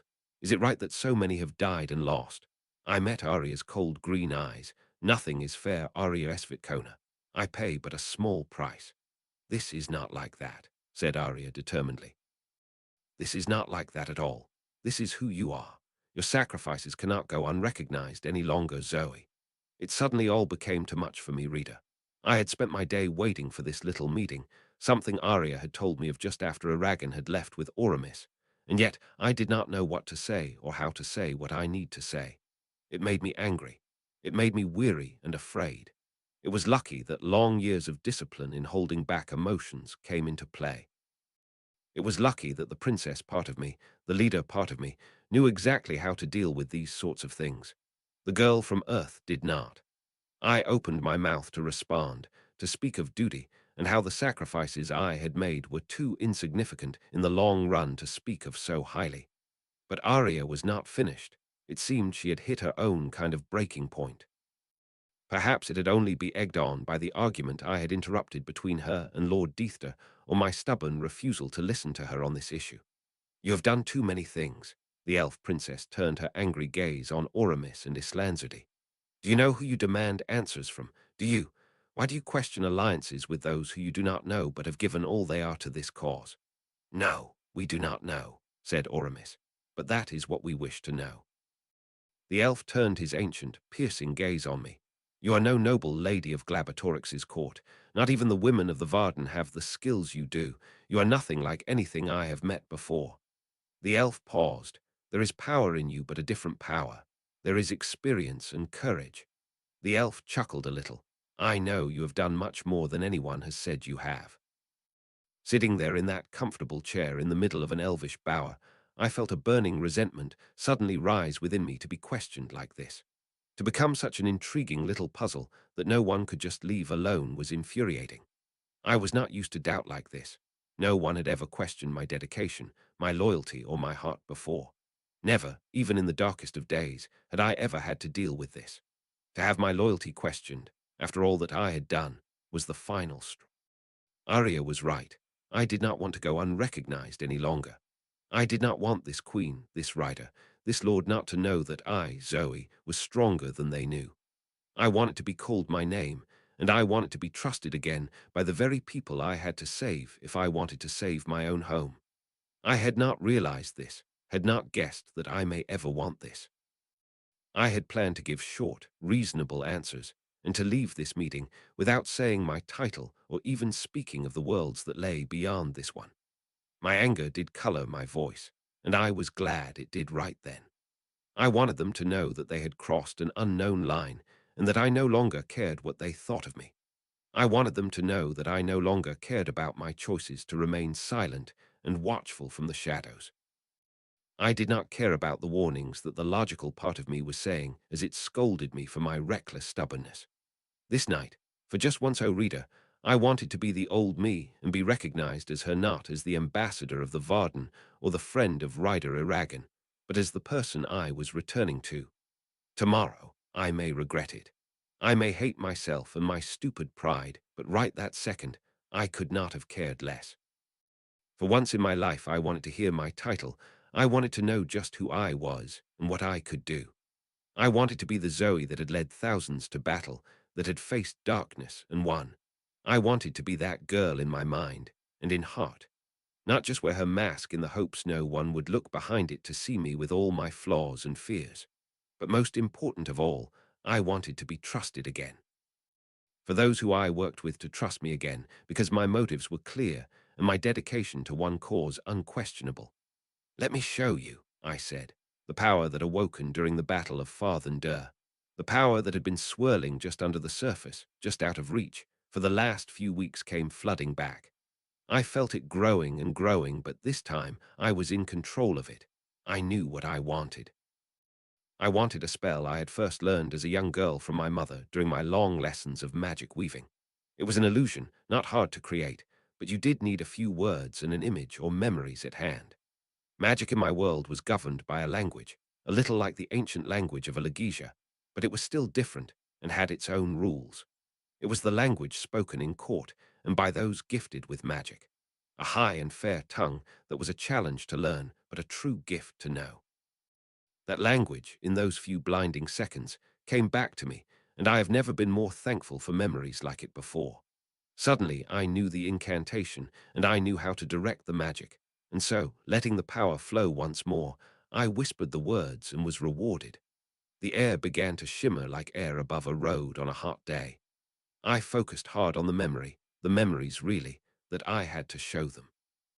A few choice ones, a few of the ones that were laden with meaning, and thank the heavens, had returned to me in time for this.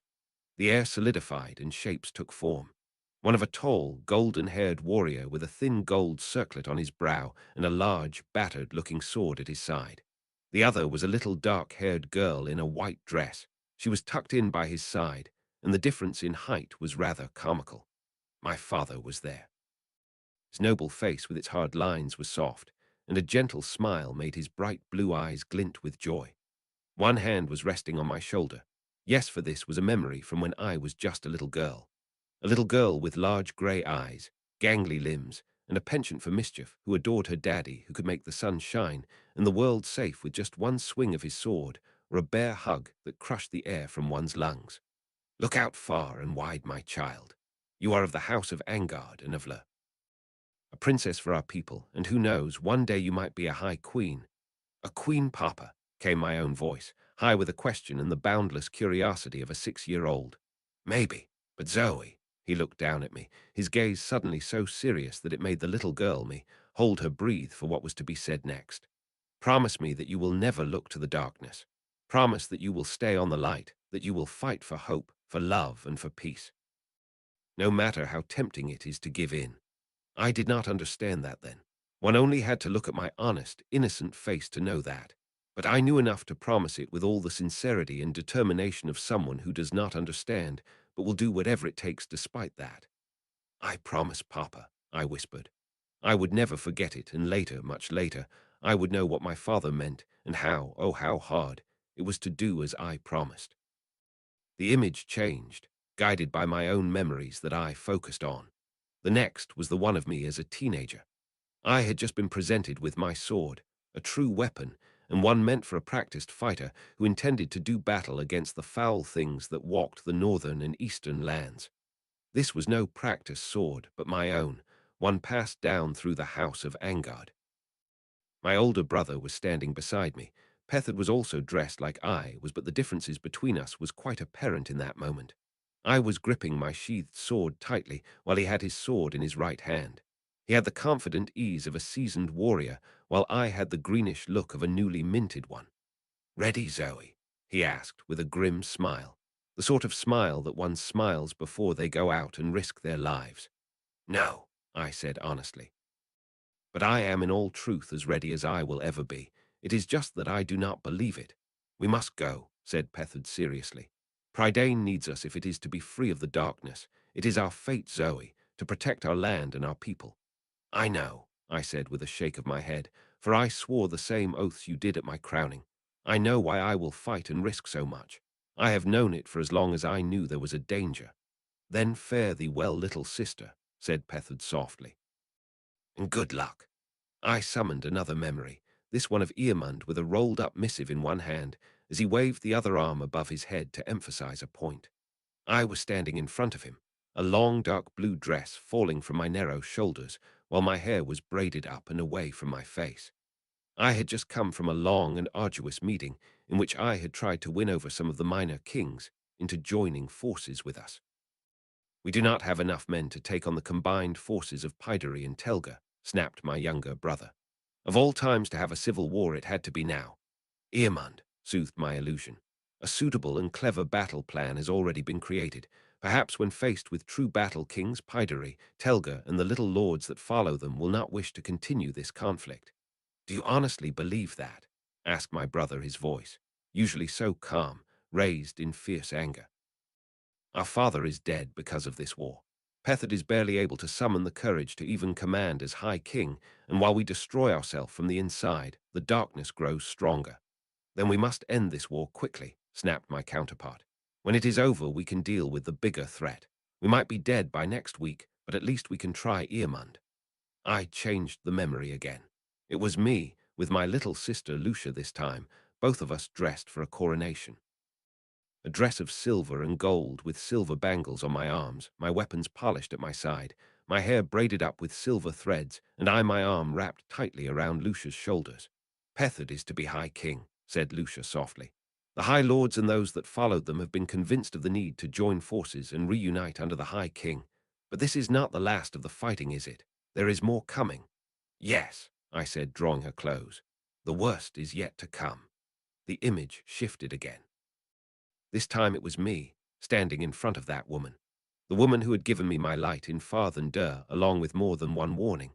One of her long-fingered, slim hands was on my shoulder, and her face was serious. "There are paths, gateways, between some of the worlds.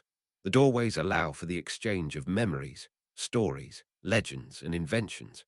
They are also able to transport someone from one world to another if that someone knows the way to use them. Now they are threatened, and so are the worlds they lead to.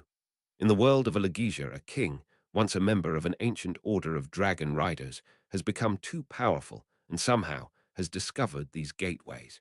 In his lust for power, he has decided that if he conquers the rebels who oppose him now, to turn his gaze to conquering other worlds. My illusion counterpart stood very still, listening to these words. I am sending you to a world called Earth. There you will learn what you need to know about Alagaesia, and then, when the time is right, you will be sent to that world. If I succeed, asked my counterpart, I will return to my homeland. Yes, said the woman. Time is a funny thing, and it runs differently in some worlds. The time you spend on Earth will be nothing more than a few minutes on Alagaesia or here, in your homeland. A year or so in Alagaesia is equal to just over 1 year in this land. I must go, whispered my counterpart. There is no other you could ask to complete this task. No, said the woman. What powers decide these things have chosen you? I understand, said the illusion of me with a hint of resentment. Can you give me any advice? Only to follow your heart, said the woman softly. Go, brave one, and hold true, for the fate of not just your own land rests on this. I let the magic fall. I let the illusions fade away, and I was left with pure silence. An unbroken silence as the three elves, even Arya, who already knew much of this, absorbed the new knowledge. They had been told things that had radically changed the way they viewed their world. Suddenly, what had seemed the very limit was not, and they discovered that just beyond the edge of the world was another whole universe that was so close and yet so far away. He had just discovered that I came from one of those far distant universes, and that in those few minutes the stakes resting on this war had just been doubled, and then tripled, and then multiplied by 1,000. It was Islanzardi who broke the silence first. Her voice held a stunned quality to it that, in other circumstances, may have been amusing to me. You are of another world. Yes, I said quietly. I am. A quiet, contemplative silence fell over the little bower by the quick-flowing stream. The last rays of sunlight had faded by now, and the first of the stars had begun to appear across the purple and blue dome of the sky. The silence was soothing for me. I had been walking the edge that night, that day, on the border between icy control and fierce resentment. I needed to rebalance myself, especially for the questions that were sure to come. Your brother is a high king, asked Dathida. I had the feeling that the elf lord merely wanted to confirm as he shifted his view of me from one thing to another. Yes, I said. He is. I am the daughter of the High King. My eldest brother, Pethard, now rules in his stead. I was silent for a moment, and then I continued, wanting to tell them a little more perhaps about who I was or who my family was. I was there for his coronation. It was strange that day. I was lost in my memories, some growing clearer the longer I focused on them, and not really aware of what I was saying. I tried to put the emotions I had felt then into words. You could have put anyone on our horses, and they still would have cheered like mad. But that is the way of kings and queens. It is not us that they care for, but what we mean to them. A cessation of darkness, a chance for prosperity, food on the table, a dark lord overthrown, and a high king watching over them. I shook my head slightly, and unable to sit still, I rose and walked over to the edge of the bower. I rested a hand on the side of the arch and gazed out at the sky. I am sure that whatever you have done, it was for the right reasons, said Arya quietly from her place on the opposite side of the bower. Arya, I said sadly, I have done many things. I have been to war, sent my cousins and friends to die, taken food from the mouths of widows and children to feed an army. I turned my head ever slightly so the last of the sun's lingering warmth warmed my face. We are not philosophers. We are sovereigns. The rules that govern our behavior are not the rules for other men, and our honor is a different thing entirely, difficult for anyone but the historians to judge. Arya did not know the ferocity with which I had fought, or the blood I had spilled, or the secrets I had revealed and made to save the kingdom that my family was so tied to.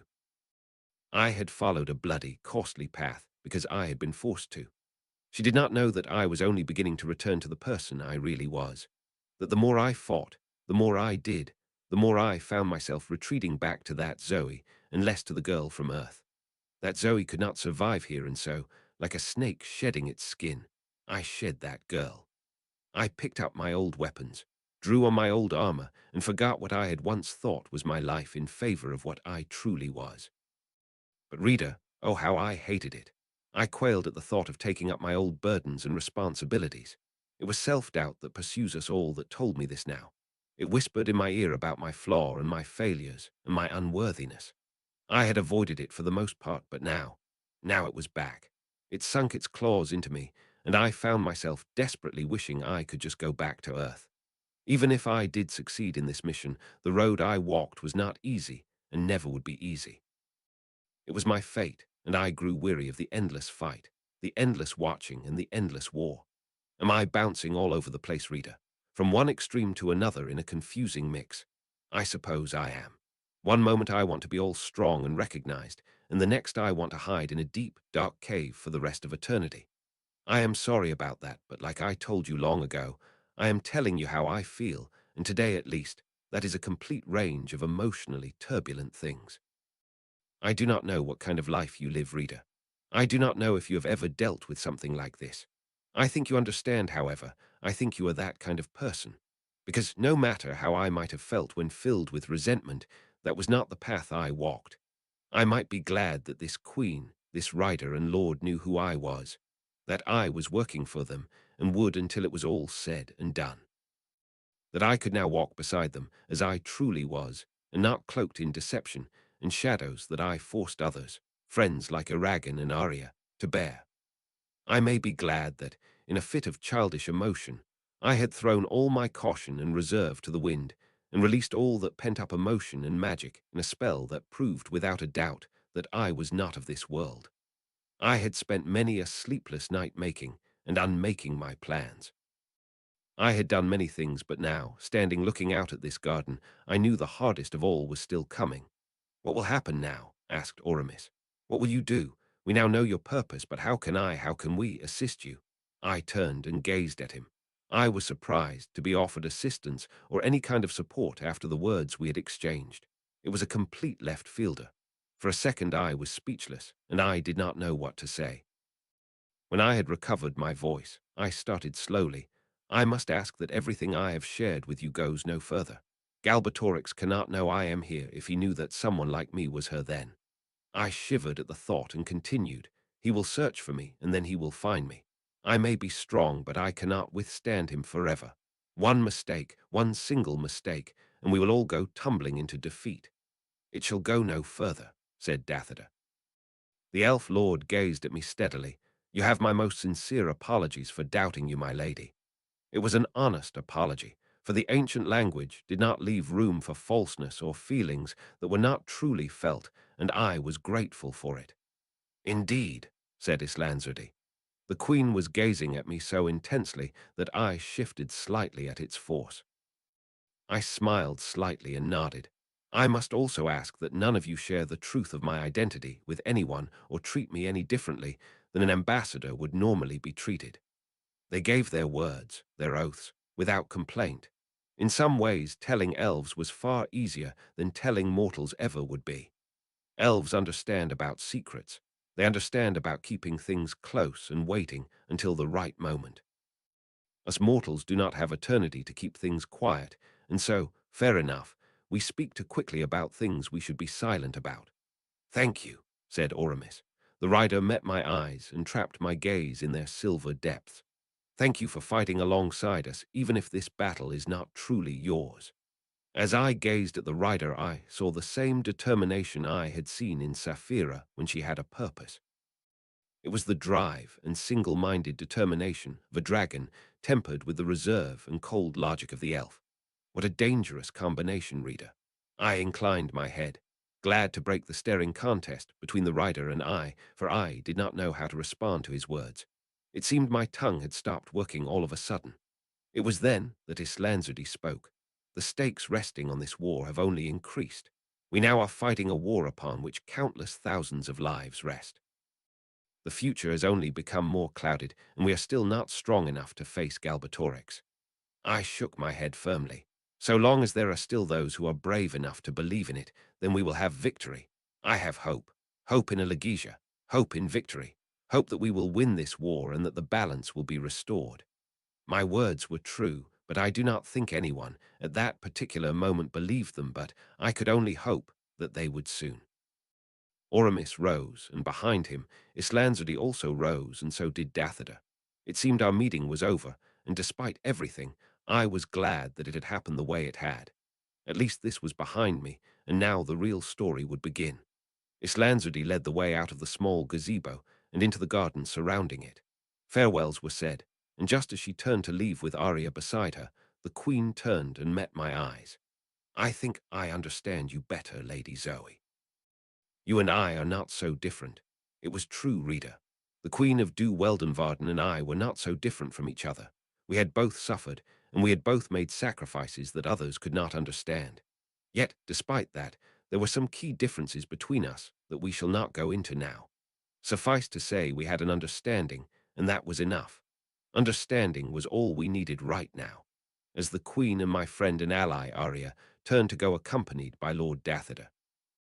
As they turned away, and this part of the story comes to a close, I saw the three as Zoe the princess might see them. A queen of elves with her regal bearing and cold face.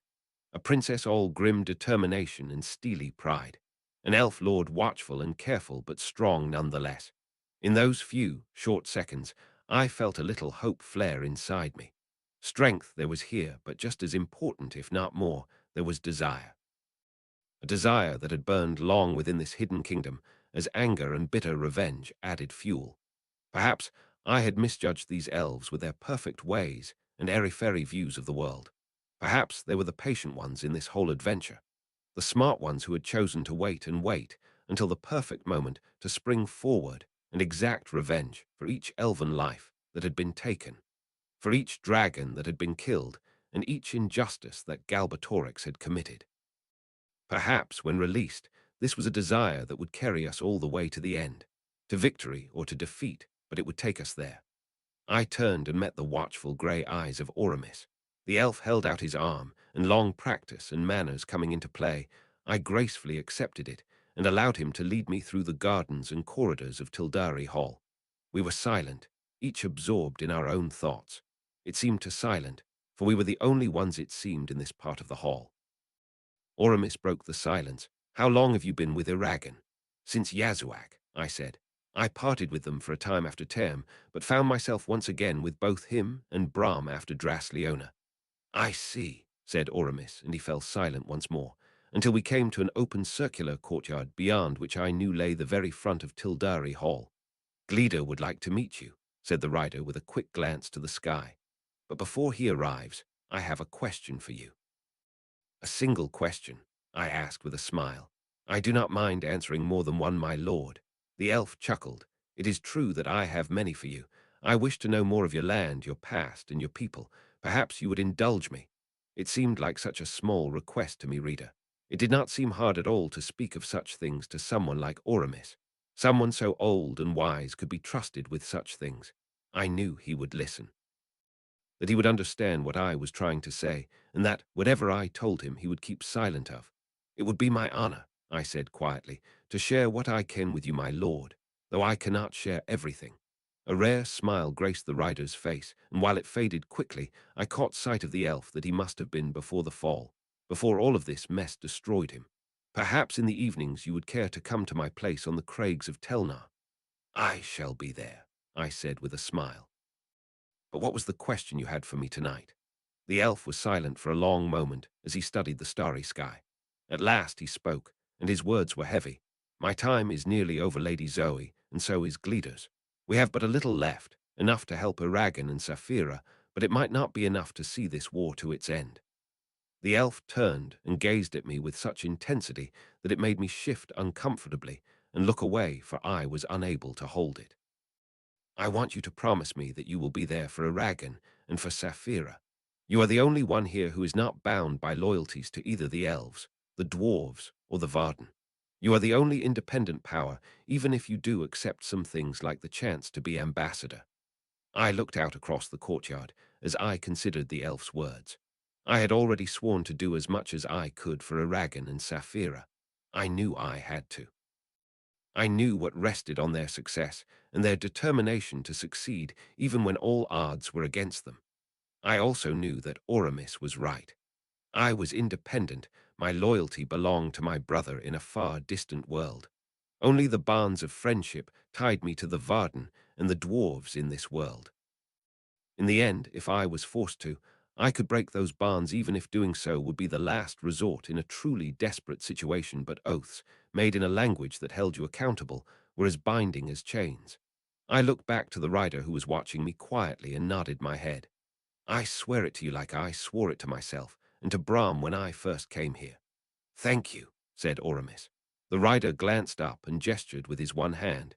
Here comes Glida. I heard the faint thuds, and then, swooping into sight, the golden dragon appeared. His scales glittered in the moonlight, and his great wings blotting out huge sections of the sky. The vibrations of his wing beats made the trees stir, and a dust devil spin on the white marble of the courtyard. When he landing, the impact shook the ground. It was then that the dragon turned his head, a head longer than my entire body, to gaze at me and Oramis. A childish fear of what if he eats me grew within in me at the sight of this massive, ancient, and terrifyingly powerful dragon. I suddenly felt very small and very easy to squish. Oramis slipped his arm from mine, and I understood. Glida wished to speak to me, and to do that I would have to get a little closer. However, lovely reader, I hope I'm not incinerated by dragon fire. Glida lowered his golden head to gaze, eye to eye with me. It was the most terrifying and yet humbling experiences of my life. In those few short seconds, I met the gaze of a creature that was so unlike anything I had ever met. Not even Sapphira, for she was so young, could give me such a feeling. Glida seemed to look beyond the superficial details that made me up and into the very core of my being. He seemed to pin me against a wall and force me to confront him with that golden gaze. You have done much, came Glida's deep, rumbling voice inside my head. I see it in the way you look, the way you talk, the way you watch the world. I do not know what possessed me to do it, but slowly I raised a hand and rested it on the hard scales below the bright gold eye with its black iris that was nearly as big as my hand. Glida shivered at my touch, and so did I. Do you trust me? I asked softly. Yes, said the dragon. Oramis is wary of you, and for good reason. But I am not. Why do you trust me so easily? The idea that I had earned Glida's trust was a surprising thing to me, because I need to, because I will do anything to protect my rider and the new hatchling, Sapphira, and her own rider, because I want Galbatorix dead, and you want all of the same things. Yes, I whispered, I want Aragon and Sapphira to live. I want the king dead, and I want to be able to go back. Glida's gaze was unblinking, and then he nodded that great head. If you need me and my strength, then ask. You and I are not so different. We want the same things, and we need them soon. I stared, stunned at the golden dragon. It felt like I had a secret ally, a little like with Brahm, and it was the most comforting thing in the world right then. I smiled and found myself unable to speak or formulate a reply.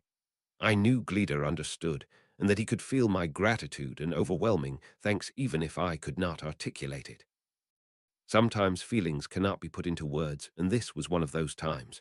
I bent my head and stepped away. Oramis smiled slightly at me. I do not know what he said to you, and I shall not ask. I glanced at the rider briefly before looking back at Glida. We had little to say, only what was important. Oramis nodded and said with a small bow, "Till we meet again, my lady." I copied the gesture and nodded my head. Till next time, rider Oramis. Glida. I stepped back and watched, as, with the grace of elven kind, Oramis sprang lightly up the mountainous shoulder of the golden dragon. The second Oramis was settled in the saddle. The golden dragon, who was the size of a small castle, sprang upward with two great heaves of his wings. The force of the air being pushed downward made my hair fly out around me, and I could not hear anything above the thunderous sound. I turned away and left the courtyard. I did not want to return to my rooms. This was not a night that peace could find me, reader. Too many things had been dredged up from the past, and too many thoughts buzzed around my head. I stopped on an open terrace that overlooked the forest of Du Weldenvarden. The trees were dark shapes against the brilliance of the night sky. A slight breeze ruffled my hair and brought with it a faint scent of rain. I wondered if those who watched this world were watching me right now. The ones who had sent the bright blue egg of Sapphira Brightscales to Aragon and not to Brahm. I think you know who I mean, reader. I think you know more about this adventure than you let on, but who am I to know? Standing there, I began to cry. I was crying for everything I had lost and everything that was to come. I was crying for those who had paid far heavier than I had ever paid for this moment. Under the starry night sky in an elf kingdom far away from my family and the world I truly belonged to, I sobbed my heart out. I cried for no single reason, and I am sorry, reader. I am sorry you had to be here for this, but I do not have the heart to send you off. Tears cannot go on forever, and mine ended soon enough. I felt more at peace now, more settled. It would not be long now. It would be soon, and then it would be time to test my resolve and the strength of all those involved. But I was ready. I, Zoe of Angard and Lur, was ready. I had been ready for a long time, I just had not known it, and had been unwilling to admit that I was to myself. I was ready to do what had to be done. As I stood there, I knew there was no going back. I could feel the power, the magic, inside of me settled for now, but there like an ever-present weapon at my side. I was taking a leap of faith. I was trusting instincts that could be wrong and could lead us all to defeat, but I would try to let all of that go. It was time to see if I could really be the old Zoe. It was time to find out if I was strong enough and determined enough to do what had to be done. I hope you'll stay by my side, reader, for your presence is welcome. Maybe by having you along, I know that someone, far away, will remember and understand just how everything really happened and why. This was the most challenging chapter I have ever written. I agonized over it, and I mean I have never spent as much time deleting, writing, deleting, and then writing on a single chapter than I did on this one. So many people wanted this chapter, and I wanted it to be as perfect as I could make it. But here you are. I would like to dedicate this chapter to a few readers who have stuck with this story, since it was a very rough, not very well thought out side project. They are Flames of Nocturne MXM, World Traveler Leader of Sky Clan, Julie Beer, Timkiller 885. I would also like to thank everyone who has ever read and reviewed, and even taken the time to look at this story. Your suggestions, creative ideas, and in general support has been so awesome. It is truly amazing, and I never imagined it going this far. So thank you.